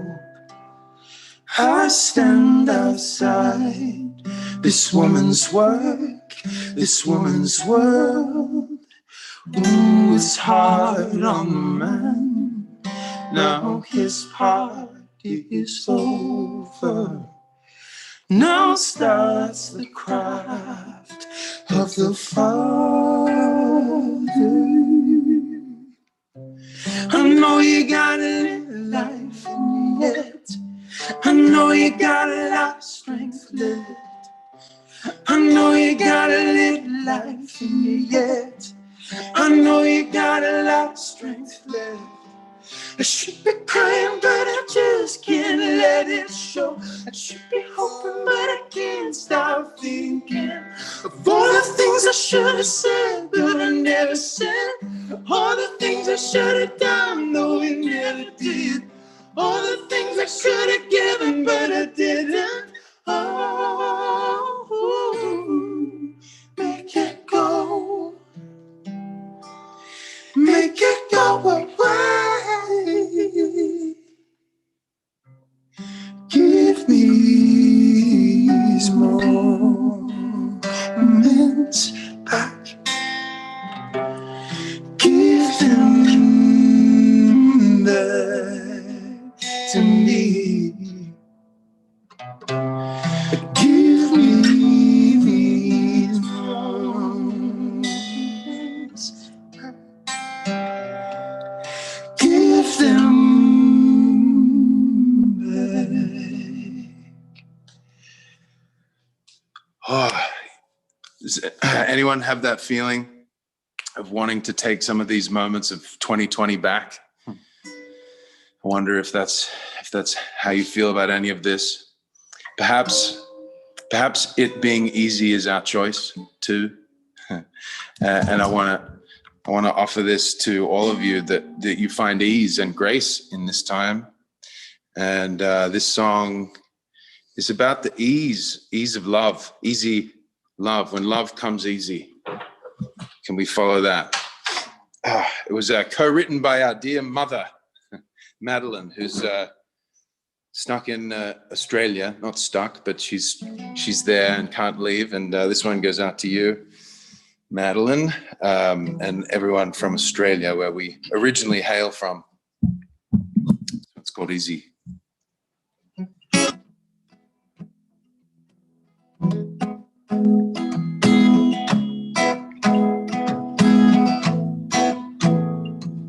Settle down, unwind, see me,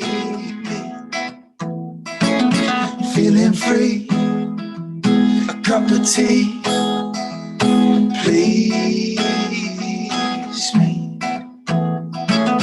better now, you're mine, tease me, slowly now, don't rush, release me. Just let your golden hair down, let me drown, roll me around and take me high. Easy, everything is easy with you.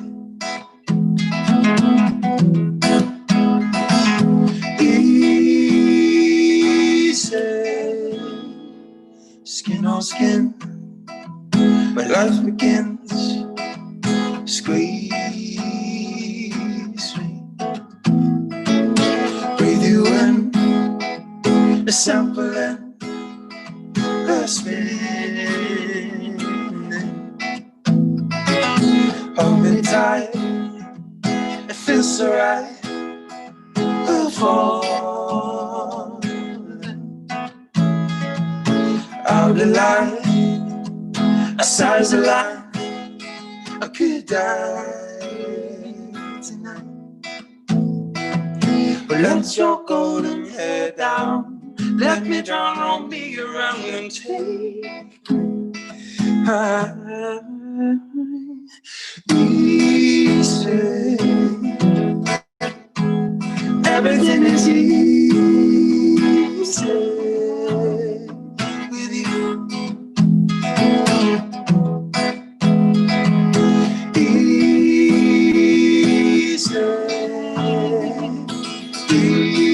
easy,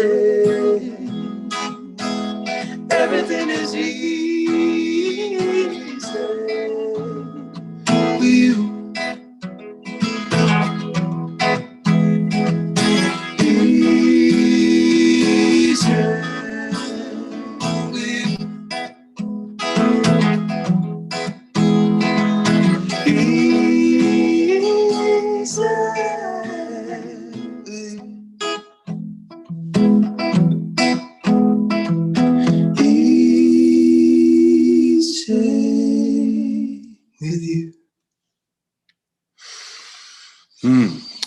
Speaking of our mom who co-wrote that with us lyrically, we grew up with hippie parents, born in the late 70s, early 80s, and actually ashram babies, basically.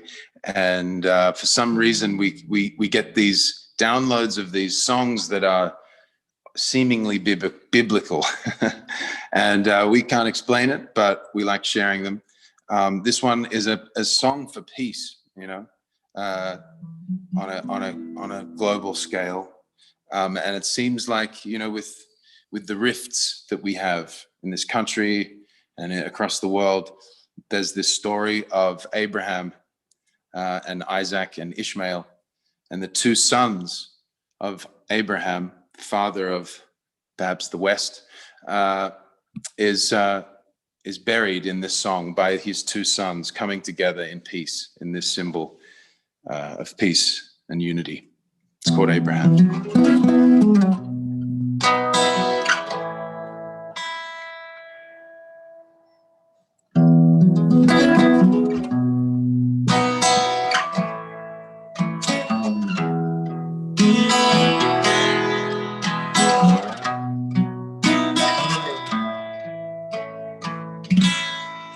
There's a tale told by sailors of two sons and their father as they sail to old Palestine. True were these brothers, they sailed to bury their father. They would fight for Jerusalem. You will be meek when I am able. You'll be the salt upon the table. When all is said and done, could you somehow be sons of Abraham? I was told by a stranger of a young blood thrown to the desert. He united a people with his hands. He went to the crescent, he fed the lion to the pheasant. He was straight to the spring of Zamzam. You will be meek when I am able. You'll be the salt upon the table. When all is said and done, could you somehow be sons of Abraham? You will be meek when I'm able. You'll be the salt upon the table. But when all is said and done, could you somehow be sons of Abraham?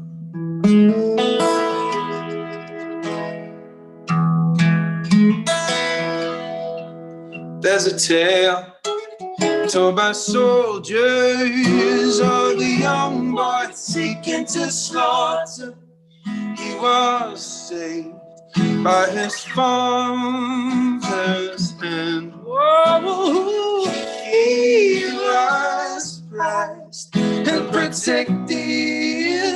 The prince who was he elected, he was to save those with land. You will be meek when I am able. You'll be the salt upon the table. But when all is said and done, could you somehow be sons of Abraham? You will be meek when I am able. You'll be the salt upon the table. But when all is said and done, could you somehow be sons of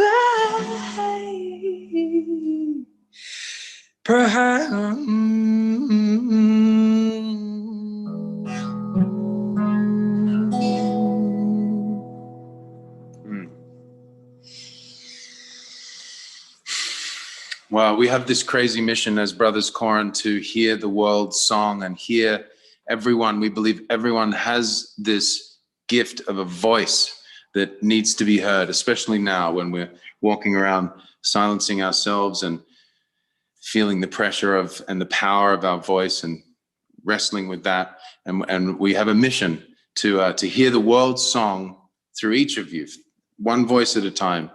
And come find us if you have a song in you that wants to come out. And we love to demystify the beautiful pop cultural myth that singing is for just the few, where singing was our nature born gift. And we each live this fascinating story, and we each have this unique, what we call musical cosmology.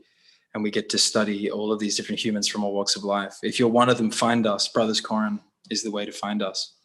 And we just want to sing a song to Torald's late son, who passed in January this year. He was born with critical birth injuries and lived for almost 2 years with us. And we feel co-wrote this next song with us with the only instrument that he was given for change was his voice. He could use his voice. And so he may have had 5% function according to neurologists, but he had a voice and he used it, and it was complex vocal learning, no matter what someone says. And he would even sing the beginnings of notes to give us ideas for songs. And this came from a note he sung.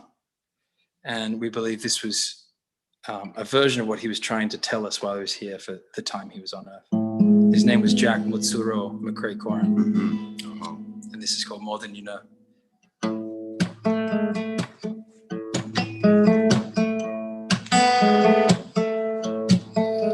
Half in heaven, here but not here. Take my life instead. Smash my armor, rip my heart out. There's demons in my head.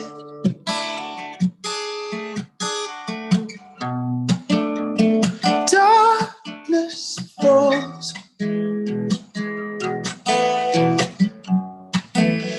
I hear your call.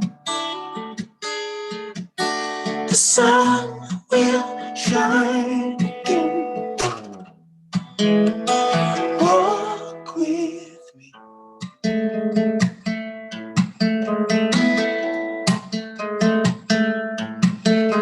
You can't see me, only feel me. Our love is deep and bold. Show no mercy, crush and nail me. Teach me all you know. You're the mirror sent to show me. From ashes wings can grow.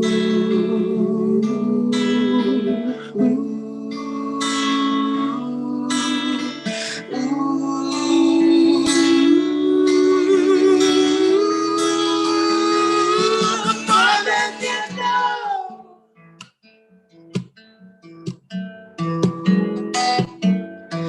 More than you know.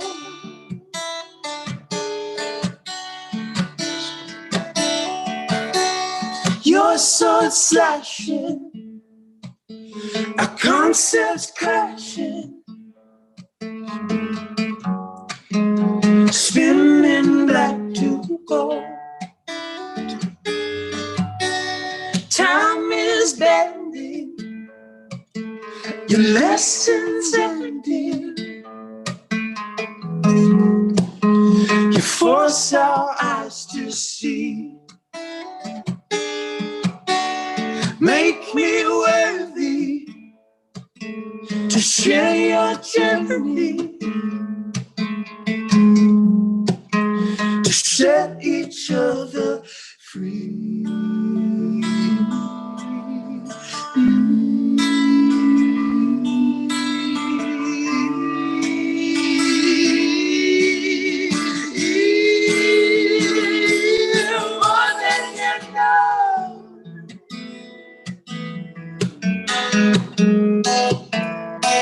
More than you know. More than you know.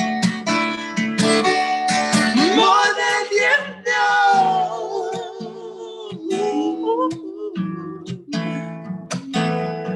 More than you know.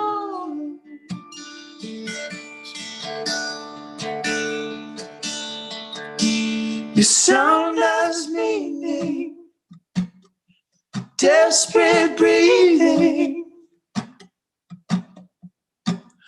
You murmur questions like, how do I say I love you?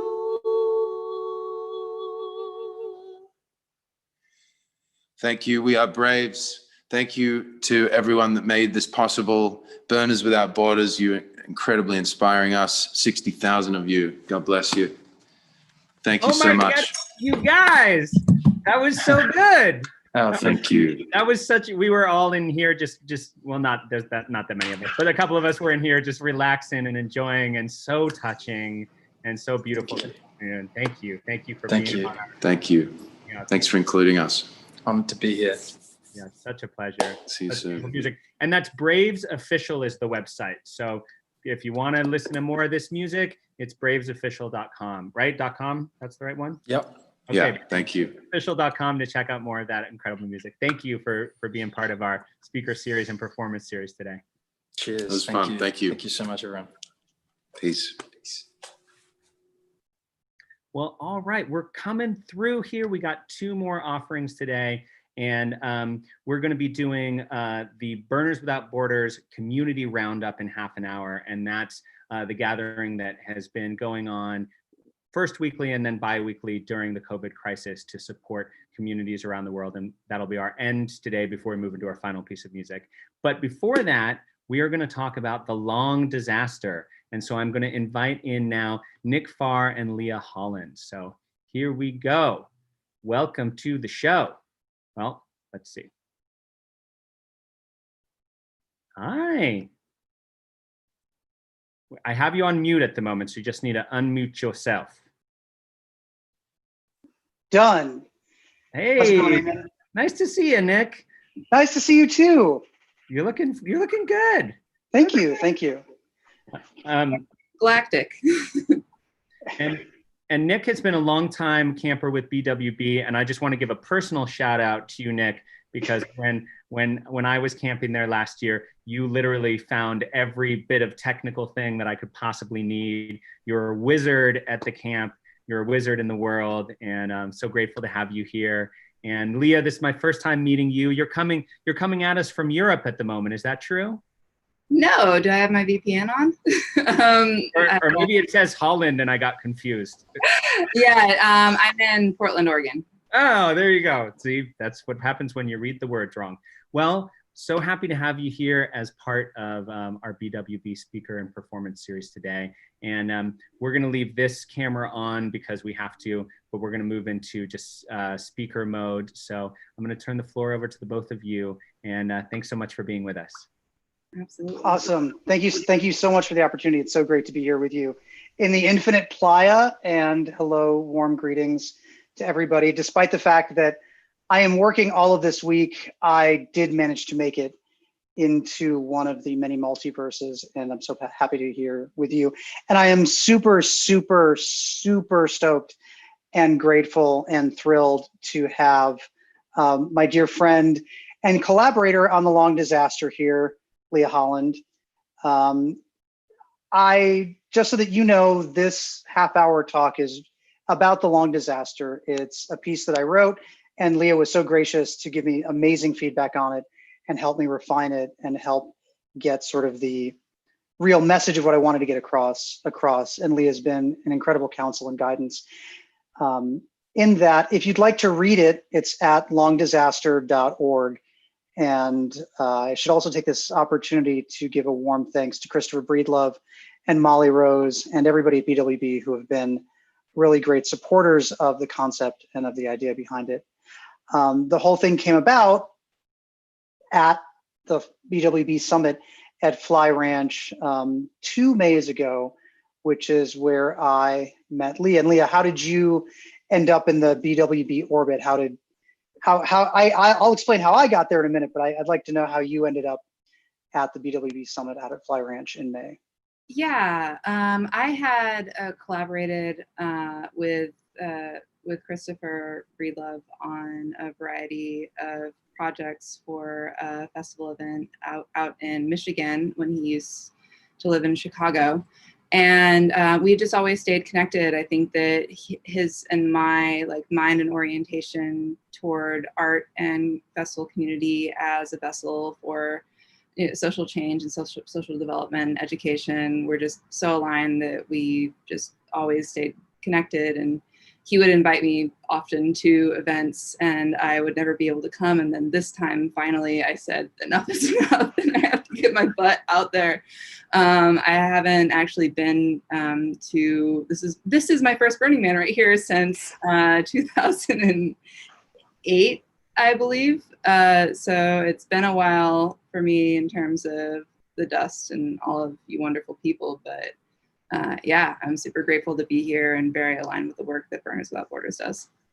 And I was just about to say, you preempted me a little bit, that I finally managed to drag you to Burning Man.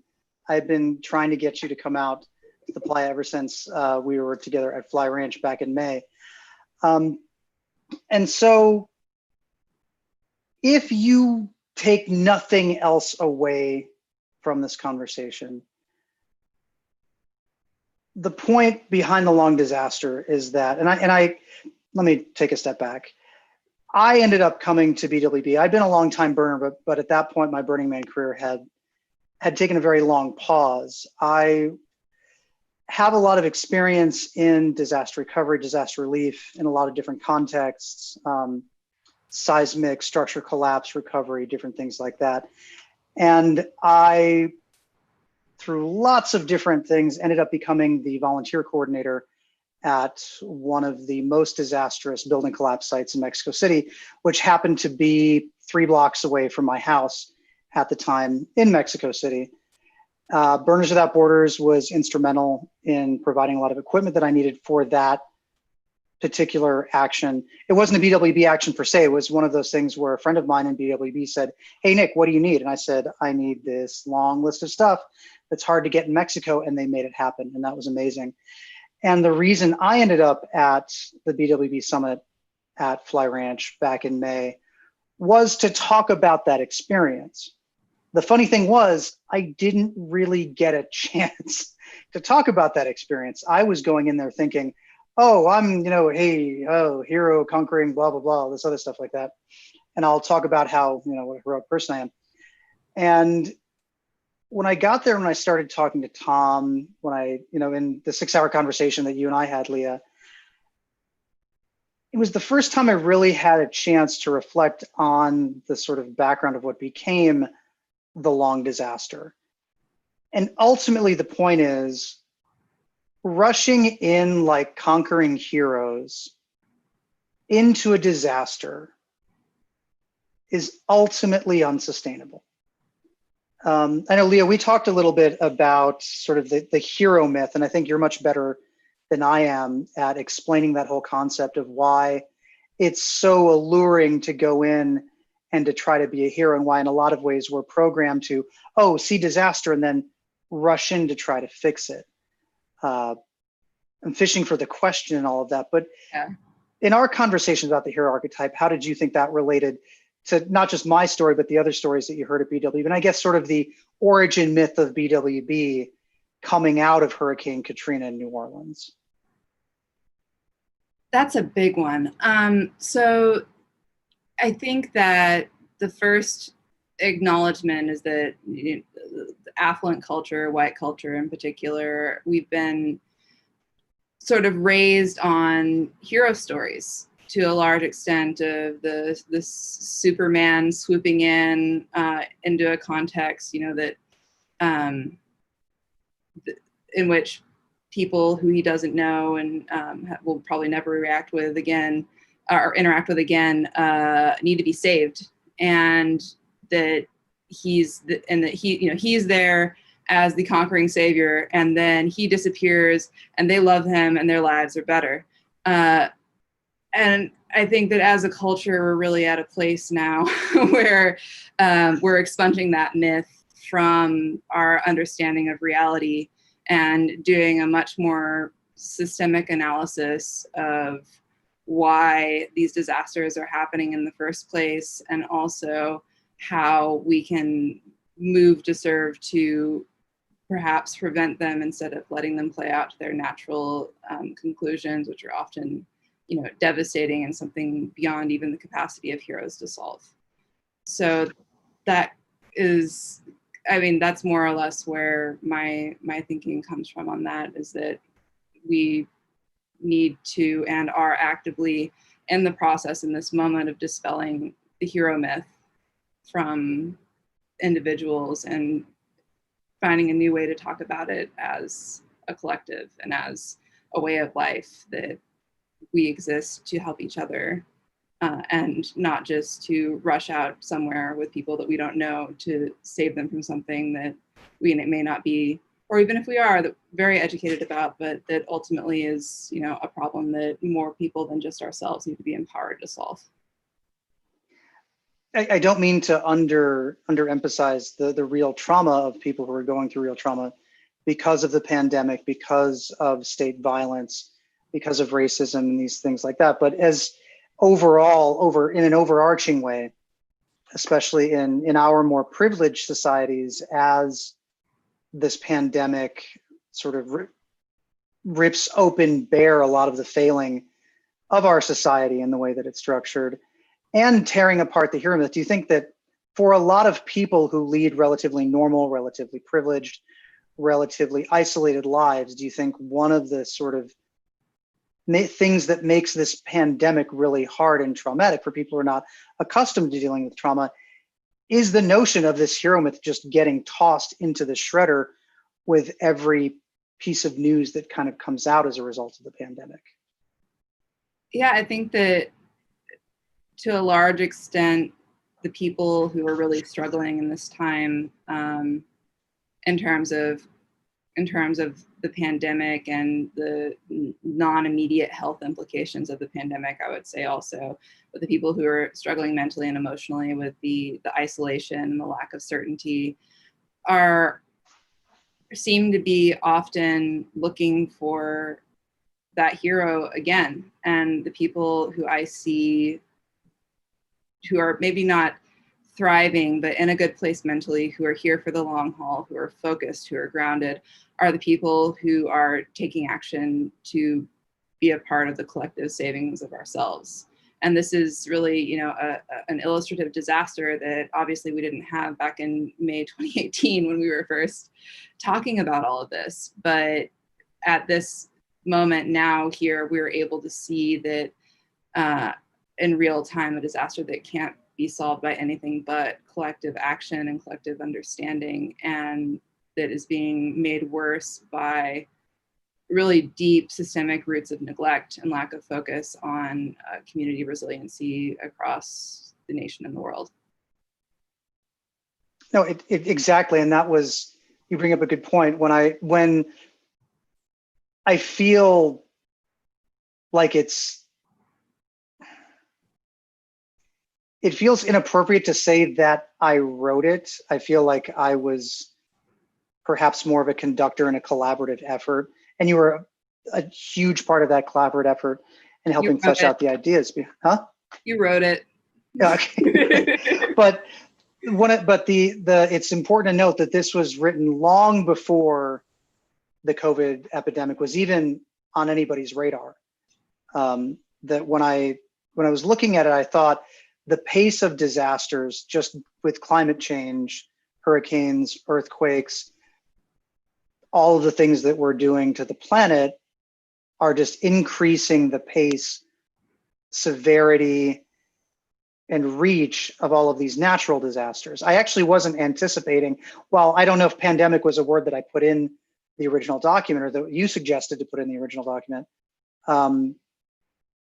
That really drives home the point. We don't have to explain the concept of the long disaster to anybody here. And that if we work our way out of this viral pandemic, we still have global climate change and all of the other things, as mentioned, coming in there. And like I said before, the one thing I want you to walk away, the one thing I want people to walk away from this conversation with is that, yes, you're going to be much more likely to be tempted to become a hero, to see the results of a hurricane and want to rush in and fix that, when really the best way, and perhaps the only way, like you've pointed out, that we have forward in fixing the long disaster, whether it's this pandemic, whether it's responding to state violence, are community efforts. and you live in Portland. You're in what I see from the outside as a big hub of community collaborative efforts. And I'd like to hear a little bit more from you about some of those things that you're seeing on the ground in Portland, and about other efforts that you've been engaged in that are the exactly kind of hyper-local collective activities, or supporting hyper-local activities from afar through direct grants. And I don't want to steal your thunder, but I wanted you to bring up all those things. Yeah, let's see. I think that the, just referencing back to the text of the long disaster, which you really should read as a companion to this conversation. The idea of disaster being finite, and that the Herculean effort of response as something that is sustainable or warranted or appropriate definitely is not an orientation that activists on the ground in Portland who are resisting fascism and advocating for, the importance of Black lives are under any illusion that that exists, or that that's a way to approach these types of efforts. We're coming up on 100 days of Black Lives Matter protests in Portland now, and the way that that is happening, as far as I can tell from my involvement and presence on the ground, and also just listening and learning, is that for many of these communities who are engaged in this struggle, they don't have the sense that I, as a white person, have, that infrastructure will be provided, or that justice will show up, or that money will be able to solve these problems. And so I see there are community efforts on the ground to feed people, to collect supplies, et cetera, all up and down the line of the different means of fueling our bodies and spirits to keep the resistance going. Those are collective efforts. Those are hand-to-hand, individual people organized efforts that any of us are capable of without the need to feel or take on that mantle of the hero. It's just what people are doing and how people are living in Portland in a way that is, for almost everyone, pretty traumatic, but also for many sustainable in a way, because we aren't alone and we aren't standing alone. So that's really important, I think, to understand that disaster is becoming less and less finite, and it is going to be in the ways that we live and the ways that we renew each other, and step in and out and take time to weave our lives around engaging in activism and resistance, that we will become, long disaster responders, as Nick's article says. And I think that the micro grant thing that you were referring to, Nick, was an effort at the start of COVID with one of the organizations that I've worked with in the past, where we really wanted to seed among young people the idea of this sort of collectivist action, and the idea of individual action, asking yourself what you can do in this immediate time at the start of lockdown, when people are afraid and people are isolated and we're all adjusting to this new reality in a really dramatic way. So we put this ask out to hundreds of members of this community. What can you do? Tell us, and we'll give you the money to do it. And scrap the entire plan for that entity for that year in order to respond and model for others what effective response looks like, even on a small scale with a micro grant of $100 or something like that. So I think that the two main takeaways there are resistance as a way of life, and also teaching, even if on a small scale, because this is definitely a new way of thinking that's unfamiliar to most people, and a way of thinking that I think that we as a species need in order to survive and to justify our presence on the planet at this point. And it's amazing you bring that up, because one of the things that I've always, and one of the things that I've always admired about Burning Man is that, in a way, and this isn't a universal experience of Burning Man by any means, but in a way, there are a lot of people who are incredibly privileged, and you do have to either have access to or be privileged, in a sense, to go to Burning Man on the fly. In the norm, I mean, in the multiverse, fortunately, all you need is a laptop and internet connection. It's Many but people actually, in the country actually don't have. and that's also true. That's also very good to remember. And then, of course, making a trip out to the playa requires even more privilege. And for those who do not have an extreme level of privilege, sacrifice. But it's where people of privilege go to practice for the apocalypse.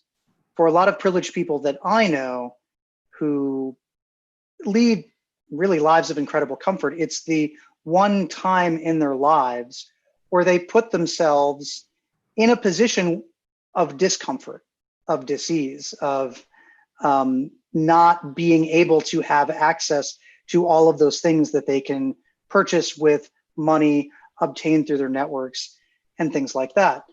And in a lot of ways, it forces people to struggle with things that are, and forces them to recognize that a lot of the world is out of their control. It's a situation somewhat analogous to people who don't have privilege. Of course, the critical difference being that people without the same amount of privilege, that is their life. That for many people, and as we're finding out in this world, just the raw art of living and survival is living through a disaster. And of course, the target piece, the target audience for the long disaster were generally more privileged people, even though eventually we're more likely as a species, as a society, to be reduced to a level of lacking privilege as opposed to what we aspirationally would like in being able to lift people up into a position of privilege. And getting back to Burning Man,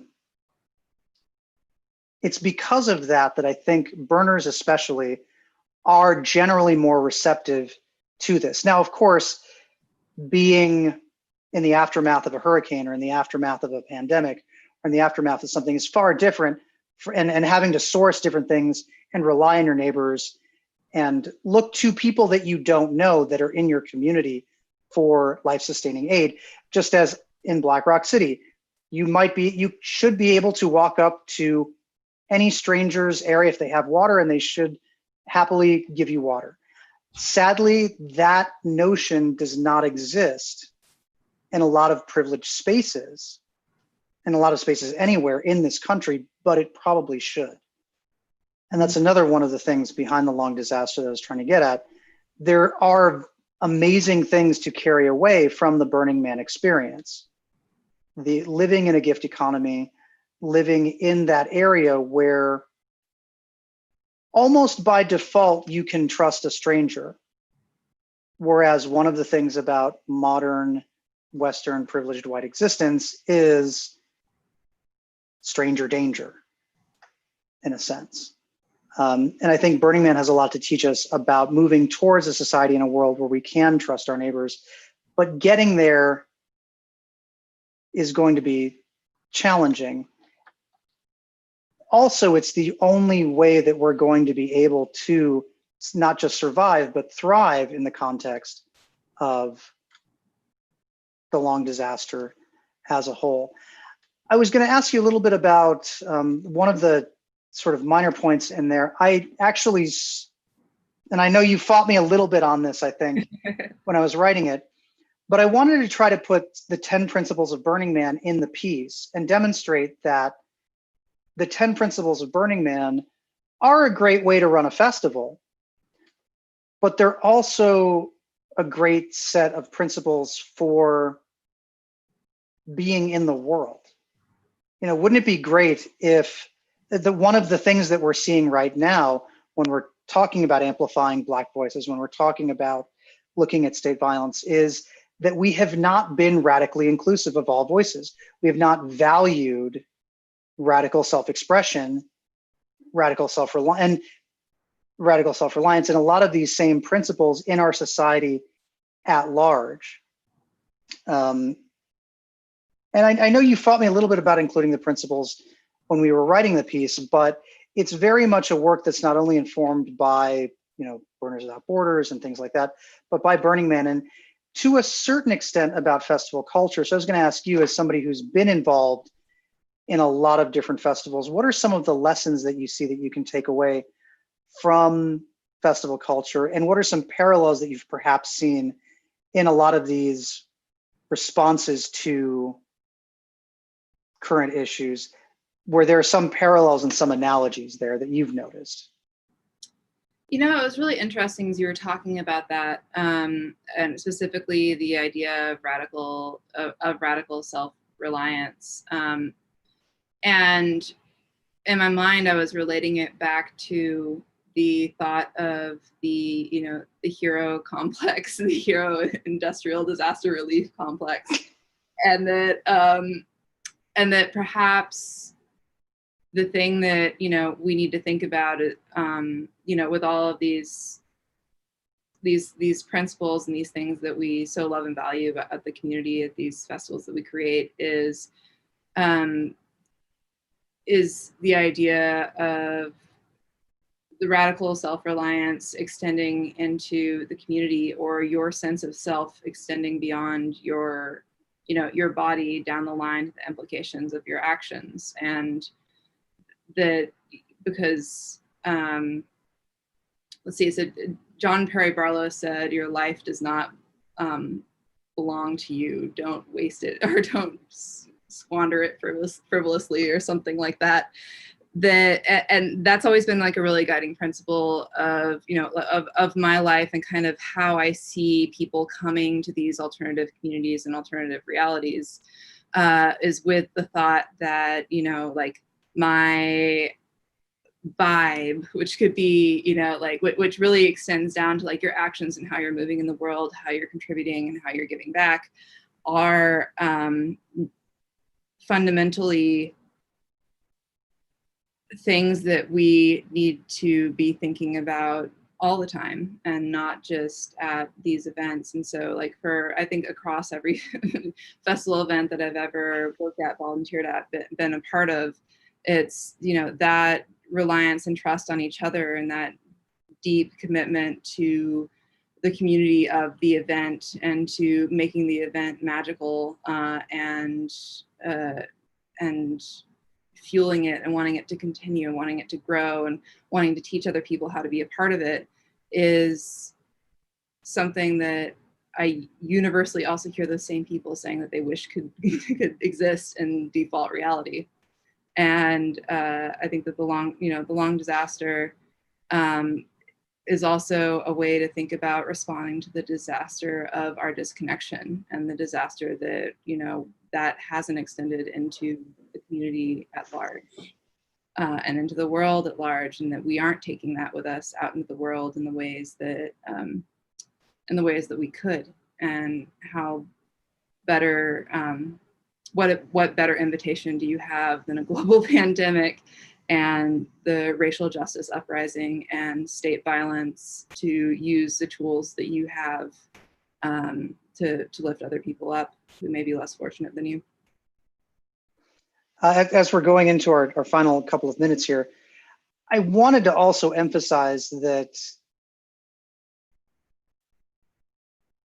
while the long disaster is talking about resiliency and community and the need to build connections, I don't, and even though one of the earlier names of it was the forever disaster, but we settled on long disaster because it's, in my personal view, it's pointless to put out a work which says, or even gives a subtle meaning that says all hope is lost.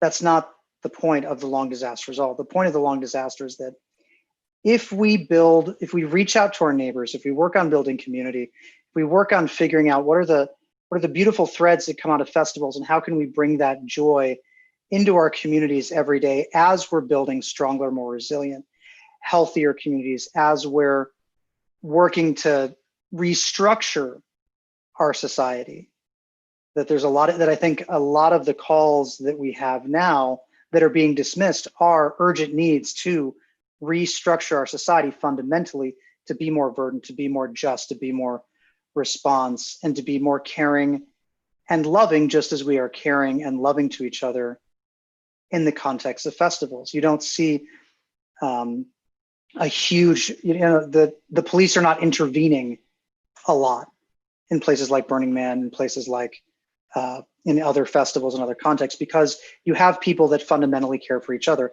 The more we care for each other in our communities, the less we need external forces like policing, as one example. And on that note, I was going to ask, what do you have hope for the future in that context? It's a hard it's a hard thing to talk about hope in the midst of such day-to-day violence and oppression. But I also, am myself personally privileged enough to balance that pain and that experience of oppression with a lot of time in nature and a lot of time seeing the world through the eyes of the animal that I am, just like any other species on the planet. So I really do have a lot of hope for the resiliency of the world and its ability to recover from, the humanity, as it were. And I see among us many people who I believe deserve and belong to be a part of that future. And I work every day to try to be one of those people too. So I don't know, I have hope in this moment, and I have hope in the people I collaborate with, and I have hope in the planet, even if I'm not there for that recovery. So I don't know if that's the optimistic answer that you want, but I think that we really have to take it on if we want a brighter future.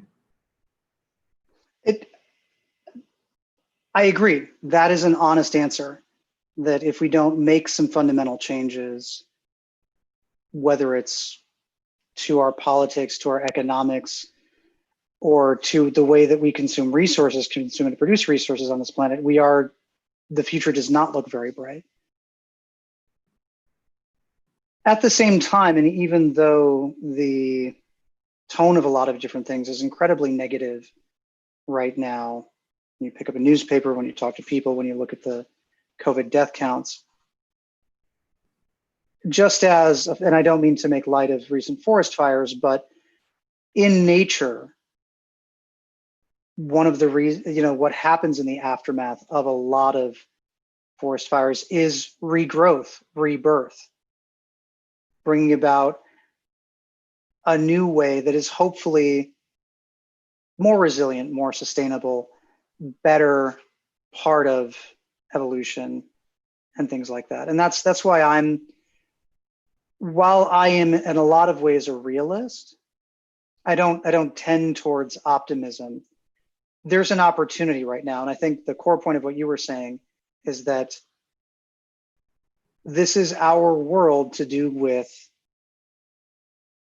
correctly, or to fall back on, continue, living in the denial that we've lived in, or do the hard work of getting to meet our neighbors, getting to know them, working on projects, working on sharing our resources as opposed to hoarding them as individuals. And I'm hopeful that this pandemic that got here a lot sooner than I thought it would is going to teach us and raise people by default to be more community minded, to be more community oriented, and to work collectively, because really I don't see another way out. Do you? No, I think that, in a world where everyone did all they could, we'd be fine. But we have to bear in mind and do what we have to be sustainable about our efforts, which means it's, as I am constantly reminded by Molly and Christopher, it's a marathon, not a sprint. And self-care is a very important part of personal sustainability. It's not an excuse to not do something, but at the same time, do what you can. And instead of thinking about how can I go be a hero, how can I be humble and serve my community and bring about a true global change? And so I think that's we're about 5 minutes over time, and I hope I'm not taking away too much time from Christopher or anybody like that who's free to come in. I know I'm looking forward to the community roundup that's coming up soon. One of my favorite, the funny thing about this whole pandemic is one of my only social times outside of work were our Wednesday night calls. And while I'm here, I might as well also bring up on Sunday mornings at 8 o'clock Pacific, we have a group called Together We Grow, which is exactly one of those community things. We literally just talk about growing things for 2 to 3 hours, whether it's, and we've had people who are calling in on Zoom from their fire escape in Harlem. And we've had people from intentional communities in the Central California Valley talking about their beautiful, amazing farms, people in Arizona, people from France. We've had people even from Guatemala calling in, all talking and sharing their knowledge about how we grow food. And that's a wonderful call that I participate in. And Eamon, you're back. Thank you so much, Nick. Thank you so much, Leah. Thank you so much for the essay. And that is The Long Disaster, and that is available. What is the URL to go read that? I know you let people know. Longdisaster.org. Longdisaster.org. Thank you both for being part of this today. And as you were just pointing out, we have the community roundup. And I am going to introduce now the myth, the legend, the man that does community roundups here. This is my friend and yours, Christopher Breedlove, who's going to shepherd the next section before we have a final piece of music of our speaker series, which is our BWB Community Roundup. And thanks again, Nick and Leah. Really appreciate it. Thanks so much. Thank you. Thanks, Eamon. Hey, nice to see you, Nick. Nice to see you, Leah. It was super awesome watching that. It was really great. Thank you. Thank you for bringing us together. Yeah. Hey, my pleasure. Those summits are awesome. It's one of my favorite experiences to see different people I love get to meet each other and find out how awesome they are, and then go off and do other amazing things. And so it's awesome to see what you two have been doing. Thank you so much. Thank you so much.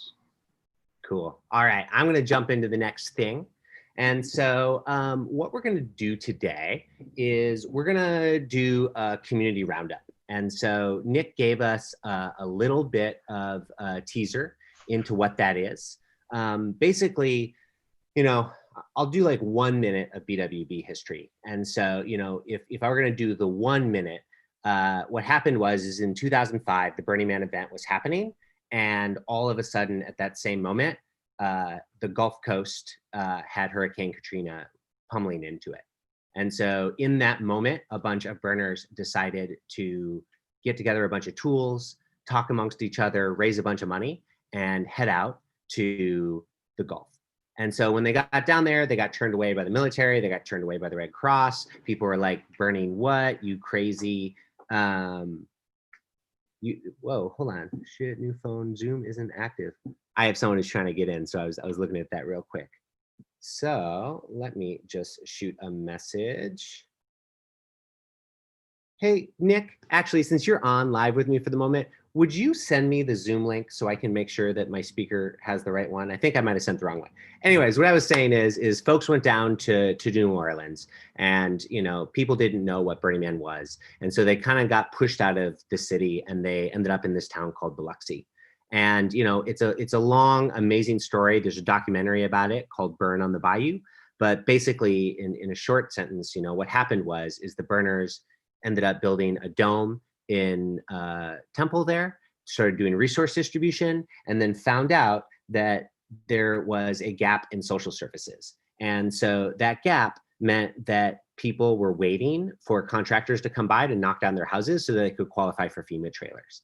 And in that, our volunteers ended up getting a donation of heavy equipment, and they're able to do over $1 million worth of demolition work for free for the local community. And so that was like this big aha moment where all of a sudden, we realized that the skills we had at Burning Man were immediately applicable to these other places. The other thing that we did in that moment was we figured out that art also has a place in these disaster zones, and we built these sculptures during the day, and at night we would burn these and people would come around, and we found that art was a therapeutic piece of the infrastructure in these places, and that actually fun and creativity are essential in these really hard places all around the world.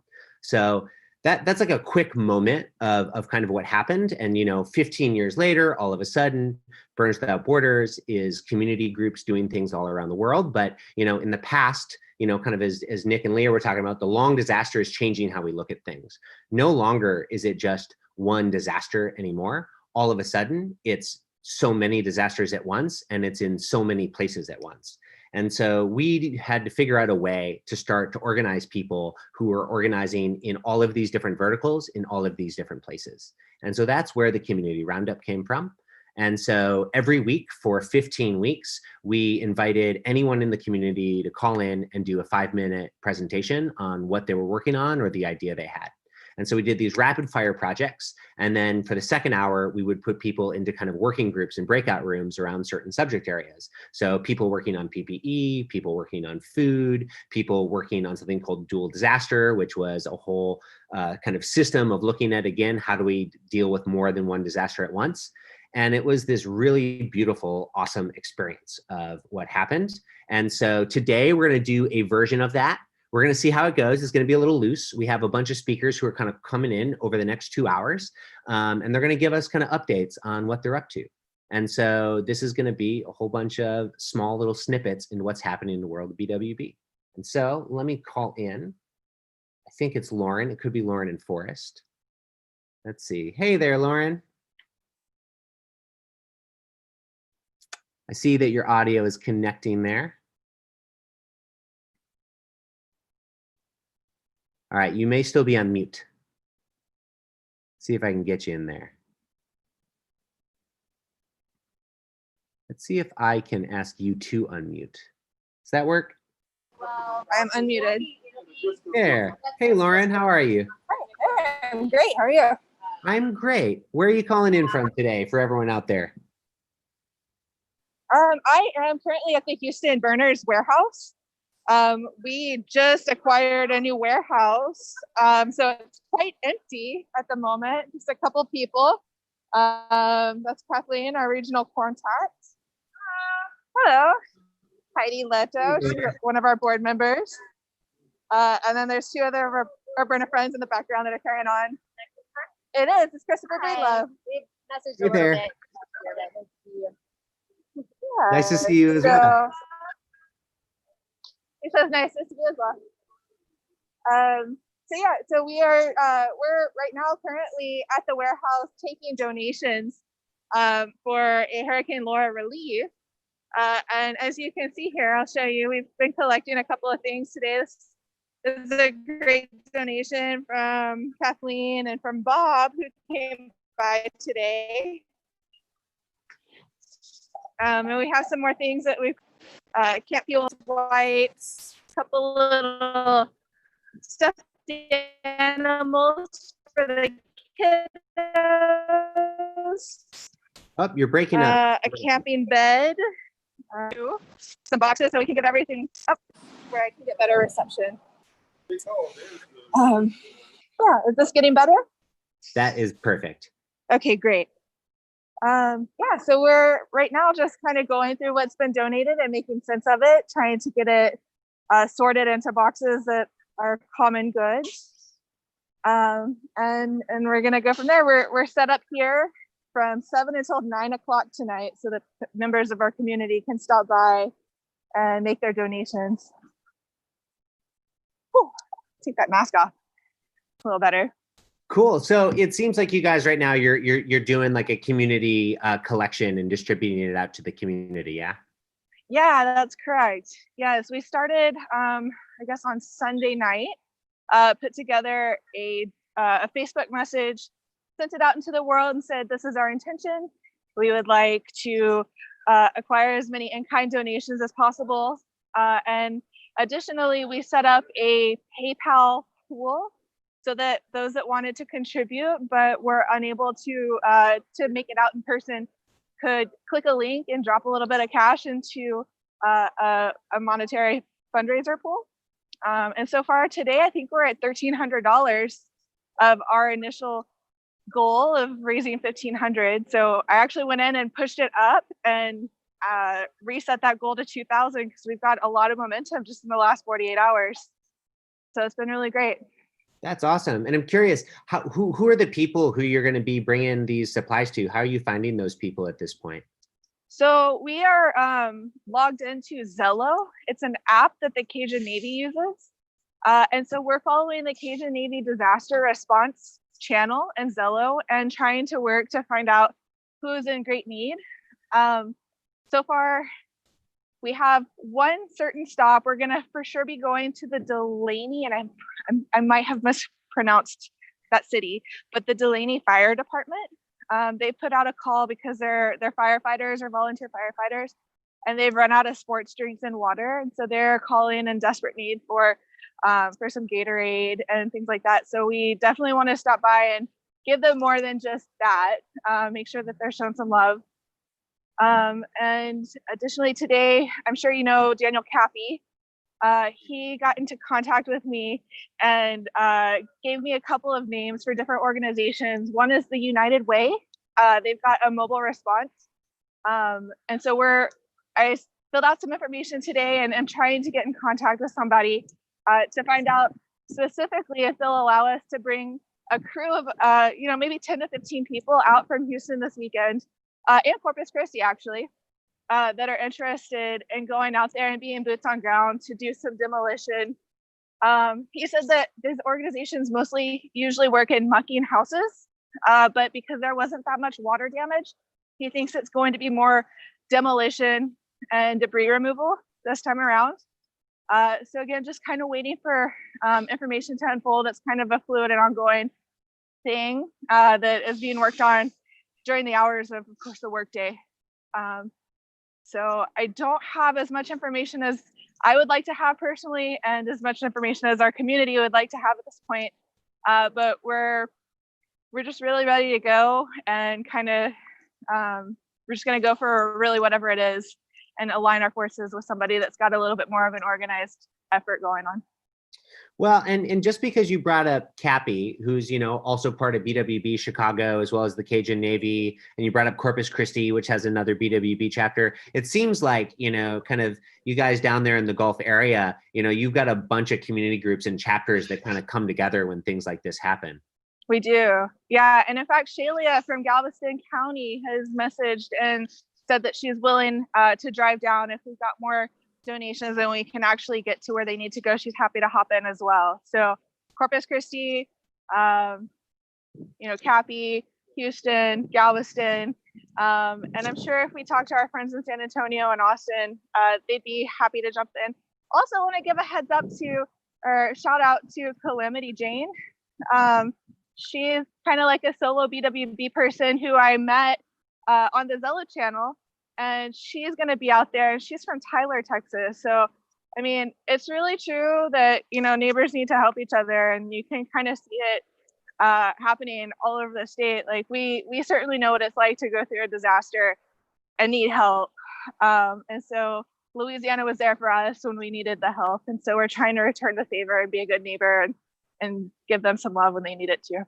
Well, and thinking about that too, your group kind of started after Hurricane Harvey, right?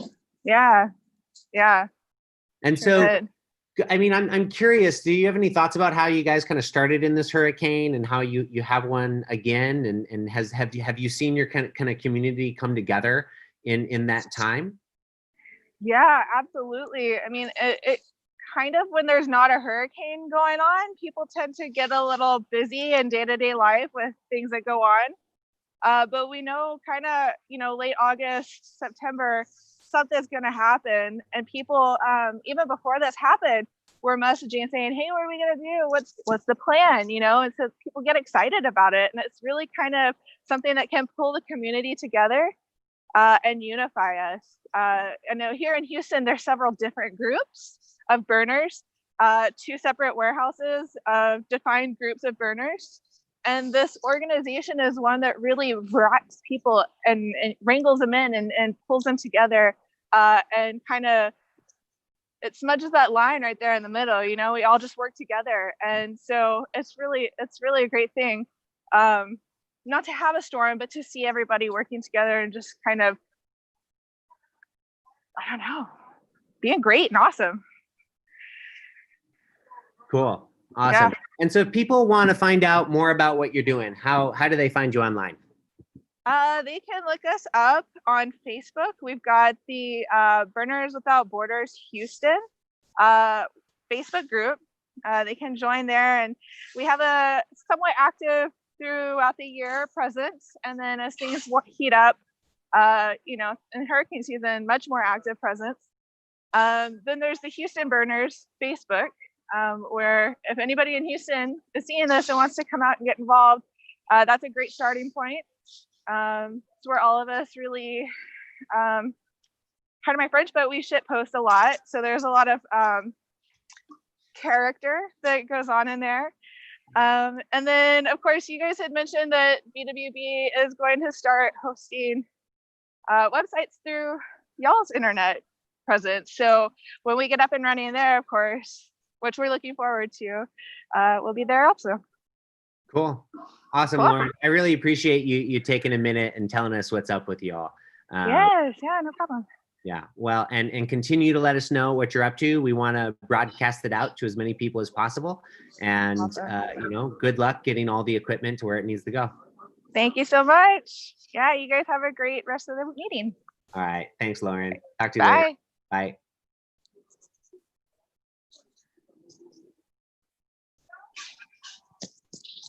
Cool. So, you know, I think that was Lauren. And, you know, I think that, you know, it's great to kind of see what these different chapters are doing. You know, there's over 41 of them in the United States that are all doing different work all around the world. And each one of them chooses what matters the most to them. And, you know, as she was kind of pointing out, a lot of these groups end up kind of working together and supporting each other, especially in these harder times. And so, you know, as we see fires on the coast of California, as we see these hurricanes in the Gulf Coast or in Florida or on the East Coast, you know, we see all of these community groups, you know, kind of practicing coming together and building projects. So I'm really glad that Lauren was able to call in. So I'm going to now bring in Oscar. Hey, Oscar, I think I'm calling you in right now. Let's see, are you there? Gotta see if I can unmute you.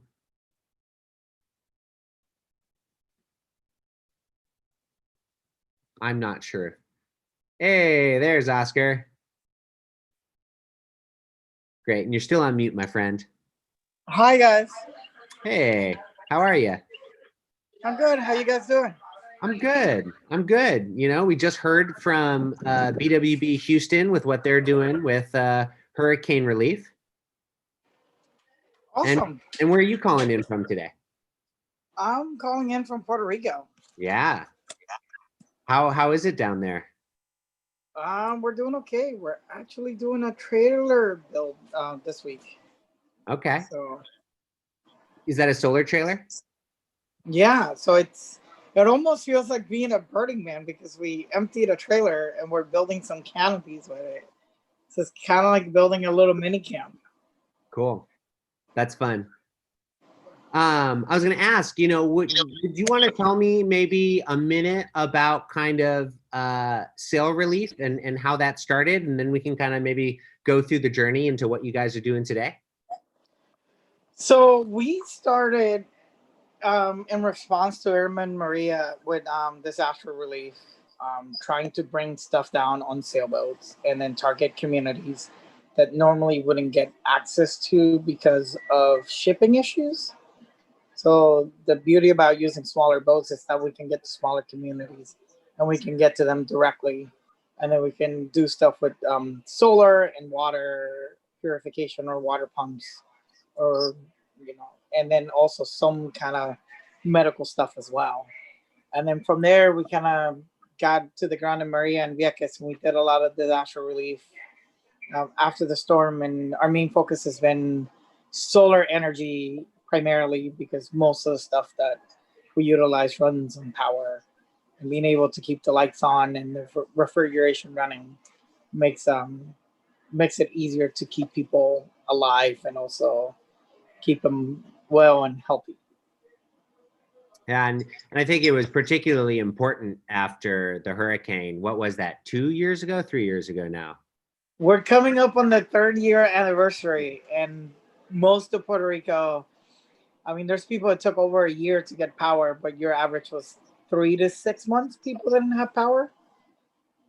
Yeah, which is a long time, particularly if you're already far away from a city center. Yeah, so if you're used to having power all the time and then you don't have any power anymore, it makes it really hard to kind of go back to the old ways of not having power, because like we're not set up for that. So especially when you're looking at the 3 to 6 month mark, like your life is changing completely and everything just becomes that much harder. And on top of the fact that you're dealing with like all the hurricane stuff that happened as well. And so I think, you know, part of what you've really been focusing on that I appreciate too, right, is like you're really looking at resilient systems. Yes. So our biggest thing is just making sure of like, so they're gonna continue happening. So how do we make it so we're better prepared for the next one, and take some of the lessons learned, not only that we learned from doing this, but also like a lot of lessons from Burning Man itself on how to build better infrastructure and more sustainable and in more interesting ways on how do we build. So that way when the next one happens, people don't lose power for 3 to 6 months. And we're not gonna be perfect. People are still gonna lose power, and you know, there's gonna be hiccups. But if we can minimize it from the 3 to 6 month mark down to like hours, that would be amazing. And you've actually been collaborating with a couple of other burners out in Puerto Rico, haven't you? Yes. So one of the biggest collaborators, partners, at this point, we do a lot of stuff together, is the Footprint Project. And also we've been doing some stuff with Box Power, and there's plenty of people from the Bay Area. Jay, a lot of the makers out there as well that have contributed in several different ways with their expertise and their hacking abilities and all that stuff. Cool. And you've also been collaborating a little bit with Nino? Has that happened? Yes. So there's island love there, since you know we're both Puerto Rican, and he's a wonderful soul and super exciting, all the projects that he's always doing. So it's always great to collaborate with him in different projects. Yeah, I love kind of seeing the community that's been, you know, coming around the island. And so I guess, you know, just for a couple more minutes, you know, what are the big things you're kind of looking at forwards into the future? What are you working on now, and what are you looking at next? So right now we're working, like I said, we're working on that trailer that we're partnering with Footprint, just to have more assets or more deployable. I dare say like Burning Man-esque style, where like you pull a trailer and you can basically build a camp from the trailer itself that comes with enough solar energy to power, you know, big stuff. Like the one that we're building right now, it's 11 kilowatts of solar. So down here, that's the equivalent of powering about 5 average homes in Puerto Rico. So out of one trailer, we can power 5 houses. So that's one of the projects that we're working on. We're working on a sustainable agricultural initiative in Vieques, because one of the issues that they have there is just like food security. It's a huge issue before COVID, and now with COVID, it's gotten even worse. So we're doing a volunteer house that's also doing some sustainable farming practices that we're working on. And then our goal sometime late this year, hopefully, or maybe early next year, is to take some solar kits back to Haiti like we did last year in May. Yeah, that's awesome. Because I think, right, you just pointed out 2 big security issues on the islands, which is power and food, you know, especially after these disasters. Yeah, it's food. It's an island, so you gotta. we got into the point that we import almost everything. Power gets imported by oil, and then food gets imported by other means. So trying to figure out a way to make it more self-sufficient once you have some of these disasters, like at least you have some other reserves on the ground instead of waiting for the port to open back up so you can bring stuff in. And if people wanted to find you and support your work, where could they go? So our website is sailrelief.team. We're also on Facebook, and we're also on Instagram. Cool. Great. And is there any way that people could support you immediately in your work as well? If they want to donate, we have a donate link on the page. And if they want to come down and volunteer, we have a volunteer contact form that we can see how you guys can help us out, and we can work through the COVID protocol and all that. Cool. Awesome. Thanks, Oscar. I really appreciate it. I just want to say, I love what you're doing for your hometown island. And it's been awesome working with you over the last couple of years. And, you guys haven't stopped doing the work. And I'm really amazed by the work you're doing. And I'm really proud to be able to work with you. And likewise, it's been an amazing journey working with you as well. Cool. All right, Oscar, I'm going to let you go. I'm going to bring in Nikipedia, but I really appreciate you joining us today. Thank you. All right. See you, man. Bye.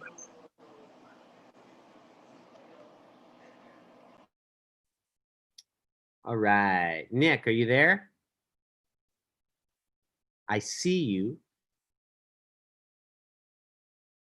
Let's see. I'm going to just give Nick, there he is. I don't see you have a microphone though, Nick. Oh, there we go. Oh, let me see if I can unmute you. Ask to unmute. There we go. There we go. Hey, what's up, Nickpedia? How are you? Oh man, sorry about that. I had the wrong link, and then my son was pulling me aside, and I was like, "Oh crap, it's 5:30." Hey, no worries. Where are you calling in from today? I'm at the Emerald Village. Yeah, where's that for people who don't know? So we're down in Southern California. It's a 9-acre intentional community founded by a bunch of burners back in 2011. And so we've been living here for coming up on 10 years now. And, we've got all kinds of awesome people living here with us. And it's a great place to be able to, support each other in what our dreams are. Cool. I mean, I've been there, not for many years, but you guys really do have a dream down there. Yeah, so, it's pretty sweet. I wanted to ask you, I wanted to kind of tell a story of, I've known you for quite a few years, but why did you and I start working together, what it was a year or 2 years ago? What was kind of the inciting moment that happened? Well, if I recall, there was kind of a moment of deja vu where I think Hurricane Harvey was barreling down on Houston at the time. And it was right during Burning Man that was going on. And it felt a lot like back in 2000 and I think, was it 5 or 6 when Hurricane Katrina happened? Yep. And so yeah, we kind of did what have we figured out since then? I think it had been about 10 years since Katrina. And so we were trying to figure out what had gotten better, what had gotten worse, had the powers that be gotten more effective at addressing disasters, or were there lingering issues that needed to be handled? And so we had a bit of a meeting of the minds, and then right afterwards, I think we had all kinds of crazy fires as well. And so we did a series of hackathons and think tanks, and I think we called them do tanks, partnered up with the field innovation team.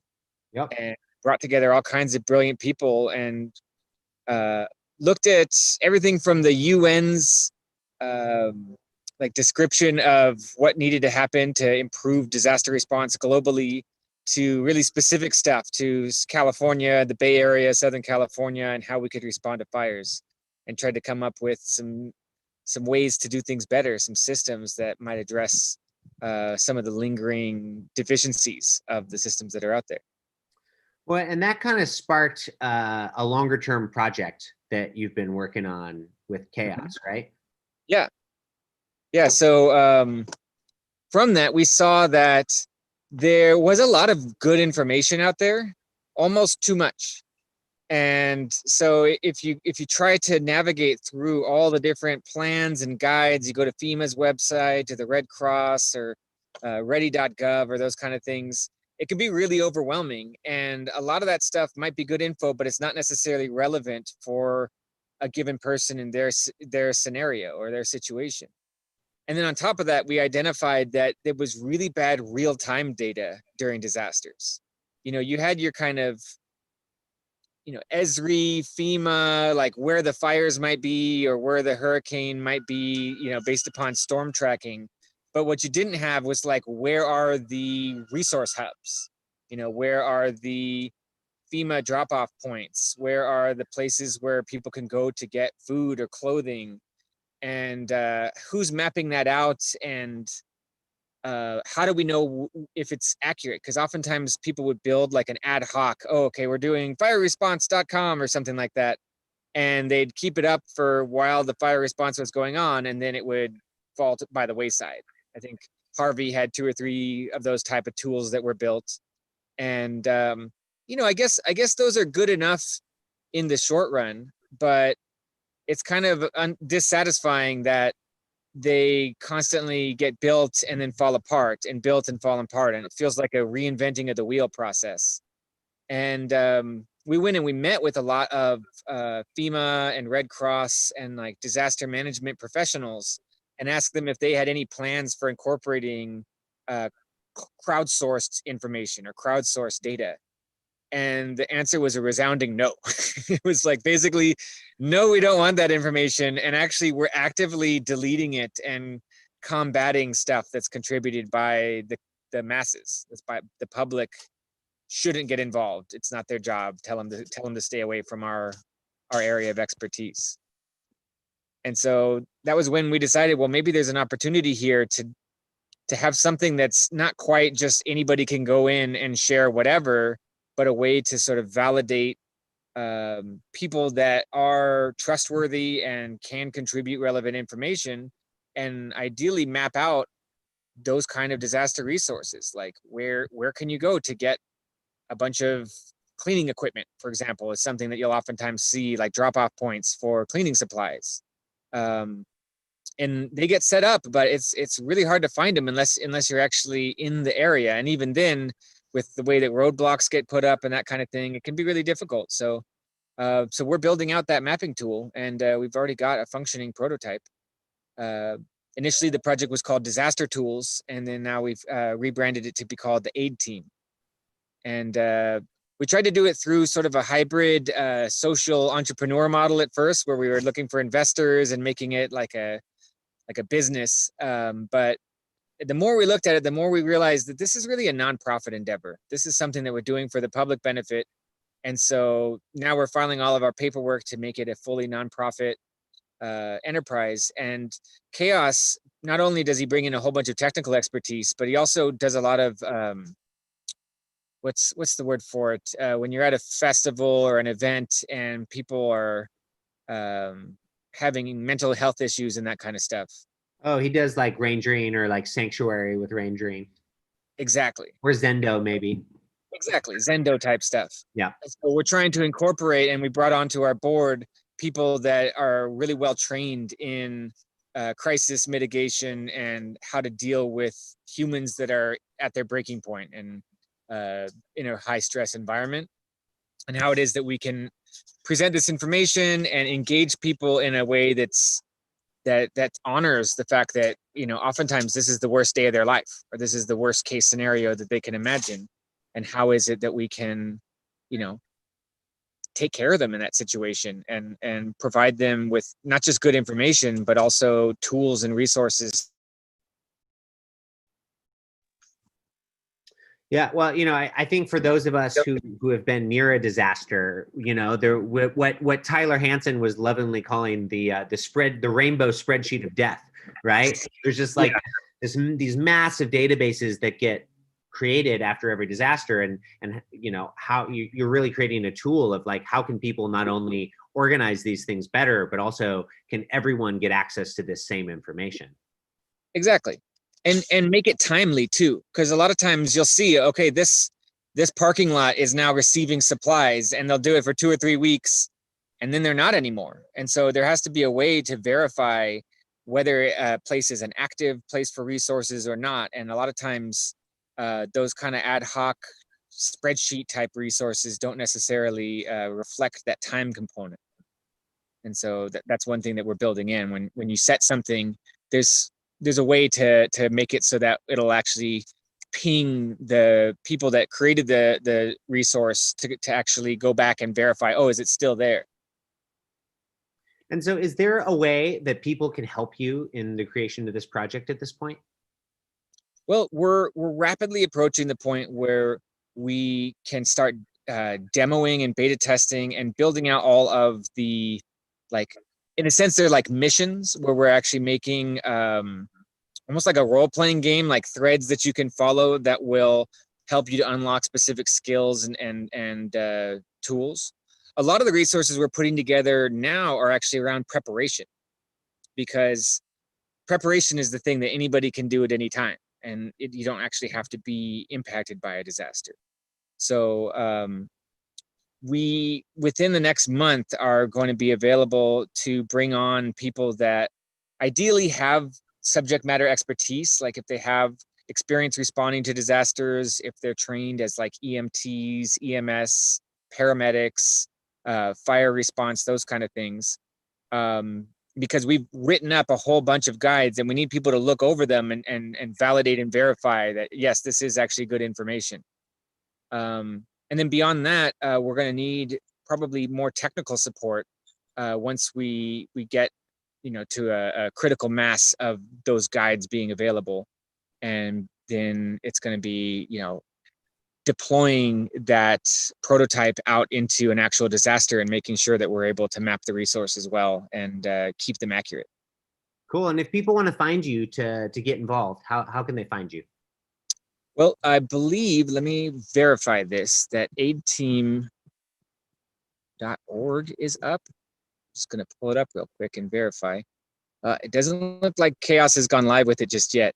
We're in kind of a funny place where there's a lot of people making disaster assistance apps and that kind of stuff out there. And so Chaos is being a little bit, until we get all of our 501c3 paperwork filed and all that, he's been kind of keeping it close to the vest and trying to, I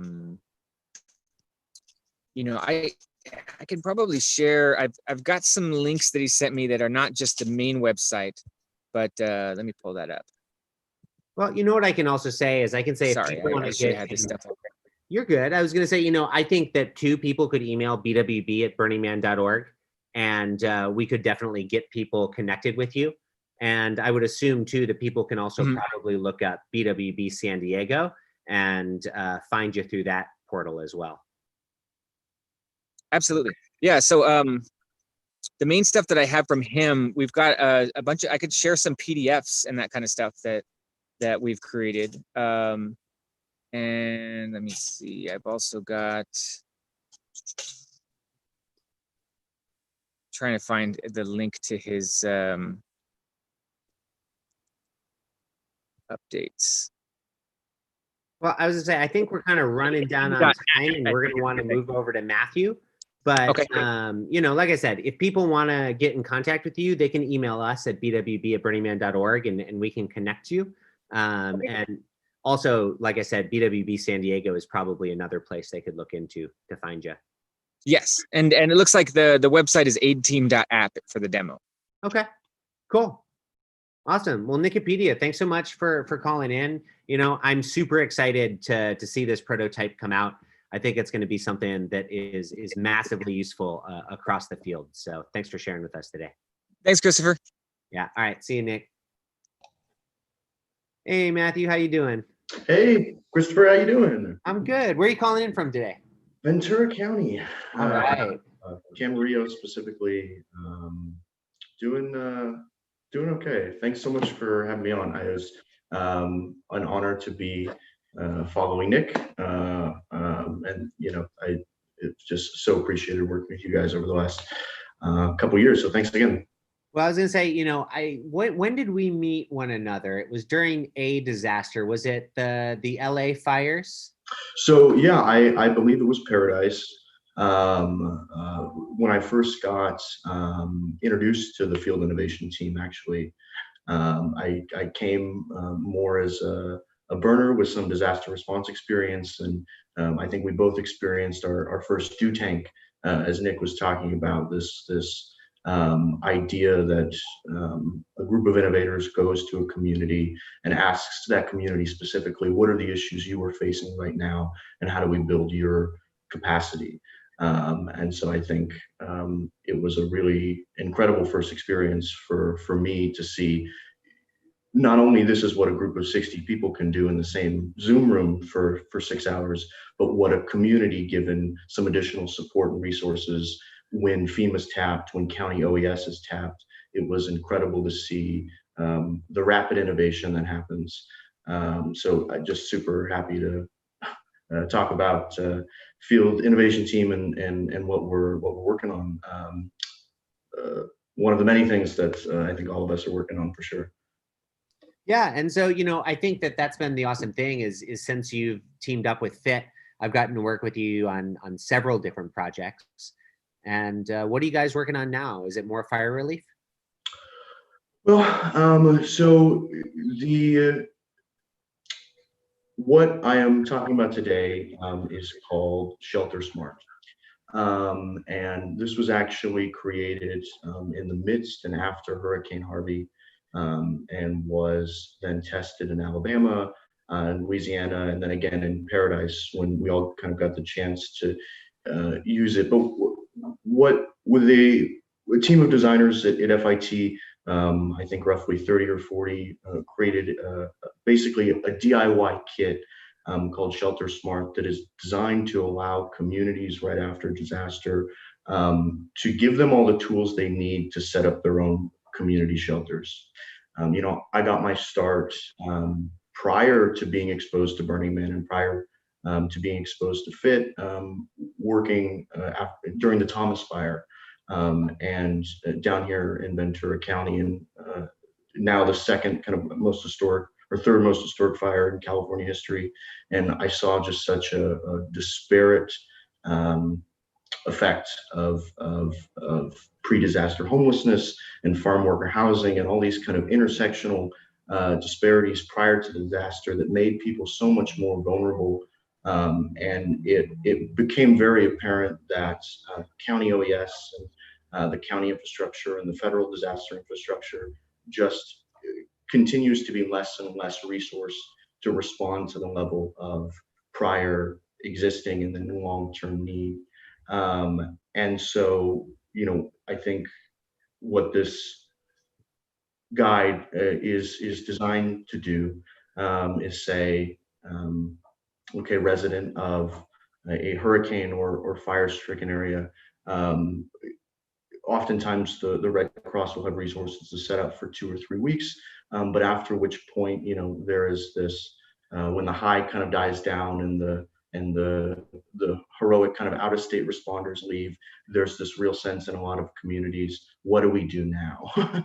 And so, I think the authors of the guide and FIT wanted to create something that was the week after a hurricane, the week after a fire, here is 60-page guide of everything you need to set up a community shelter. And so, the working plan or the ideal plan here is that we would be able to do a couple hour-long trainings with individuals from Lake Charles, with individuals from Sonoma County that have lived in those communities, that understand the needs and are able to say, okay, we haven't necessarily lost our shelter, we haven't necessarily, we have a certain amount of resources that we can say, okay, I'm going to gather my 3-4 friends, take this 3-hour training and approach a fire station and say, we'd like to set up a short to medium long-term community shelter.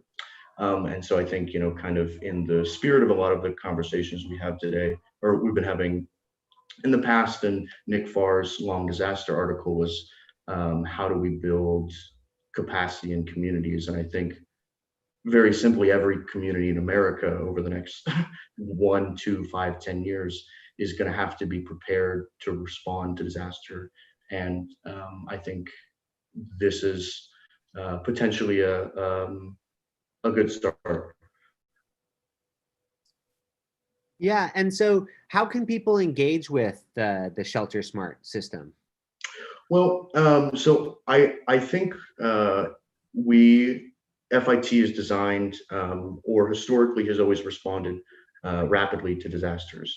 And so, you know, the simple ask would be that if you are a BWB member, or you're currently deployed in Corpus Christi, or deployed in California, or deployed in Louisiana, and you are seeing a need for people aren't being sheltered, you know, we recognize that power in some areas are going to be out for the next month potentially. And there are individuals that want to get tapped in, that would like to, the guide's open source, that would like to read the guide, would potentially like to be trained. They can email me, Matthew with 1T, Richard Martinez at Gmail, or they can go to fieldinnovationteam.org and hit the contact form. You know, but I think if the demand is there, you know, there are people in place that are able to lead digital trainings, that can take groups of 4 or 8, you know, over kind of a 2-3 hour course. Here's the mass sheltering part, here's the community resource part, donation management, et cetera. And I think, you know, Burners Without Borders specifically is incredible at helping people understand their own power, right? To say, hey, you are a survivor from day one. You have the ability to restore your own communities. And I think the community that we're building, that we're seeing in Paradise, and that we're seeing in areas that were affected by Hurricane Harvey, are so incredible and inspirational. And I think the lessons that Alan Myers learned in Paradise, and the lessons that you guys learned in Katrina, should be communicated and told to the entire United States. So as we move forward with these climate kind of fueled disasters, that we can help particularly disadvantaged communities across the country understand that sometimes FEMA won't come, sometimes the Red Cross doesn't have an MOU in place with the county government, and you got to do it yourself. And so I think the more people we're willing to help, you know, anyone that says, hey, I need help. And I think other than that, you know, I'm happy to talk to anyone, or get into the details beyond that. But thank you so much, Christopher. I really love talking to you anytime. Well, thanks for coming in. And, you know, I think you kind of hit on a couple of important notes there, right? Which is, you know, we can't be reliant on other people to fix our problems. You know, it's really up to us. And I think that is one of the great lessons of Burning Man and these projects, is that true radical self-reliance, you know, and that, you know, it's not just us ourselves, but it's us working together with our neighbors. It's that, you know, civic participation and that communal effort. And I think that's going to get us through whatever's coming up around the bend. Absolutely. Great talking to you, Chris, as always. Yeah, and just real quick, you want to say your email one more time for people if they want to get a hold of you? Yeah, sure. It's going to be Matthew, so Mathew, Richard, Richard, Martinez, Martinez, @gmail.com. Happy to connect or hop on a Zoom anytime. Thanks so much, guys. Cool. Hey, thanks, Matthew. Really Talk to appreciate you soon. Bye. And, you know, if you can't get someone's email, like I said, you can email us at bwb@burningman.org, and we'll be able to connect you with any of these folks. Cool. And so we have a couple minutes, I think, before we do our next presentation. And I just want to kind of maybe reflect on what we heard for a minute, because I think actually all of those projects are somewhat interrelated, you know, and I think it's people who are approaching these projects from different levels, but these are all citizens that are going out in the world and are seeing that, again, the societal systems that have been built around disaster oftentimes allow people to fall through the cracks. And if it's not even people, sometimes it's whole communities that fall through the cracks. And so again, how can we take the lessons that some of us have been learning at Burning Man or in Black Rock City or our regional events? How can we take that infrastructure that we have? How can we take these volunteer systems and these communication systems that we've set up for ourselves, and how can we implement those as resilient, interdependent community systems? I think that's one of the big lessons that we have been learning with Burners Without Borders over the years. And I'd love to highlight maybe a couple quick examples of what I mean by infrastructure too. I think what we've seen is that, again, burners tend to own really great, city level or at least village level infrastructure. And we own these things because we're building regional events or theme camps. And so we already own power systems, water systems, food systems, shelter systems. And over the last couple of years at Burners Without Borders, we've seen people really go out there and take this infrastructure and implement it in places that need it most. And so a couple of awesome examples is there's a theme camp, the Foamy Homies and Abraxas, and they have this awesome containerized mobile kitchen. And so, a few years ago, after the big hurricane in Florida, they mobilized that kitchen, brought it down to Florida, to Immokalee, and they ended up building it into a community that needed it because it was already food insecure before the hurricane. And then after the disaster, it needed even more support. And they were able to build that kitchen and keep it up and feed over 100,000 people out of that playa kitchen. And, we watched that kitchen deploy, and then our BWB Florida group come up, and a really beautiful collaboration came out of that. And then one of the volunteers who had been there, Alon then actually was so inspired by the thing that happened there. He ended up staying in that town for a few more months, and he ended up building a play structure in the park where that kitchen had been. And that kitchen and that play structure now sits in that same park as kind of a memento of the playful collaboration that happened between those two communities. A couple of years ago, after the Santa Rosa fires, what happened was we found out that a lot of people needed housing. And honestly, there wasn't nearly enough FEMA housing. There weren't nearly enough trailers. We were already trying to get trailers donated up there. And so a camp called Camp Epic, now called Square One, called us up and said, hey, we have a bunch of living containers in Gerlach. Can we bring them out there? And so we put together a project together where we brought out these containers and we graded the ground and we set up this village called Oasis Village. And it was actually somewhat unfortunate is that we never actually got to open this village for the 90 people. And it's because, one of the things that we really see in disasters is that sometimes we make assumptions and we have to learn from these things. And so one of the things that we learned is that these containers have been made to temporary living conditions in Nevada, which are different rules than they are in California. And so we ended up having to, it would have cost us a fair amount of money to create windows in all of these spaces and do a sprinkler system to get them up to California code. And it felt a little bizarre because people were living in their cars right there on the street, and these containers were not very big. They had about 10 by 10 space in them, but they were permanent and they had a door and they had power. But one of the things that happened is that, again, Burners Without Borders, we're supposed to be innovating, we're supposed to be iterating, we're supposed to be practicing. And so while that project didn't go right where we imagined it would, what ended up happening though is we learned what we needed to do in the future.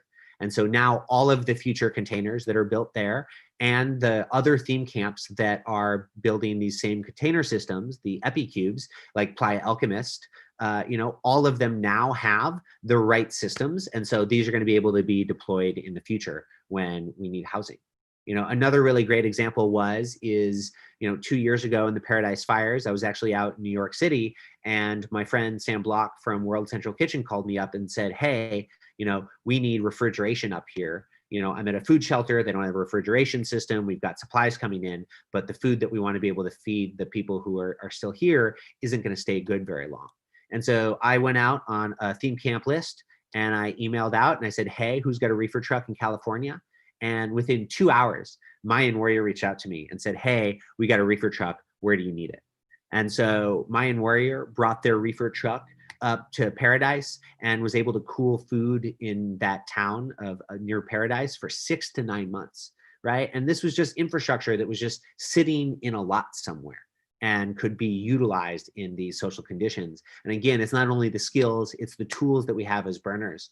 And so one of the things we're working on with Burners Without Borders right now is we're working on creating a resource map. And so that was what I really wanted to tell you about is, you know, if you're a theme camp, an art car, or an art collective, and you have infrastructure, you might want to be going out to a project, a social impact project anywhere in the world.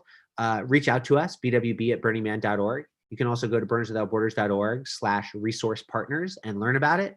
And we're creating a map where we can tell people where the infrastructure is around the world, what sort of infrastructure it is. And if we verify that someone has a project that seems salient, then we can connect the infrastructure owners with the project leaders, and we can make some really amazing things happen that way. And so I'm really excited about that. We've been prototyping with this for about the last year, and we're about to kind of bring it to the next level. And so that's really the call to action is if you have infrastructure that you want to lend, let us know. And also if you're a techie and you want to play with us, come on down and play around with what we've been creating, because we're not the tech people, we're just the idea people. And so we definitely know that there are people out there who can do that stuff better. All right, so I'm going to share one more thing before I bring Will up to tell us about this next project. I'm going to share my screen right now because this is something that verges off of infrastructure. So real quick, Fly Ranch is a 3,800 acre property that Burning Man got a few years ago. It's about 12 miles further down the road than where the Black Rock City event happens. And so you can kind of see right here on the map, here's Black Rock City, here's Fly Ranch. And Fly Ranch is a really special piece of land. It has over 150 pools of cold and hot water. It has a geyser. It has lots of vegetation, as you can kind of see over here. And I can kind of just play this in the background real quick while we do this. And so, you know, this is a super special piece of land, like I said, and it is exploring what a permanent home for a temporary community like Burning Man can have happen. And so we're really looking at is what happens when we take the Burning Man experience, which is explosive and for 1 week, and then what happens when we bring it to a place in which it's slower and all year round.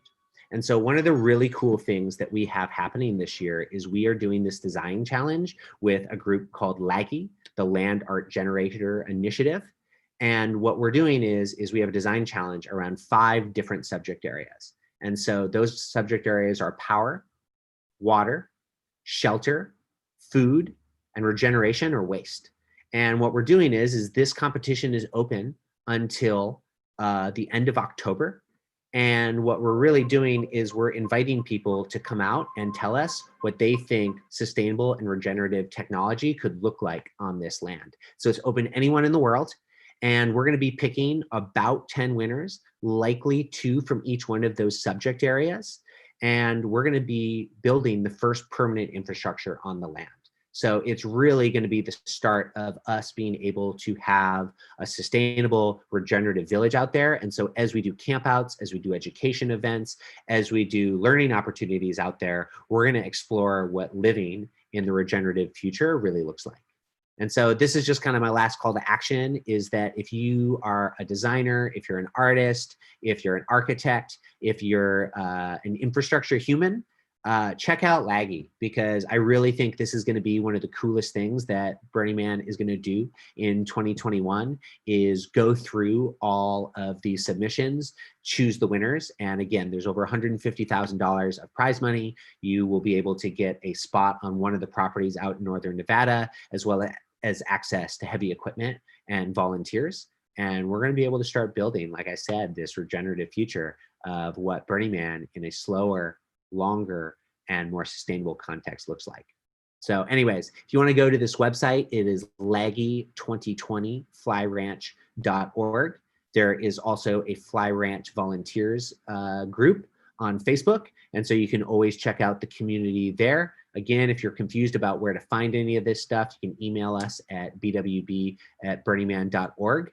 And, when we're able to gather again, be on the lookout. Sign up for the mailing list because we are doing events out there. We're doing work weekends out there. We do some BWB summits out there where we bring together some really amazing people to talk about things like the long disaster that Nick talked about before this. And, we're really seeing that the more we can get burners who are thinking about this sort of world together, the faster we're able to iterate and play with these things. All right, great. I am calling you in, Will.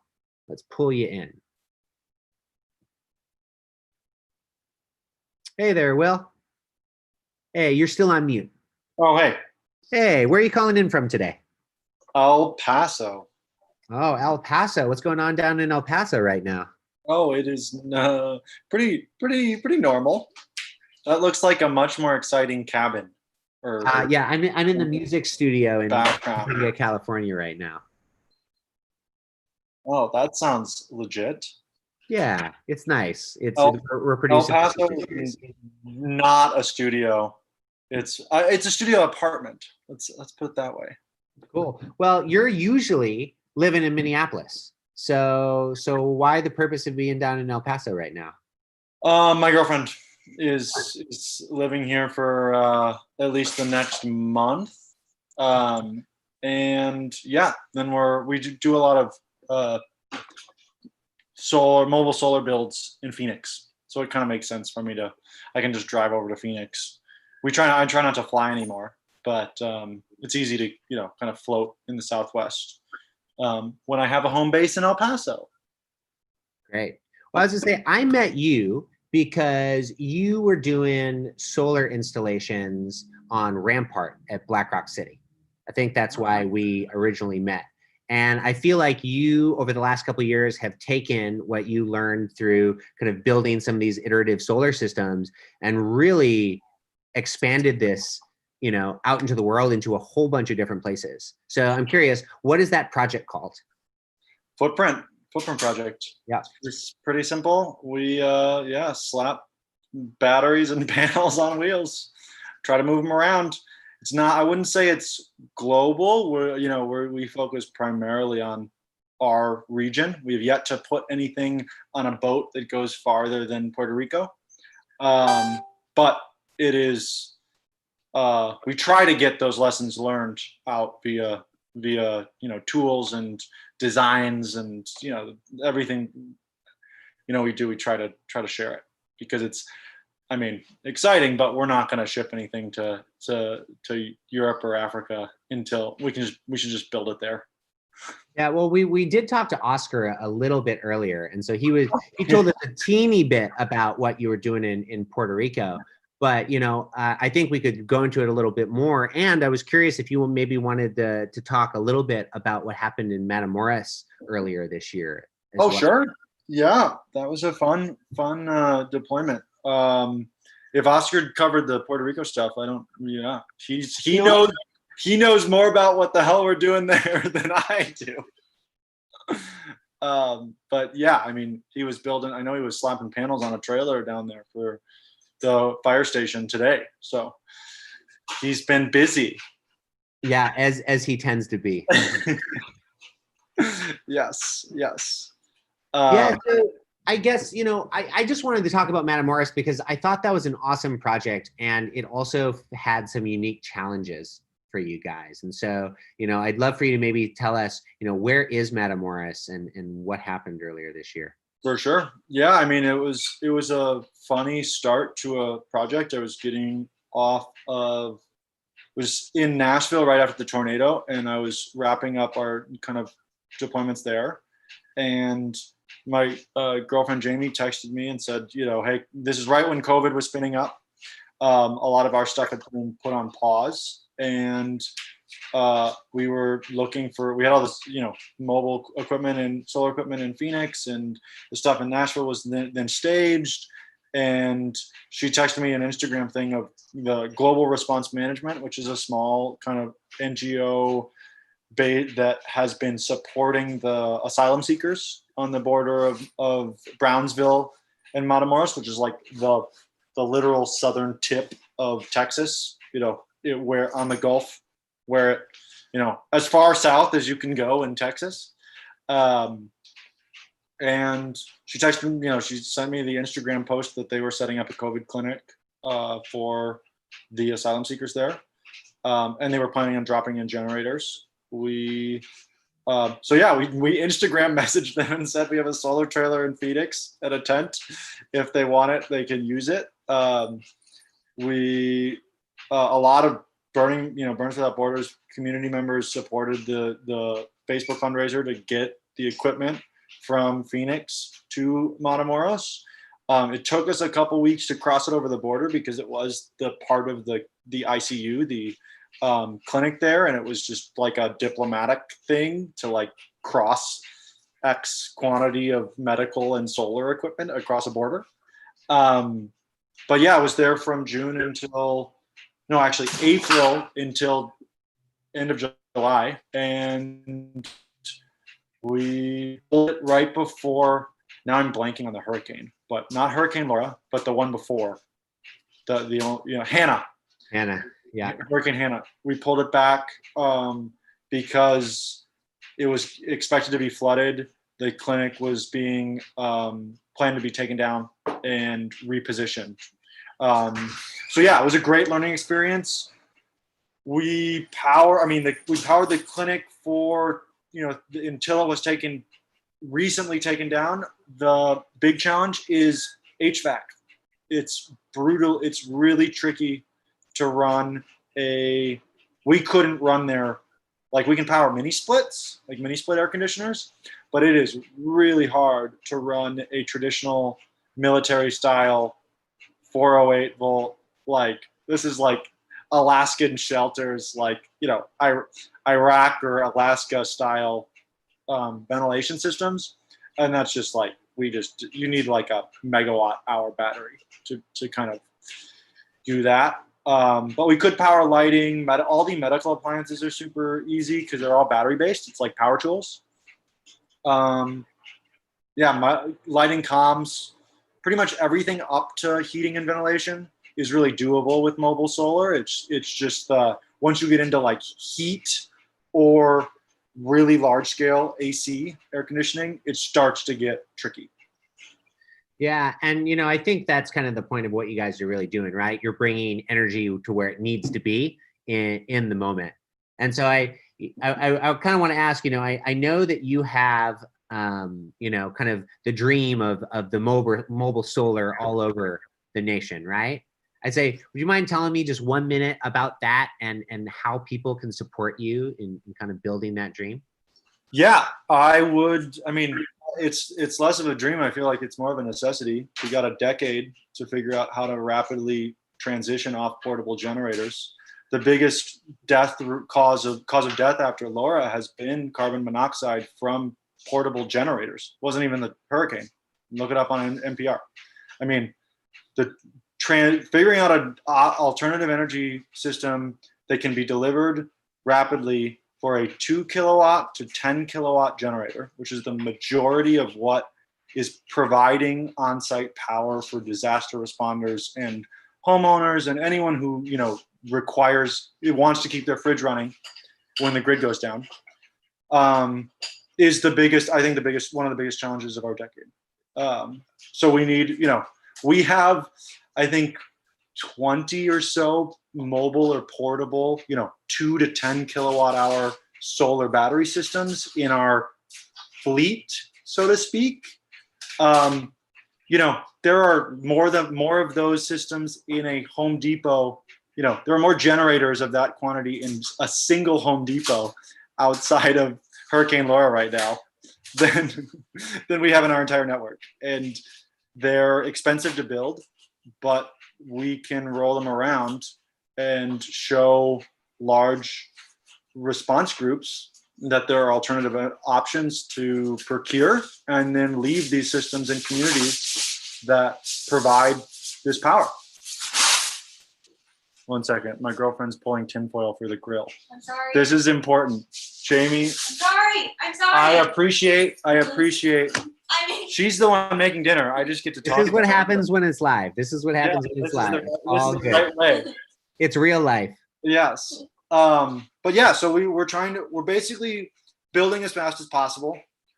we were compiling the systems, just if anyone, I don't know who's on the internet right now, but if you have a solar battery system on wheels that is semi-functional, and I mean semi-functional, like the batteries can be dead, but if it works during the day, you know what I mean? Like where the batteries are fried, but they just work as a pass-through for the solar, so that it charges cell phones when it's during the day, but not at night, right?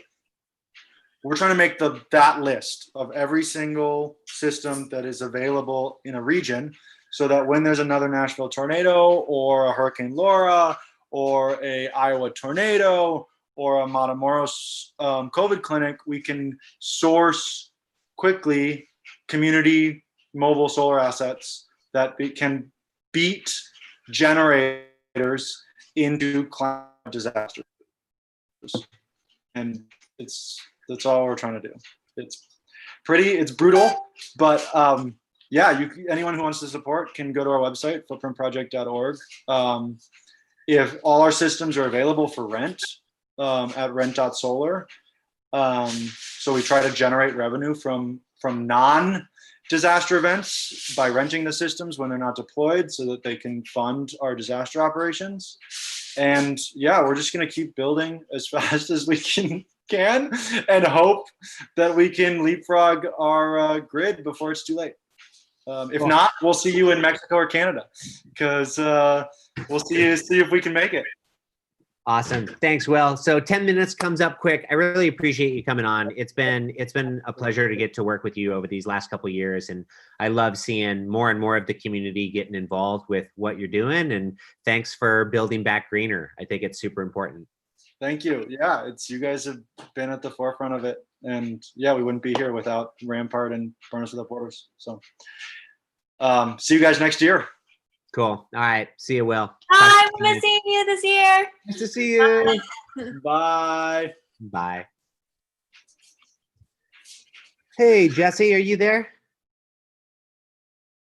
Oh, I think you are muted, my friend.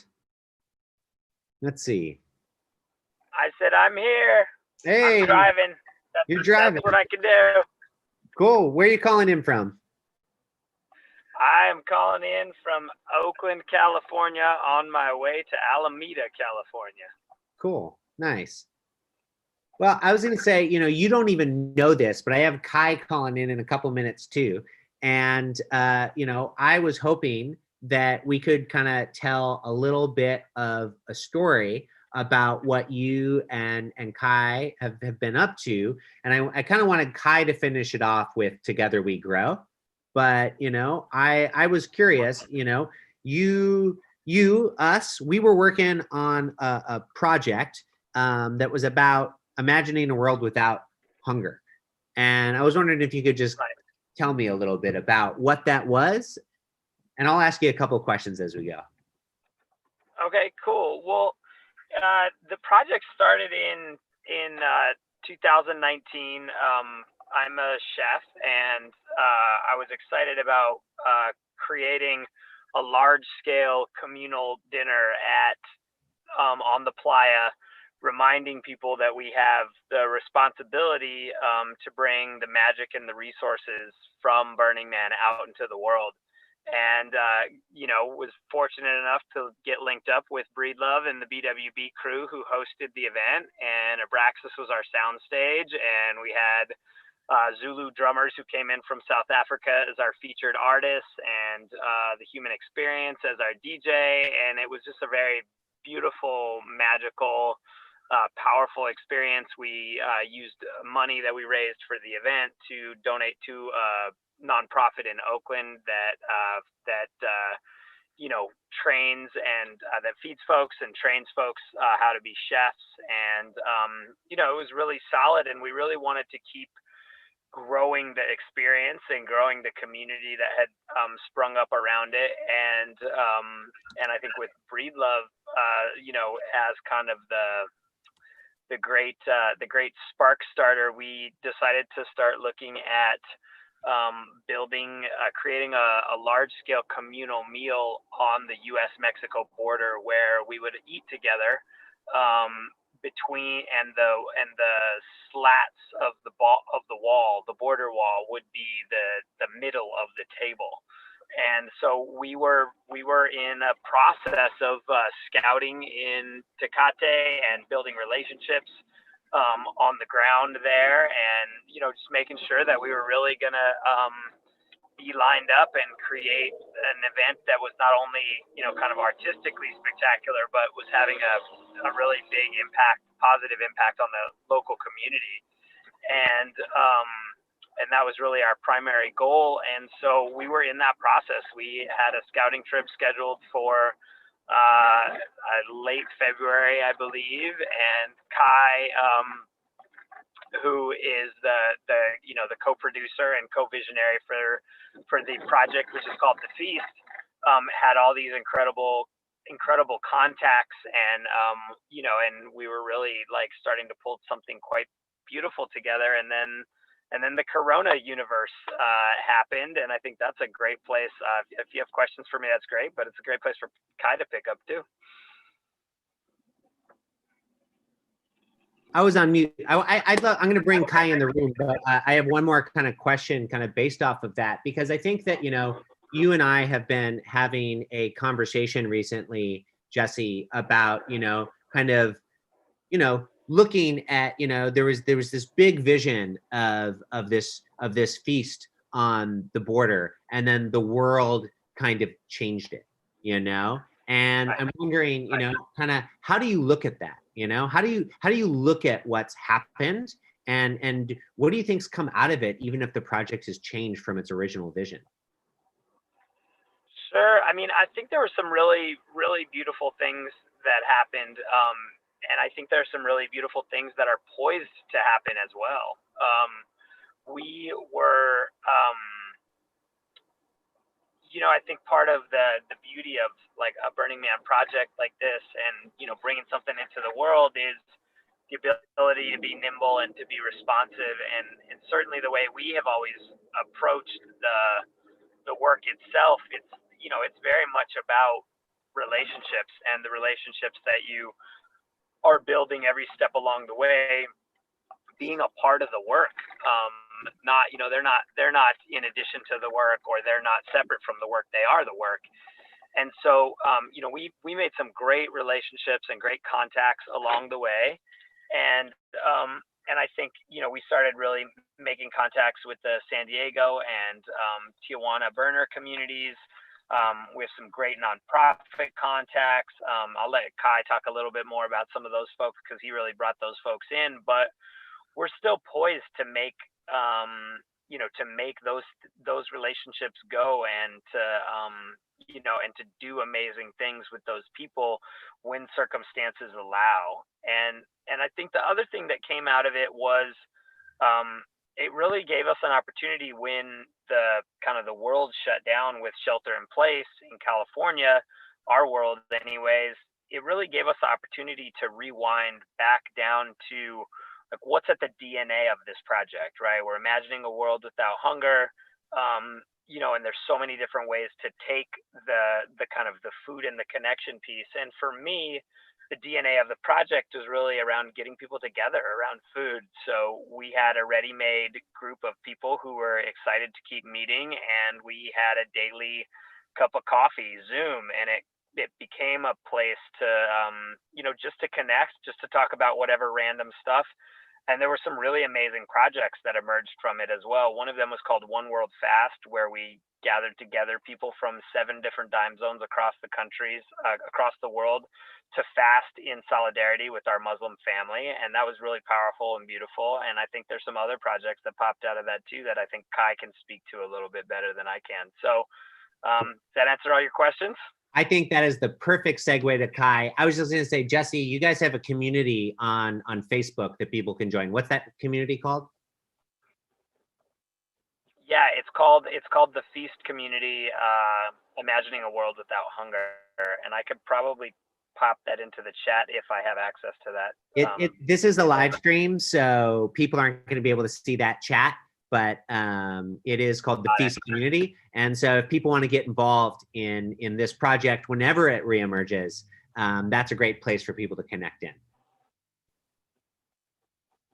Yeah, and it's a good spot. There's some interesting folks on the mix, so we'd love to have you join us, and we'll be doing some awesome stuff just as soon as the world opens back up.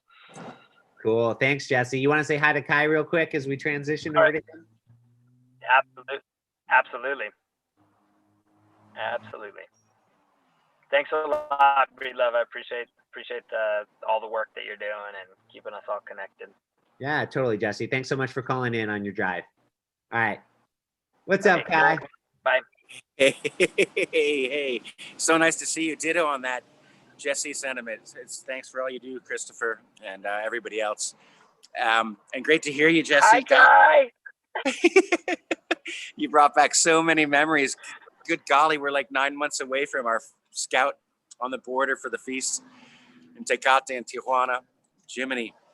And yeah, I think you summed it up. I mean, we've just repositioned so much as a result of this unexpected pandemic and seeing community adapt in all sorts of really neat ways. As you mentioned, we've adapted. How's the audio? Is it okay? Yeah, you're breaking up for a second. Am I not freezing? You're okay. Okay. Yeah, I apologize for that. I'm in Nevada City, so greetings from the Sierra foothills. I'll try to be quick because the reception here is pretty weak.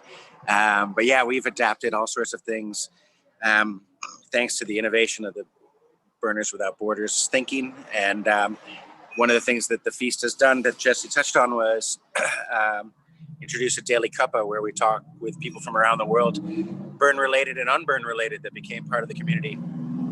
And something that grew out of that was our need to grow food and our dependency on food. And we realized that a lot of us know things and a lot of us know nothing about how our food is grown. And we decided to get a group together every Sunday morning, plant a seed, be it from a rotten tomato in our refrigerator, put it into a little old milk container on a balcony in Brooklyn, or out in a beautiful farm in Bordeaux. We started planting food for ourselves as well as for our community. And that's been, Jiminy, I think a good 4 or so months that we've been doing this, maybe 5. I mean, pretty much since the first month of COVID pandemic sort of shelter in place. And that's grown where we have, as I mentioned, Bordeaux. We also have people growing in Lithuania on the Baltic, and in the Philippines, and in India, and all over the world, and in Baja, which is very close to our hearts because that's where we want to host our next feast. So Christopher has all the details somewhere on our BWB site about how to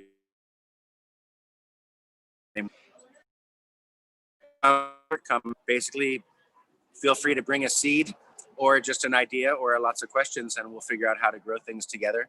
We talk about everything from compost to zucchini blossoms, and it's a ball. It's really educational and at the same time fun, and a learning experience for all of us. And the goal is to each equinox and solstice create a meal together with parts of what we've grown, or primarily what we've grown together, and create meals for our neighborhood. And eventually we can sit at a table together and raise spoons and chopsticks and enjoy our next dishes together.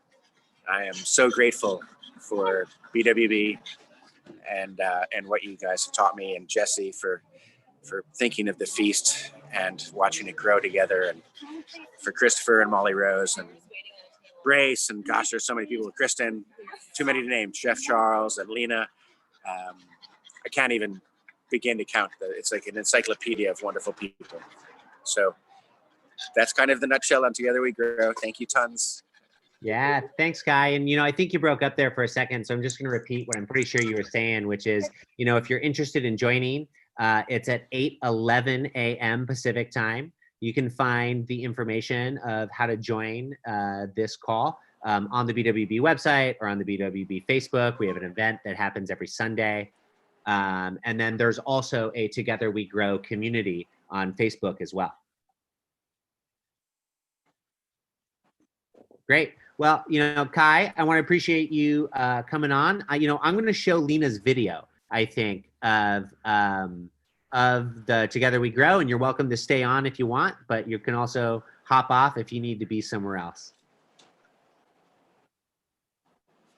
All right, so let me pull up.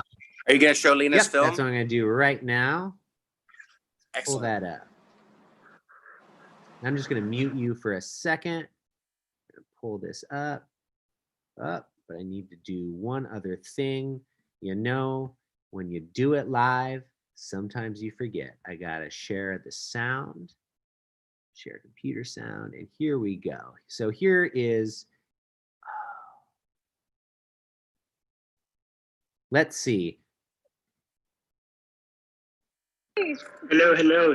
This is broccoli from scraps. I'm just like trying to put stuff in the ground and see if it'll grow. Beans from last season can be regrown into new bean plants. Your celery, are you going to plant that? Should I? Just chop off the bottom. Some of us know a lot, some of us don't know much. That's the point. So this was just a regular iceberg lettuce. I put it in the water, you see the little sprouts? Yeah. So many people think they're bad gardeners because they'll grow two things and one will die. Just keep learning, keep practicing. The seeds are so forgiving. They're wanting you to practice with it. I feel like when I'm gardening, my Cherokee ancestors are like guiding me on, no, don't plant that next to that. And, oh, you need to soak that seed first. Or, no, that soil's not quite right. You need to work it a little more. That's what I want to be, is a participant in my ecosystem. And I want to help others be a participant in their ecosystem. So we're not just like extracting things and using things. We're actually listening to them and paying attention and planning long-term. I just love this whole new brain part that awakens. Not a new brain part, a very, very, very old brain part. The most beautiful thing is that, the sun rises every day, and that's why it makes all life on Earth work. So if we gather every week for 10 years, maybe something magical will happen.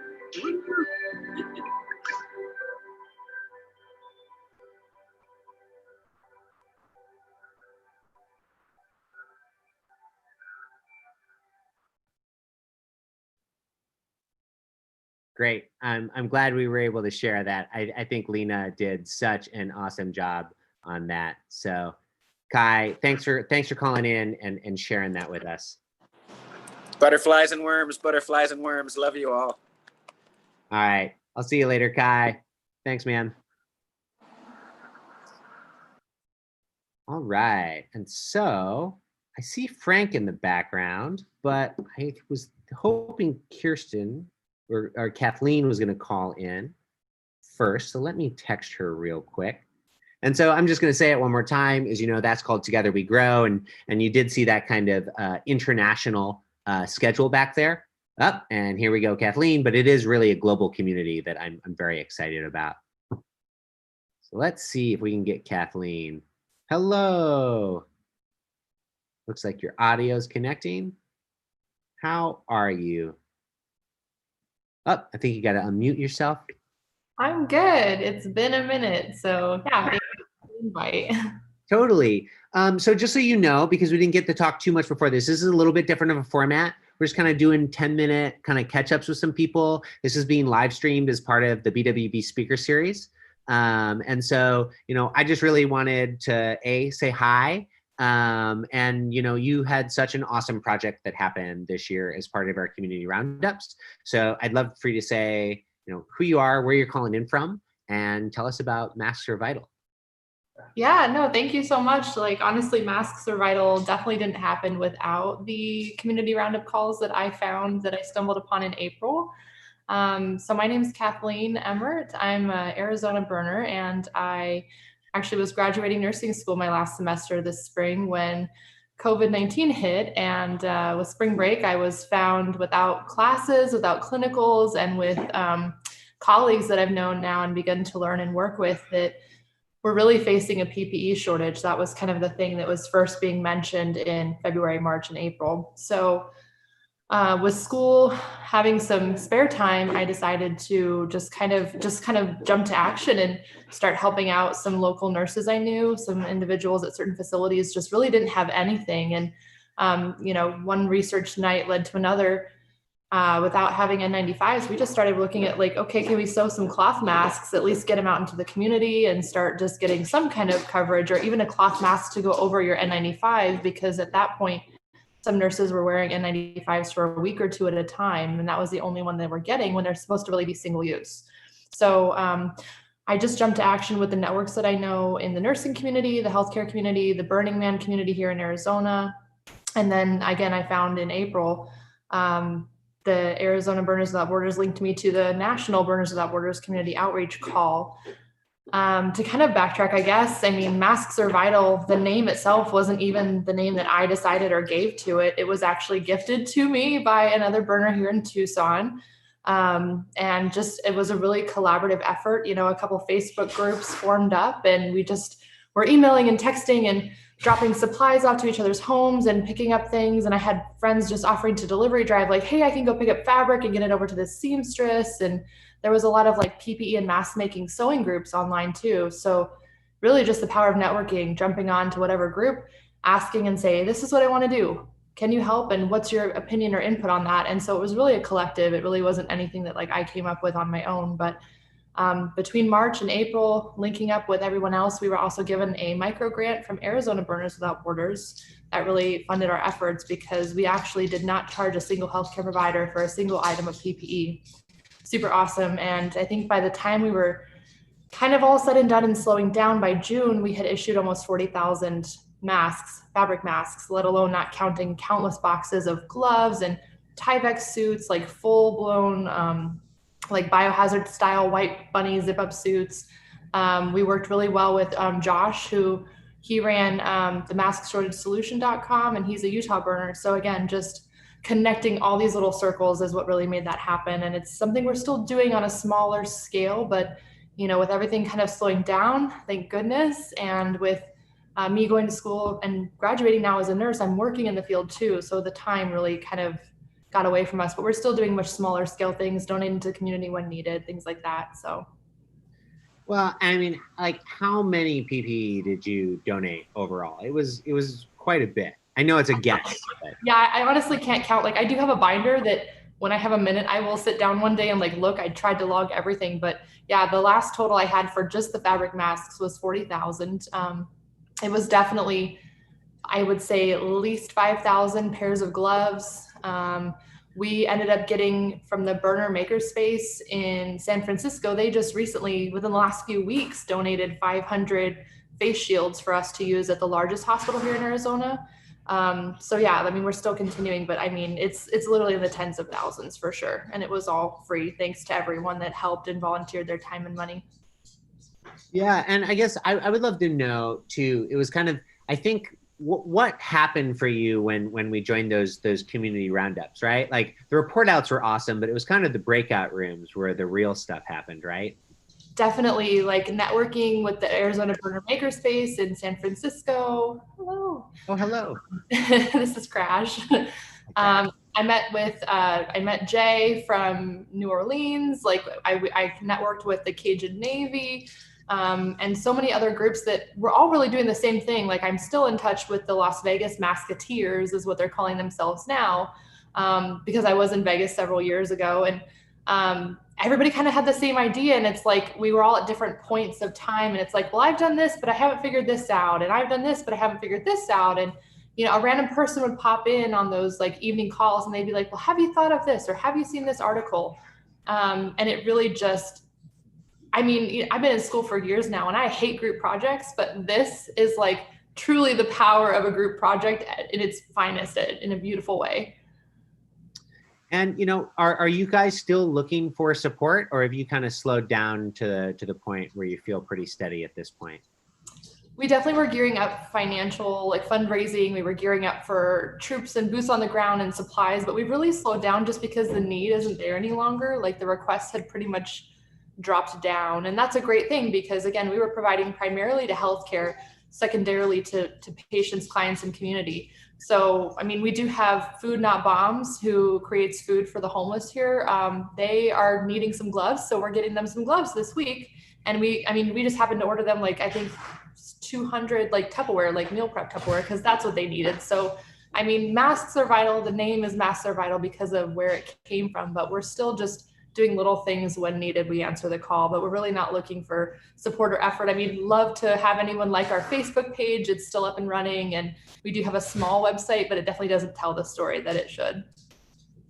Well, I just want to say is, I heard you kind of deflect some of the, I don't know, the work, but I also really want to acknowledge it. I know that none of these things are done in a vacuum, but, I think for me, having you call in over so many weeks and watching you, find the community, find these partnerships and scale this thing was one of those really amazing things. And one of those moments where I was like, it's like, watch our community go. I think it was really amazing to watch that. Yeah, I mean, there were days I was working 18-hour days. Like I'd get up at 6 in the morning to take a call from someone on the East Coast, and then I'd be, taking our community calls. We'd do the deep cuts, like the late night conversations till like 11, 12, and I'd be answering emails and things like that. It just, the momentum, the energy is what really kept me going too, and a lot of our volunteers. So when we were tired or we were questioning ourselves, or maybe we ran short of a goal or something that day or week, like it just really kept us all going. And I think we uplifted each other. Cool. And I was going to say one last question is, if someone wanted to create their own project, what do you think is one thing they should keep in mind, or one tip you've learned through this last project? For me, it would be like a 2-part tip, because I will tell, and I will say this all the time, you can find it on my posts and things like that. Like I had so many in the community, like in my nursing school, nurses even burners, like, well, you can't do that, or that's not going to work, or you should really do it this way, or you should do it proper. I just was like, I'm going to go do it anyways. Like, so just do what you want to do. And even if you don't know where to start, just start somewhere. Going along with that, like, yeah, you may be like new to something or not familiar with it, or maybe you've never done it before. Like I've never created any kind of like campaign or community rally like this. There's always going to be someone with an opinion, and it may not resonate with what you're wanting to do or with kind of like your why or your purpose or your like goals.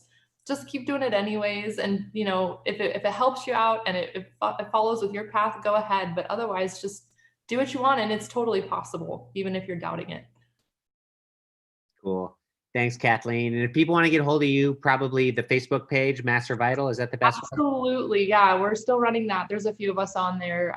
I primarily organize it, but yeah, feel free to find me on Facebook. Masks Are Vital has their own Facebook as well. And thank you so much. Cool. I really appreciate you calling in today, Kathleen. Yeah, definitely. Enjoy. Right. Have a great night. Thanks so much. You enjoy your evening as well. Bye. Bye. Be well. And I just saw Frank come in the background too. Hey, Frank. I think you're still on mute there. Hey, Christopher. How are you doing? I'm good. How are you? I am doing quite well. Nothing like a pandemic to allow you to focus on stuff.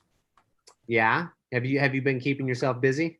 Oh, very. Yeah. I mean, I've been working on getting my Minecraft service ready to launch for community support. So we're going to be working with some nonprofits, youth programs to build virtual environments in local communities so that kids can have a safe place to interact and build their local community, and then come into our kind of safe universe where, people are treated kindly and with respect and such. So that's super cool. And that's all through Minecraft. That's all in Minecraft. Yeah. And so we're working with a local nonprofit to get their youth leaders signed up as moderators. And then we're going to go through a whole process of community resiliency about what their local hazards are and what they want in their environment, and ideas and social justice is, and why that they're living in and what the history of that land works right now. But it's a lot of fun. Cool. Well, and I think that's a good kind of, I might be breaking up. You might be breaking up. I'm not sure. I think it looks like it's me here. So sometimes that is the internet. I was going to say, what I really love about that, and I think it's maybe a good transition a little bit, is that, I think that when I met you, you've constantly been working on community resiliency work. Yes. Yeah. And what I love is that you're working on it in the real world, you're working on it in the virtual world, you're working on it with, you know, kind of helping families figure out how to become more resilient. But you know, when you and I really started to connect, it was around Paradise. And so I wondered if maybe we could start there a little bit. You could kind of tell me, you know, how did you get involved there, and Yeah. what happened during your time there? So, you know, I think that, you know, as the Paradise Fire was happening, one of my good friend's sister lived there, and she lost her place in the fire. And I reached out to see how I can be involved. I was in Health and Human Services, and I'm a member of the innovation team. And so we met up with the first hackathon,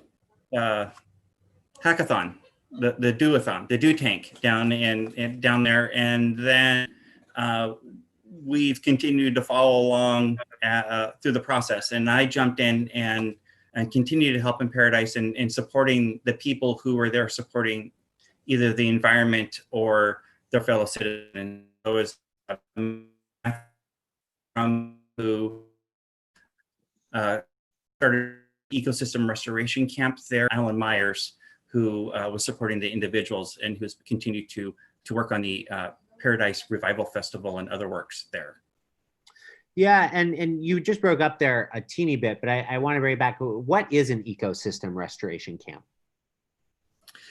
An eco restoration is, you know, it's a Burning Man camp around going in and doing great works on places of public property that support kids. I think that that's really in the essence of what it is. And so the first one was the spring after the camp, or the fall after the camp, we did a few-day camp, and we came into the Pine Ridge Elementary, and we helped create a food forest and re-terrace the land to retain more water, because that's what we need to do everywhere, is just retain more water, because that's going to allow the bacteria and the fungi to grow, which is going to feed our trees and keep everything hydrated through our longer thing. So we did that work, and then they did a fall camp, which is the same time as the last after Burning Man last year, at the same time as the fall camp in at their Flight Ranch,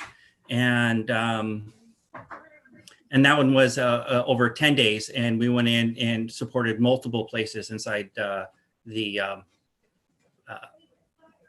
county, and including going in and helping rebuild the Paradise Guild, which is a public farm, public space there with gardens and such, and helping them out. Yeah, and I guess, you know, with this idea, and I think you kind of hinted at it, but why do an ecosystem restoration camp in a place like Paradise that got razed with the fire? You know, what's the idea between doing the land work in a place like that?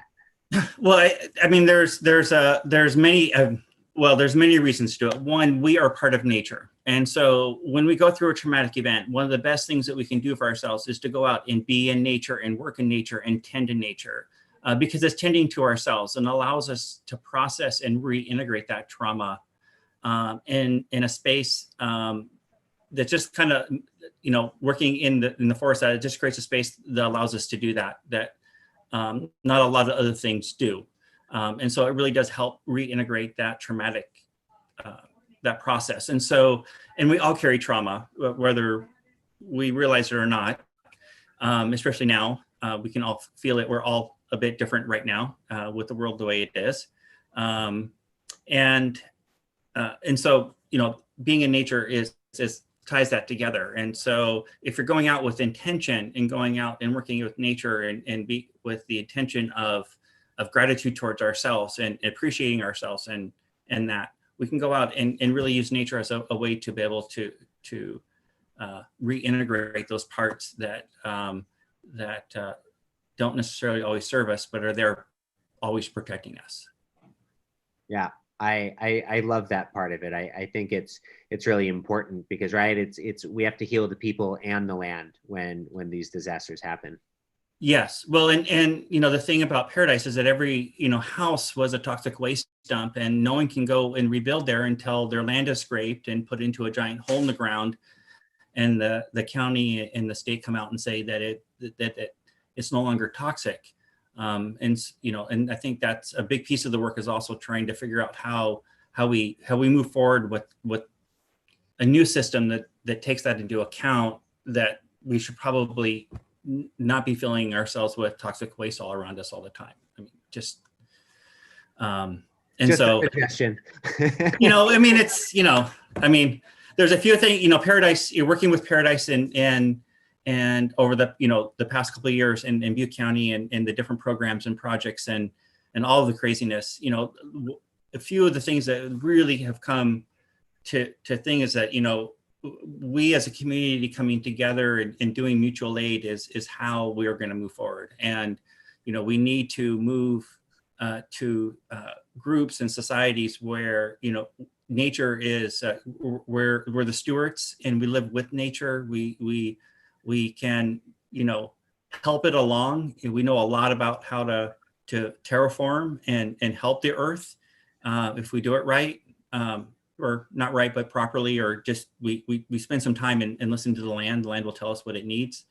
And, you know, we go out there and force and do this. You know, I believe that we're going to be facing a large homeless problem and mass evictions. And we're going to be coming into a period of kind of, you know, some probably social instability due to a number of factors. And, you know, we're going to need places that have a common framework and reference of knowing that I'm coming to a community that is built on Burning Man principles. Because I think that, you know, if we can build and have that as a common baseline, that, hey, I'm going to show up and I'm here, I'm independent, but I'm interdependent, and I'm here to leave no trace and to do these things, and, you know, all the you know, the principles that we can really start to build communities that support each other up, and build economic development and allow us to, you know, figure out these next period with some grace, I hope. Yeah, I love that vision. And you said something there, which I think has been a constant through line through most of the projects that we've talked to today, but we haven't defined. I was gonna say, how would you personally define mutual aid? A neighbor helping neighbor, you know, and you know, when I have something and someone else needs it, you know, I may not need it right now. And I look at it as a lot of actually probably Northwest Salish traditional Native American ways, in practice and in what trade was, and you know, if you needed a canoe to go up the river, well, you could drop your horse and grab a canoe and go up the river, and, you know, the system would work itself out and your horse would be returned, and then the canoe, you know, like, it was a different way of thinking of things. And we have a society of, we have an overabundance of things. And you know, if you look at the footprint of the layer of earth that we are in the future, it's going to be a really, you know, interesting set of sediments. And there's a lot of trash that they're going to find in those layers, that they're going to be wondering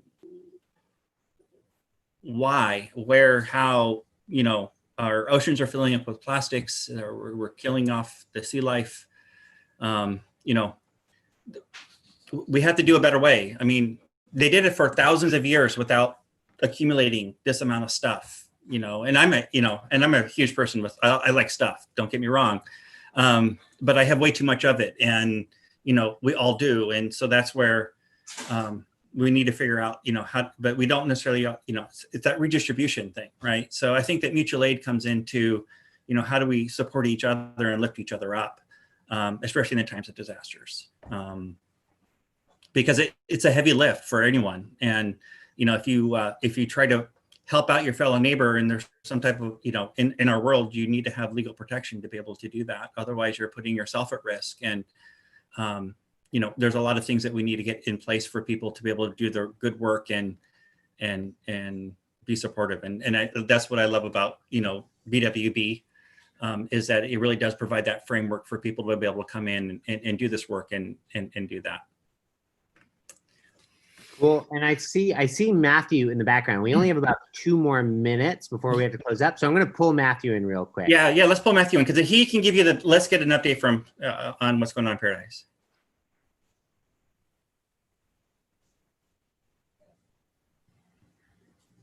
I see you connecting, Matthew.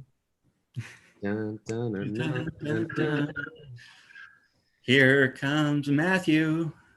Let's hope. Fingers crossed. Here we go. It's always live. It's all, we got to improvise here. And we got... Hey, Matthew. You are muted and off video. Yes, sorry. I was getting my situation set up over here. Sorry, I had some phone troubles where I'm at. So, 1 second. All right, you guys... Can you guys Hey, see there you are. There we go. Howdy. Hey, where are you calling in from today? The school garden here, the little food forest project I've got going here in Orville. Cool. And Frank, do you want to ask the question or you want me to go for it? You tell me. You go ahead. Great. Well, Matthew, I'd say, with Frank and I, we just kind of had a discussion about kind of how we met through the Dew Tank up in Paradise and kind of the start of the ecosystem restoration camp. And I know you're still out there, working on the projects. And so we really wanted to kind of say, ask you what's happening today? What are you working on Paradise, 2 years after the fact? Yeah.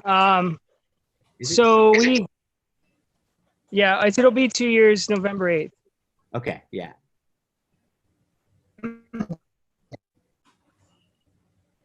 Yeah. So we back in, I want to say, so we did the fall camp in with the had that big. Am I okay? You know what? I'm just gonna I just think I just stopped your video. Let's see if we can hear you that way. Okay, that's probably better. So we had our big fall camp last October with am I coming in okay? You are. Yeah. Okay. With the Permaculture Action Network up in Paradise, which was our second ecosystem restoration camp action weekend, which we partnered with the Paradise Revival Fest and everything. You guys probably discussed that a bit. It was a awesome event. We had Rising Appalachia come out, real big push, helped rebuild a whole bunch of the community garden beds up there in Paradise. That was the original community garden for Paradise, which we thought was, really cool. It's one of the reasons we picked the spot. And, it was a big push for them, big push for me. I mean, a year of, and so we decided that, all right, we need to get our systems really dialed in, our organ off, like maybe a month after that event, sort of off, there's always things to do, but we then had a organizing meeting. We hooked up with the Paradise community, they're now called Restoring Paradise, which was Alan Myers, who, I hooked up with in the very beginning. We were like on the same path and everything. And that was one of the goals that, they had for Restoring Paradise, was sort of being like if you will, a chamber of commerce for like a green paradise, sort of a green chamber of commerce. And they wanted to help organizations like us, get started, help give them tools and things. So we were the guinea pigs sort of this. And it was awesome. They walked us through the whole organization process. So we had a strategic planning session. We got board of directors together. We all agreed that we wanted to start our own nonprofit because we had been fiscally sponsored by Abundant Earth Foundation up to that point, right? And then, so we basically, after that, we got our board of directors together. We created our mission statement, our vision statement, and we had a plan. So really after that, you know, a few months later, that was in January, right? And then basically by March, we were having like plans to do all this stuff, and then COVID hit, which we had to change our strategic, you know, our plans of how we wanted to engage the community and everything. But mainly we were focusing on, you know, building up our organization, you know, getting to the tune of having these weekly meetings, you know, and learning how to do the whole, you know, board of directors thing, which was really awesome. And we have a really great group. There's 5 of us on the board. We also have a advisory council composed of about, you know, 20 or so different experts in different areas of restoration and, you know, or finance, or, you know, whatever we really need to make the things happen. So we call on them to just really getting all that dialed in. But I'm happy to announce that we just got a $50,000 grant. Amazing.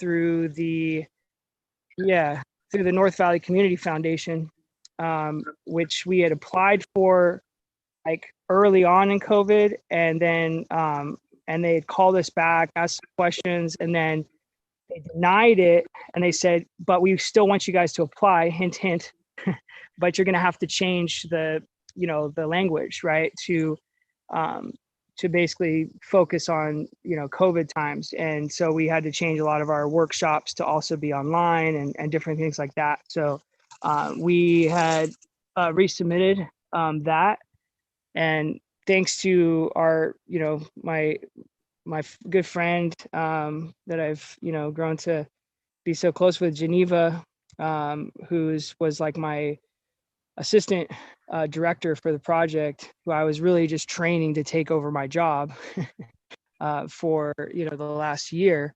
And she's been amazing, and she's done a lot of that hard work on the proposals and everything, a lot of the paperwork stuff, you know, for the project. And she resubmitted, and we just found out we were accepted.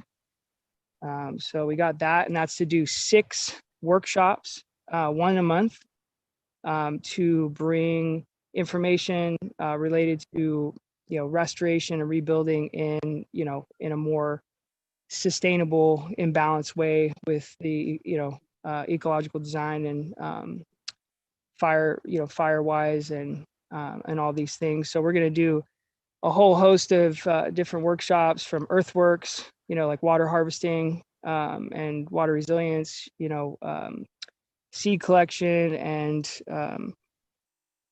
native seed identification and all these sorts of things throughout. Yeah, so it's, I think the first one is going to start in maybe October. Yeah. So one of the reasons why I'm sounding a little bit like I'm not sure what's going on, I'm actually happy to announce I resigned as the executive director of Campfire Restoration Project 3 weeks ago. It's something I've been pushing to do for a while. You know, we've got an awesome board of directors now.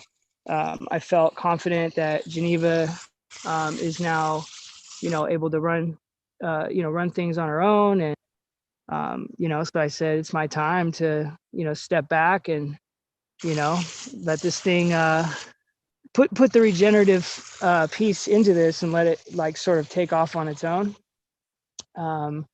So I'm excited about that. You know, it's still a process, but anyways, yeah. So we're now focusing on, like, we never had a camp per se, like the other camps, you know, where it's a permanent situation. But we created a hub, right, which is now the Soul Sanctuary, which is Geneva's family's property in Paradise. And we now have all the mobile like camp equipment there, the mobile composting toilets, the mobile, food situation, the showers, the PAs, everything we need to deploy, around for action days and, possibly to other areas that will need help. And we actually raised the funds as well for the mobile kitchen through the ecosystem restoration camps, and all the California camps are going to be sharing that kitchen so that we can use it as a base model, sort of share it right now, and then we can all sort of like build our own eventually and teach other communities how to build theirs, and be able to use that for disasters like the fires that are happening right now over California. Cool. I thank you for that update, Matthew. And I'm sorry to cut you off, but I think we're going to have to kind of start wrapping this up here. But I wanted to ask, just to finish it off, if people still want to come up and support the work in Paradise, how can they find out about your work, or how can they find out about getting involved up there still? Sure. So the best thing to do is go to campfirerestorationproject.org, get on the newsletter, and then you would get updates of events and things that are happening. And our Facebook page is also updated quite often. That's, Campfire Restoration Project, and also through the ecosystem restoration camps as well. You can get updates. Sorry, I'm coming in this sort of blind, Frank was like, you got to come on this call. And I just want to say, you guys are awesome. Burners were like super critical for us in the beginning of everything. And the connections like Evo and, calling and connecting us with different folks, like getting water bottles brought out or getting, different materials brought out. You guys are amazing. And you're sort of like the same model that we've been, creating is similar to what you guys already have going on. So we can't thank you enough for all your hard work and input. Wow, our pleasure to be able to collaborate with you in those ways, Matthew. And I just want to say too, listening to a bunch of the names that you mentioned during that story, it's Alan Myers, who we've worked with on different projects. Also the Permaculture Action Network, which is one of our favorite collaborators at BWB. We've done a bunch of events with over the years. And so it's awesome. I think also throughout this call today, this is kind of the last talk we're going to have, but we've had other people who worked with the field innovation team and some of these other projects. And so it's been awesome to kind of see all of this come together. And I'm actually really glad that we ended with this one, because, I think a lot of what we heard about today are people who are responding to crises that are happening. And, I think what you guys are really looking at is, what's that tail end, which is sometimes not the sexiest part of it, but I think it's the most important part, because once all that attention leaves the community, then the really hard work begins. And I'm really thankful that you're up there continuing to do that work. Yeah, and if I can also really quick plug, there's we're going to be working with Co-Renewal, a group that does micro-remediation work. And we're going to be working with them doing I'm going to be on a panel. It's going to be on the weekend of the 17th. I don't know if they picked the exact date yet. But we're going to put that out on the website as well. That's going to be all about bioremediation post-fire. So cool. Something for people. Important things for people to learn now. Yes. Yeah. Cool. Definitely. Thank you so much, Matthew. I really want to say thank you. And Frank, I just want to ask you too, real quick, if people want to get in contact with you, how can they do that? I'm the Community Resiliency Project at gmail.com. And you can find me on Facebook. I'm not on there. And all the stuff that I do is all open source for nonprofit use. And yeah, we've been doing a lot of good stuff. So we're very much looking forward to continue to collaborate and work together. Cool. And it's great to catch up, Matthew. It's so great to follow through and see where you got where this has landed at this part of the journey. And just want to say fantastic job with all the work that you do.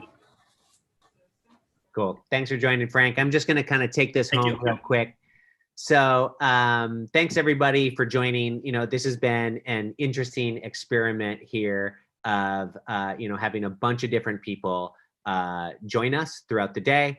And so thanks for sticking through it. We got to see a lot of different projects hitting a bunch of different areas, but these are the type of things that we're talking about every other week on our community roundups.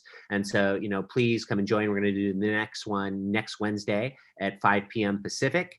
And I just want to show you two very quick things, which are going to take 5 seconds, but just to show you, one of the resources we've been talking about a lot today, and what Nick even kicked us off for, is the Long Disaster. It's the longdisaster.org, which is a great resource to think about how communities can come together in this moment. And so I just really encourage you to check that out. And then, as always, burnerswithoutborders.org is our portal to connect you with these projects, to connect you with these resources. We're doing events almost every week. Yesterday we did a panel on burners who are running for political office and looking at the how and the why, and how 10 principles might just affect all of us in city government someday. And so thanks for calling in. My name is Christopher Breedlove. Really appreciate you being here. I think that I'm going to be handing this back off to my friend, Eamon Armstrong. To me. So there we go. Thanks, Nice everybody. Job. Oh, nice thanks. job. I just had to invite people in the room. I had the easy job. All right. Well, Yeah, thanks, nice man. work. Nice work. Nice work. And here we are. As you see, I've changed into evening leisure wear. We are at the end of our beautiful BWB Speaker Experience Day 1. Now, Day 2 coming at you tomorrow, starting at 10 a.m. And that's the Design Science Decade. And that's where we'll be looking at how to create a future for humanity that works for 100% of humanity and the earth and all of the things. And so that's going to be our second day tomorrow. And big thanks to Burners Without Borders, to everyone who is part of this camp, part of this global network of volunteers. Thanks to the Burning Man community. Thank you to Infinite Playa, all the people who came and spoke today. And we're going to end with a performance by The Human Experience, which you may know if you have done the Burning Man. So just a moment while we do a little switch out. My name is Eamon Armstrong. It's been my pleasure to help facilitate today. And yeah, it's just been a really nice time. And now a little bit of evening music for you. We're just going to go dark for a minute while we get that all set up. But don't leave us, because we'll be back in just a moment.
All right.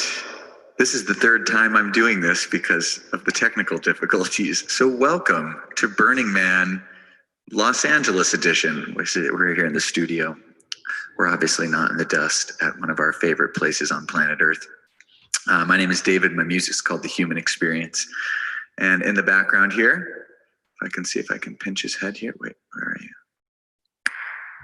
Danny Musango, you want to wave? Danny. He's listening to other music. He's in another dimension. Just like we will all be if you're watching this in the Burning Man multiverse. So thanks for joining me. We're going to play some music for you. And normally we can't bring a bunch of the stuff that we have here out to the dust. So I thought I would start it off with a little bit of piano. But before, I just want to maybe close our eyes for 1 second, just center ourselves and take a deep breath.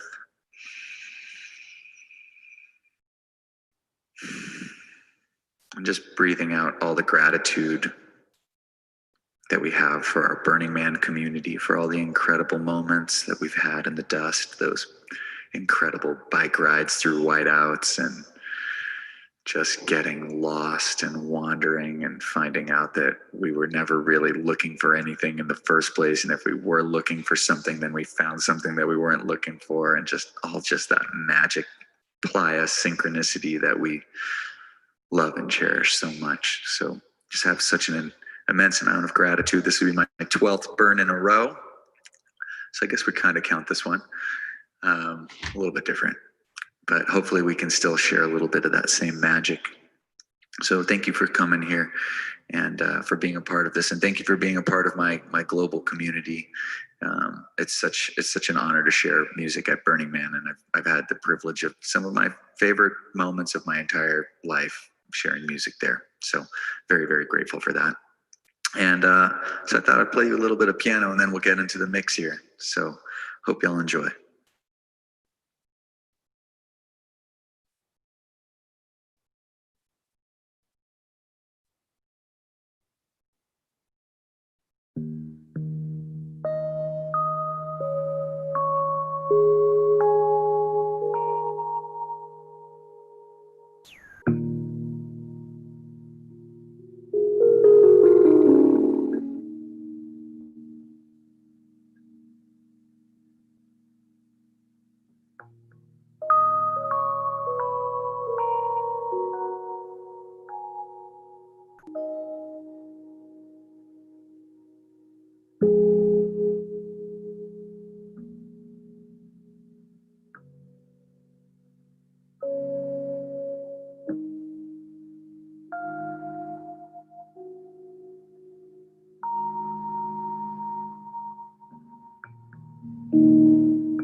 Walking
back from your house, walking on the moon.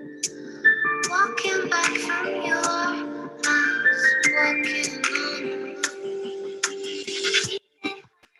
Touch the ground, walking on the moon. Sound, walking on the moon.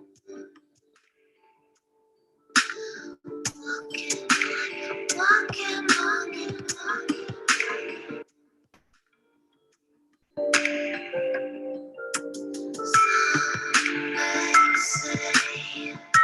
I'm wishing my days away, no way.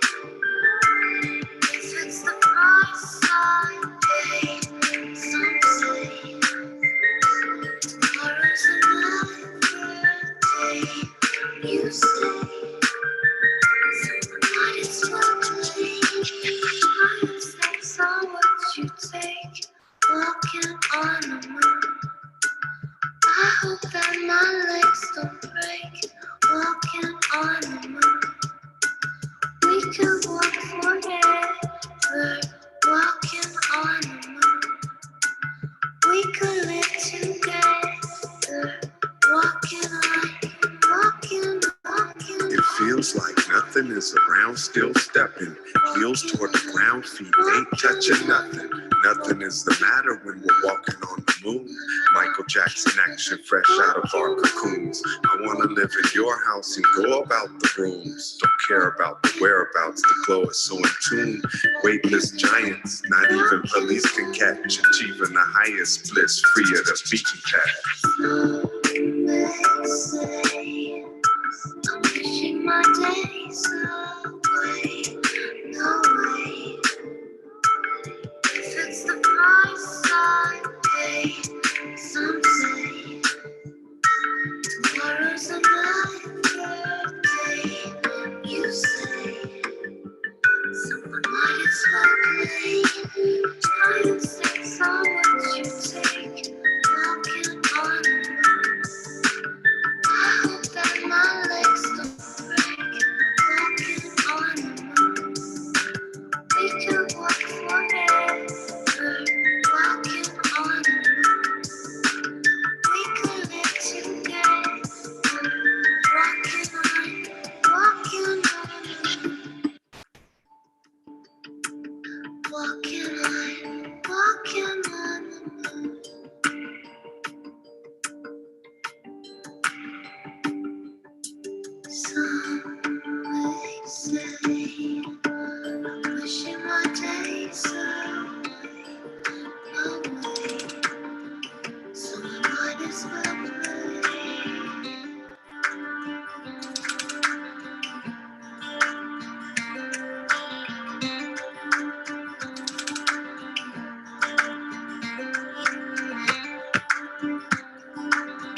Oh, brother, I have tried. Like a drop inside the ocean, but there's some karma on my life. There's a place where I am going. It's out of my control, so I'm gonna coast for a little while. Oh, brother, there's a light. I know I saw it in my father. He couldn't ease her up at night, even though he really loved her. It's out of my control, so I'm gonna coast for a little while. It's out of my control, so I'm gonna coast for a little while. Ooh.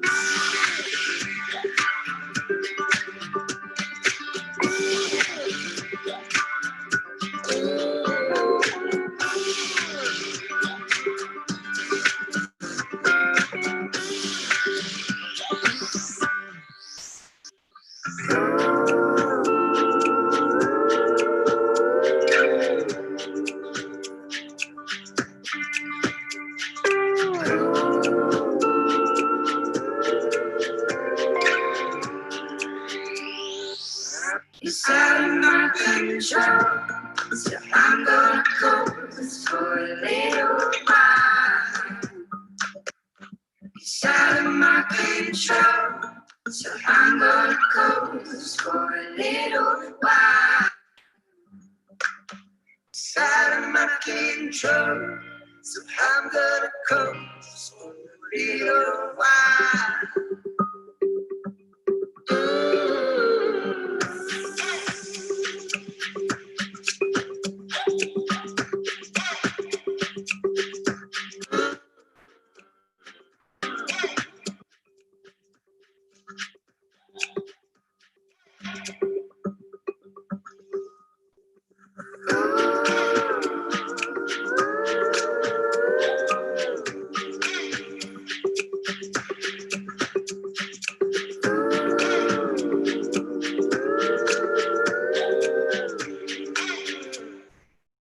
It's out of my control, so I'm gonna coast for a little while.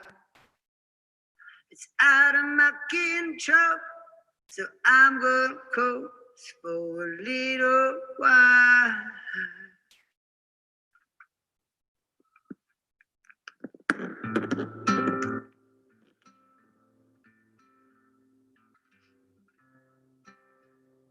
All right, Burning Man, Danny Masengo.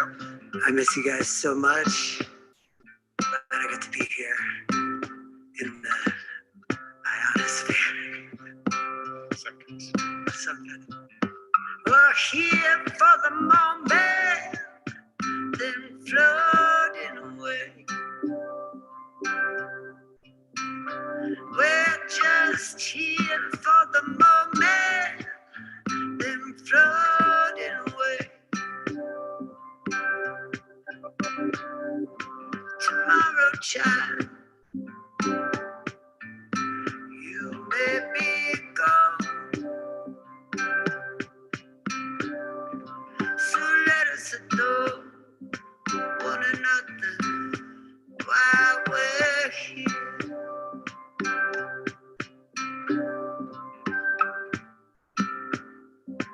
In the morning, you may be gone, so let us adore one another while we're here.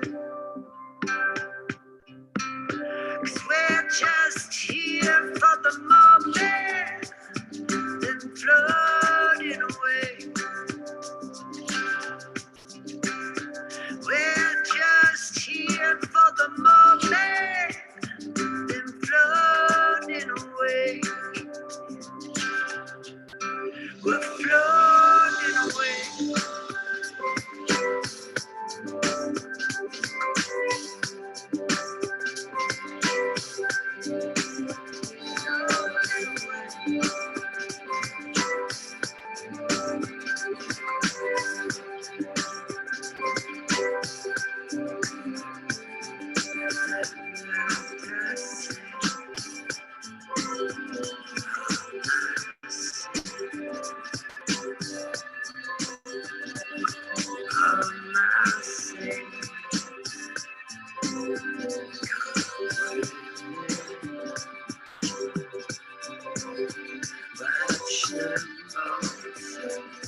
Here for the moment, then floating away. We're just here for the moment, then floating away. 'Cause tomorrow is about me, like today. Tomorrow is about me, just today. Just today. Just today.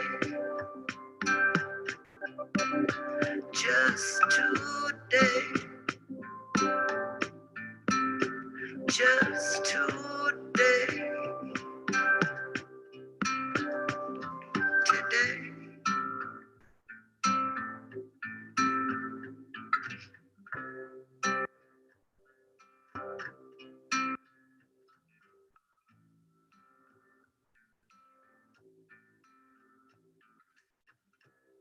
Time, Burning Man. Here for the moment, then floating away. We're just here for the moment, then floating away. Floating away. I'm floating away.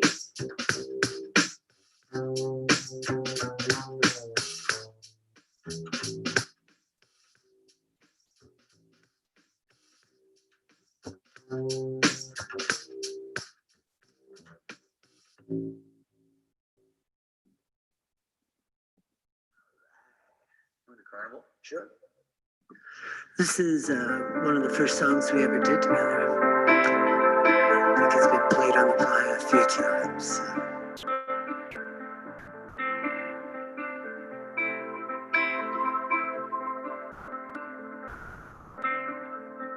Take a look around at the city, a carnival of wonder and fear.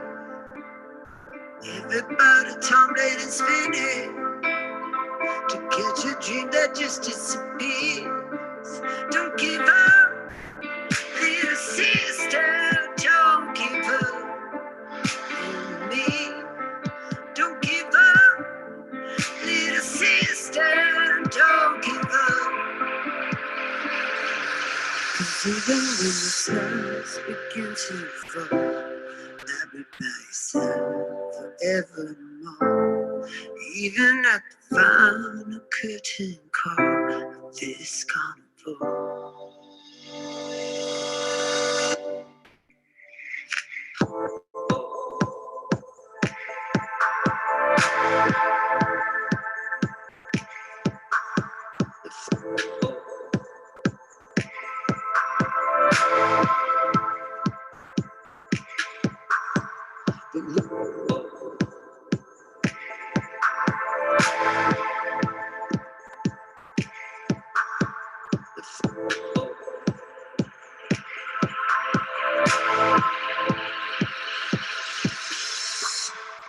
Take a look around at the city, a carnival of wonder and fear, with everybody tumbling and spinning to catch a dream that just disappeared.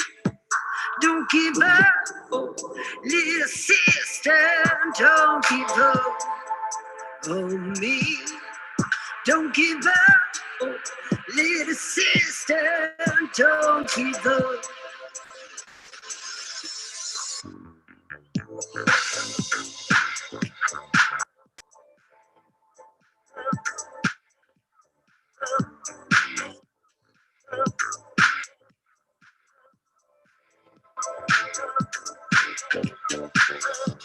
The fortune telling lady, she told me I never wanted to be bored.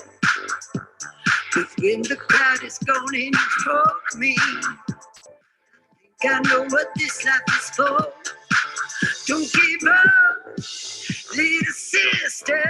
Don't give up on me. Don't give up, little sister. Don't give up. 'Cause even when the stars begin to fall, I'll be by your side forevermore. 'Cause even when the stars begin to fall, I'll be by your side forevermore. 'Cause even when the stars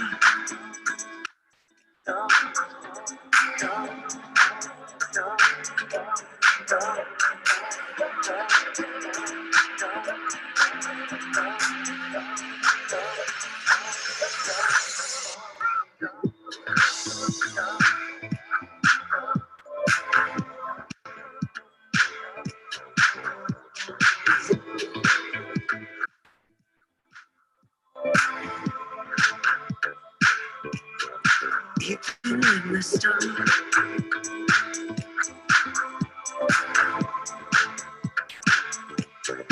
even when the stars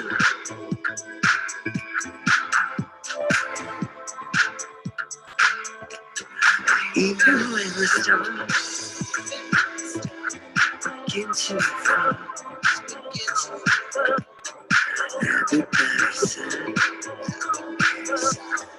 forevermore. 'Cause even when the stars begin to fall, I'll be by your side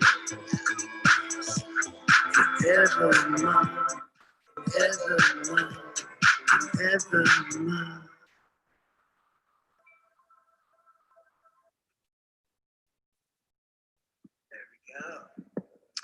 Danny Musengo, ladies and gentlemen. We're gonna bring you back for one more at the very end here. We're gonna just play a couple more tunes. So we have a band called Gone Gone Beyond, and we just got a really couple cool remixes back, and this one's by our buddy Mose. This is one of our favorite songs. It's called By the Sea.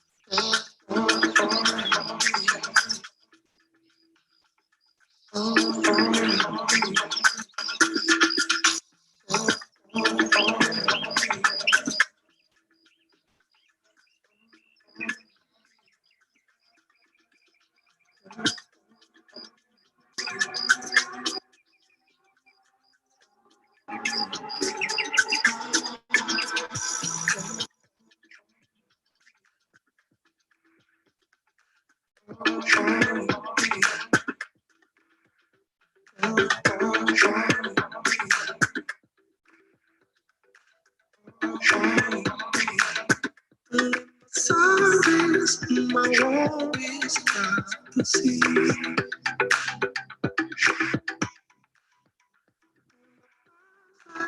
My darkest nights, you for me. You were my clouds, all that could come, rain and heat. All my skin is dry, so I let the waves wash over me.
As the hot sun burns your feet, I keep falling as the sea. It's the pain that brought you home.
And my soul is, my world is about to see.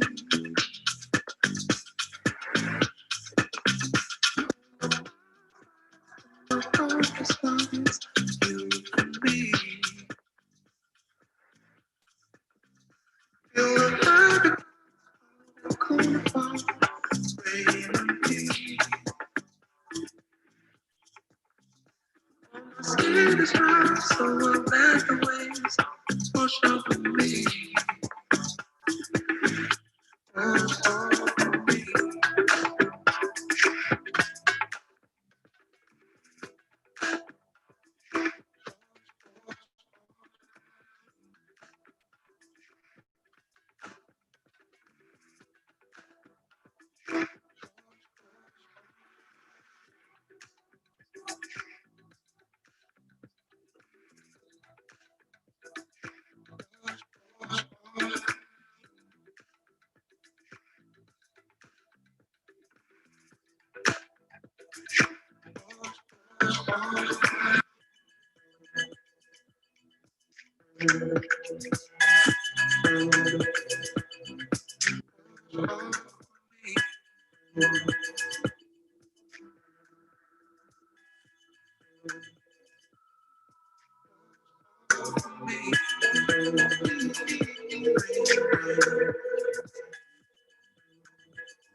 you guys tell we've slightly lost our minds? Is that?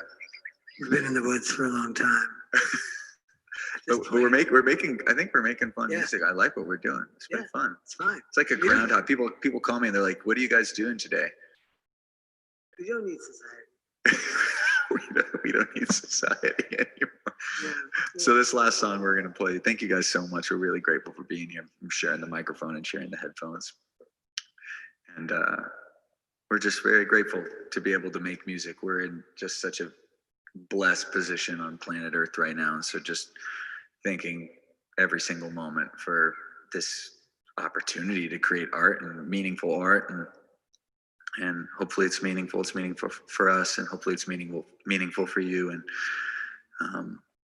hopefully this time has been a powerful time of reflection of how we can build a regenerative, not just a sustainable, but a regenerative future, and how we can create a new society that has no room for systemic racism, prejudice, judgment of others, and I mean all the myriad challenges that we're facing as a species right now. And hopefully part of this crazy tumultuous time is to figure out how we can really rebirth something new that we can have for many, many generations. So that being said, this last song we're going to play you is a song called Things Are Changing. Hope you enjoy. Thank you again so much. If I had any idea how real this song would become in the years to follow. But here we go. Love you guys.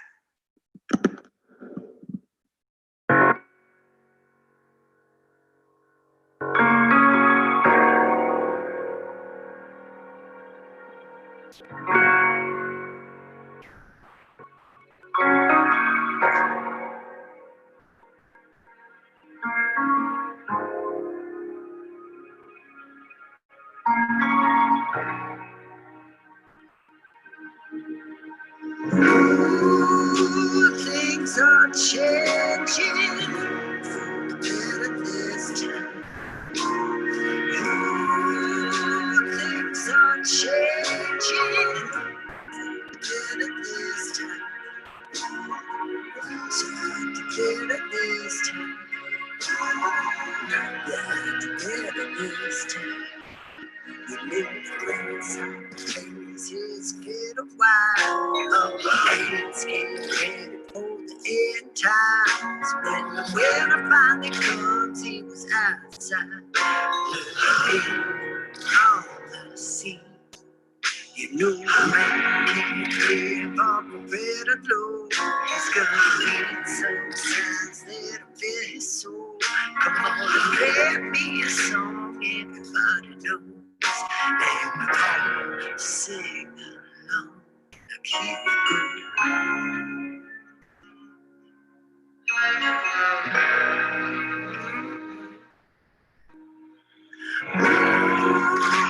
Things are changing for the better this time.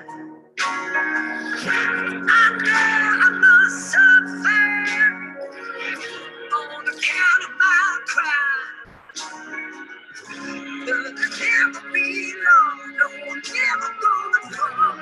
Yeah, that's why getting ready for the end times. Try to make a big money for the afterlife. But when the winter finally comes, I'll be outside looking in on the sea. You know I can't live off the red alone. He's gonna need some signs that'll fit his soul. Come on, play me a song everybody knows. And we all sing along. Now keep it going.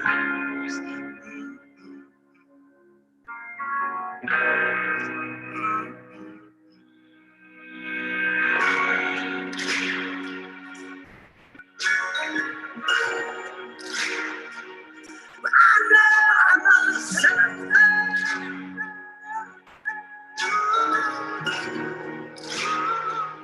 You say,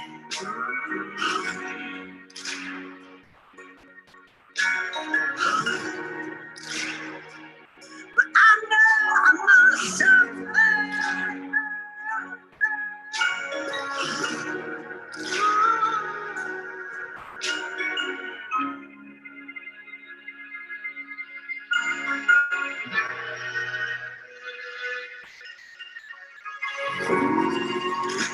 Things are changing. Better this time. Things are changing. Better this time. Better this time.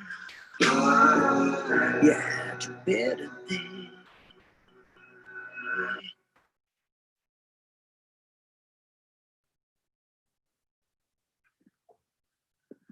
Thank you guys. We love you. If you enjoyed the music, go check it out. All of our music is available as a gift. You can check out The Human Experience, and you can also check out our other band, Gone Gone Beyond. Just want to give a shout out to our other bandmates, Kat and Mel, who we love so much, and we had the best Burning Man ever last year. Oh my God. So yeah, we love you. Stay well. Be kind. Be kind to each other. That's the message I'm going for right now. Is to, if you have the option of being right or kind, choose kind. So thank you. See you soon. Bye-bye.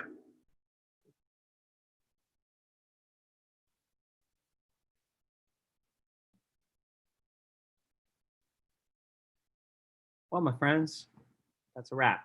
That is the Burners Without Borders Infinite Speaker Series and Performance Showcase that we have concluded day one.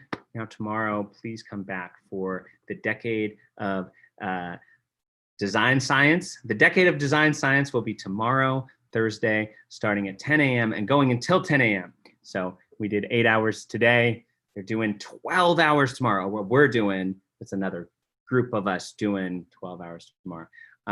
Thanks again to everyone at Burners Without Borders who made this possible. Thank you for all the incredible speakers and musicians who came on board reasonably last minute in the Burning Man spirit to share their offerings today.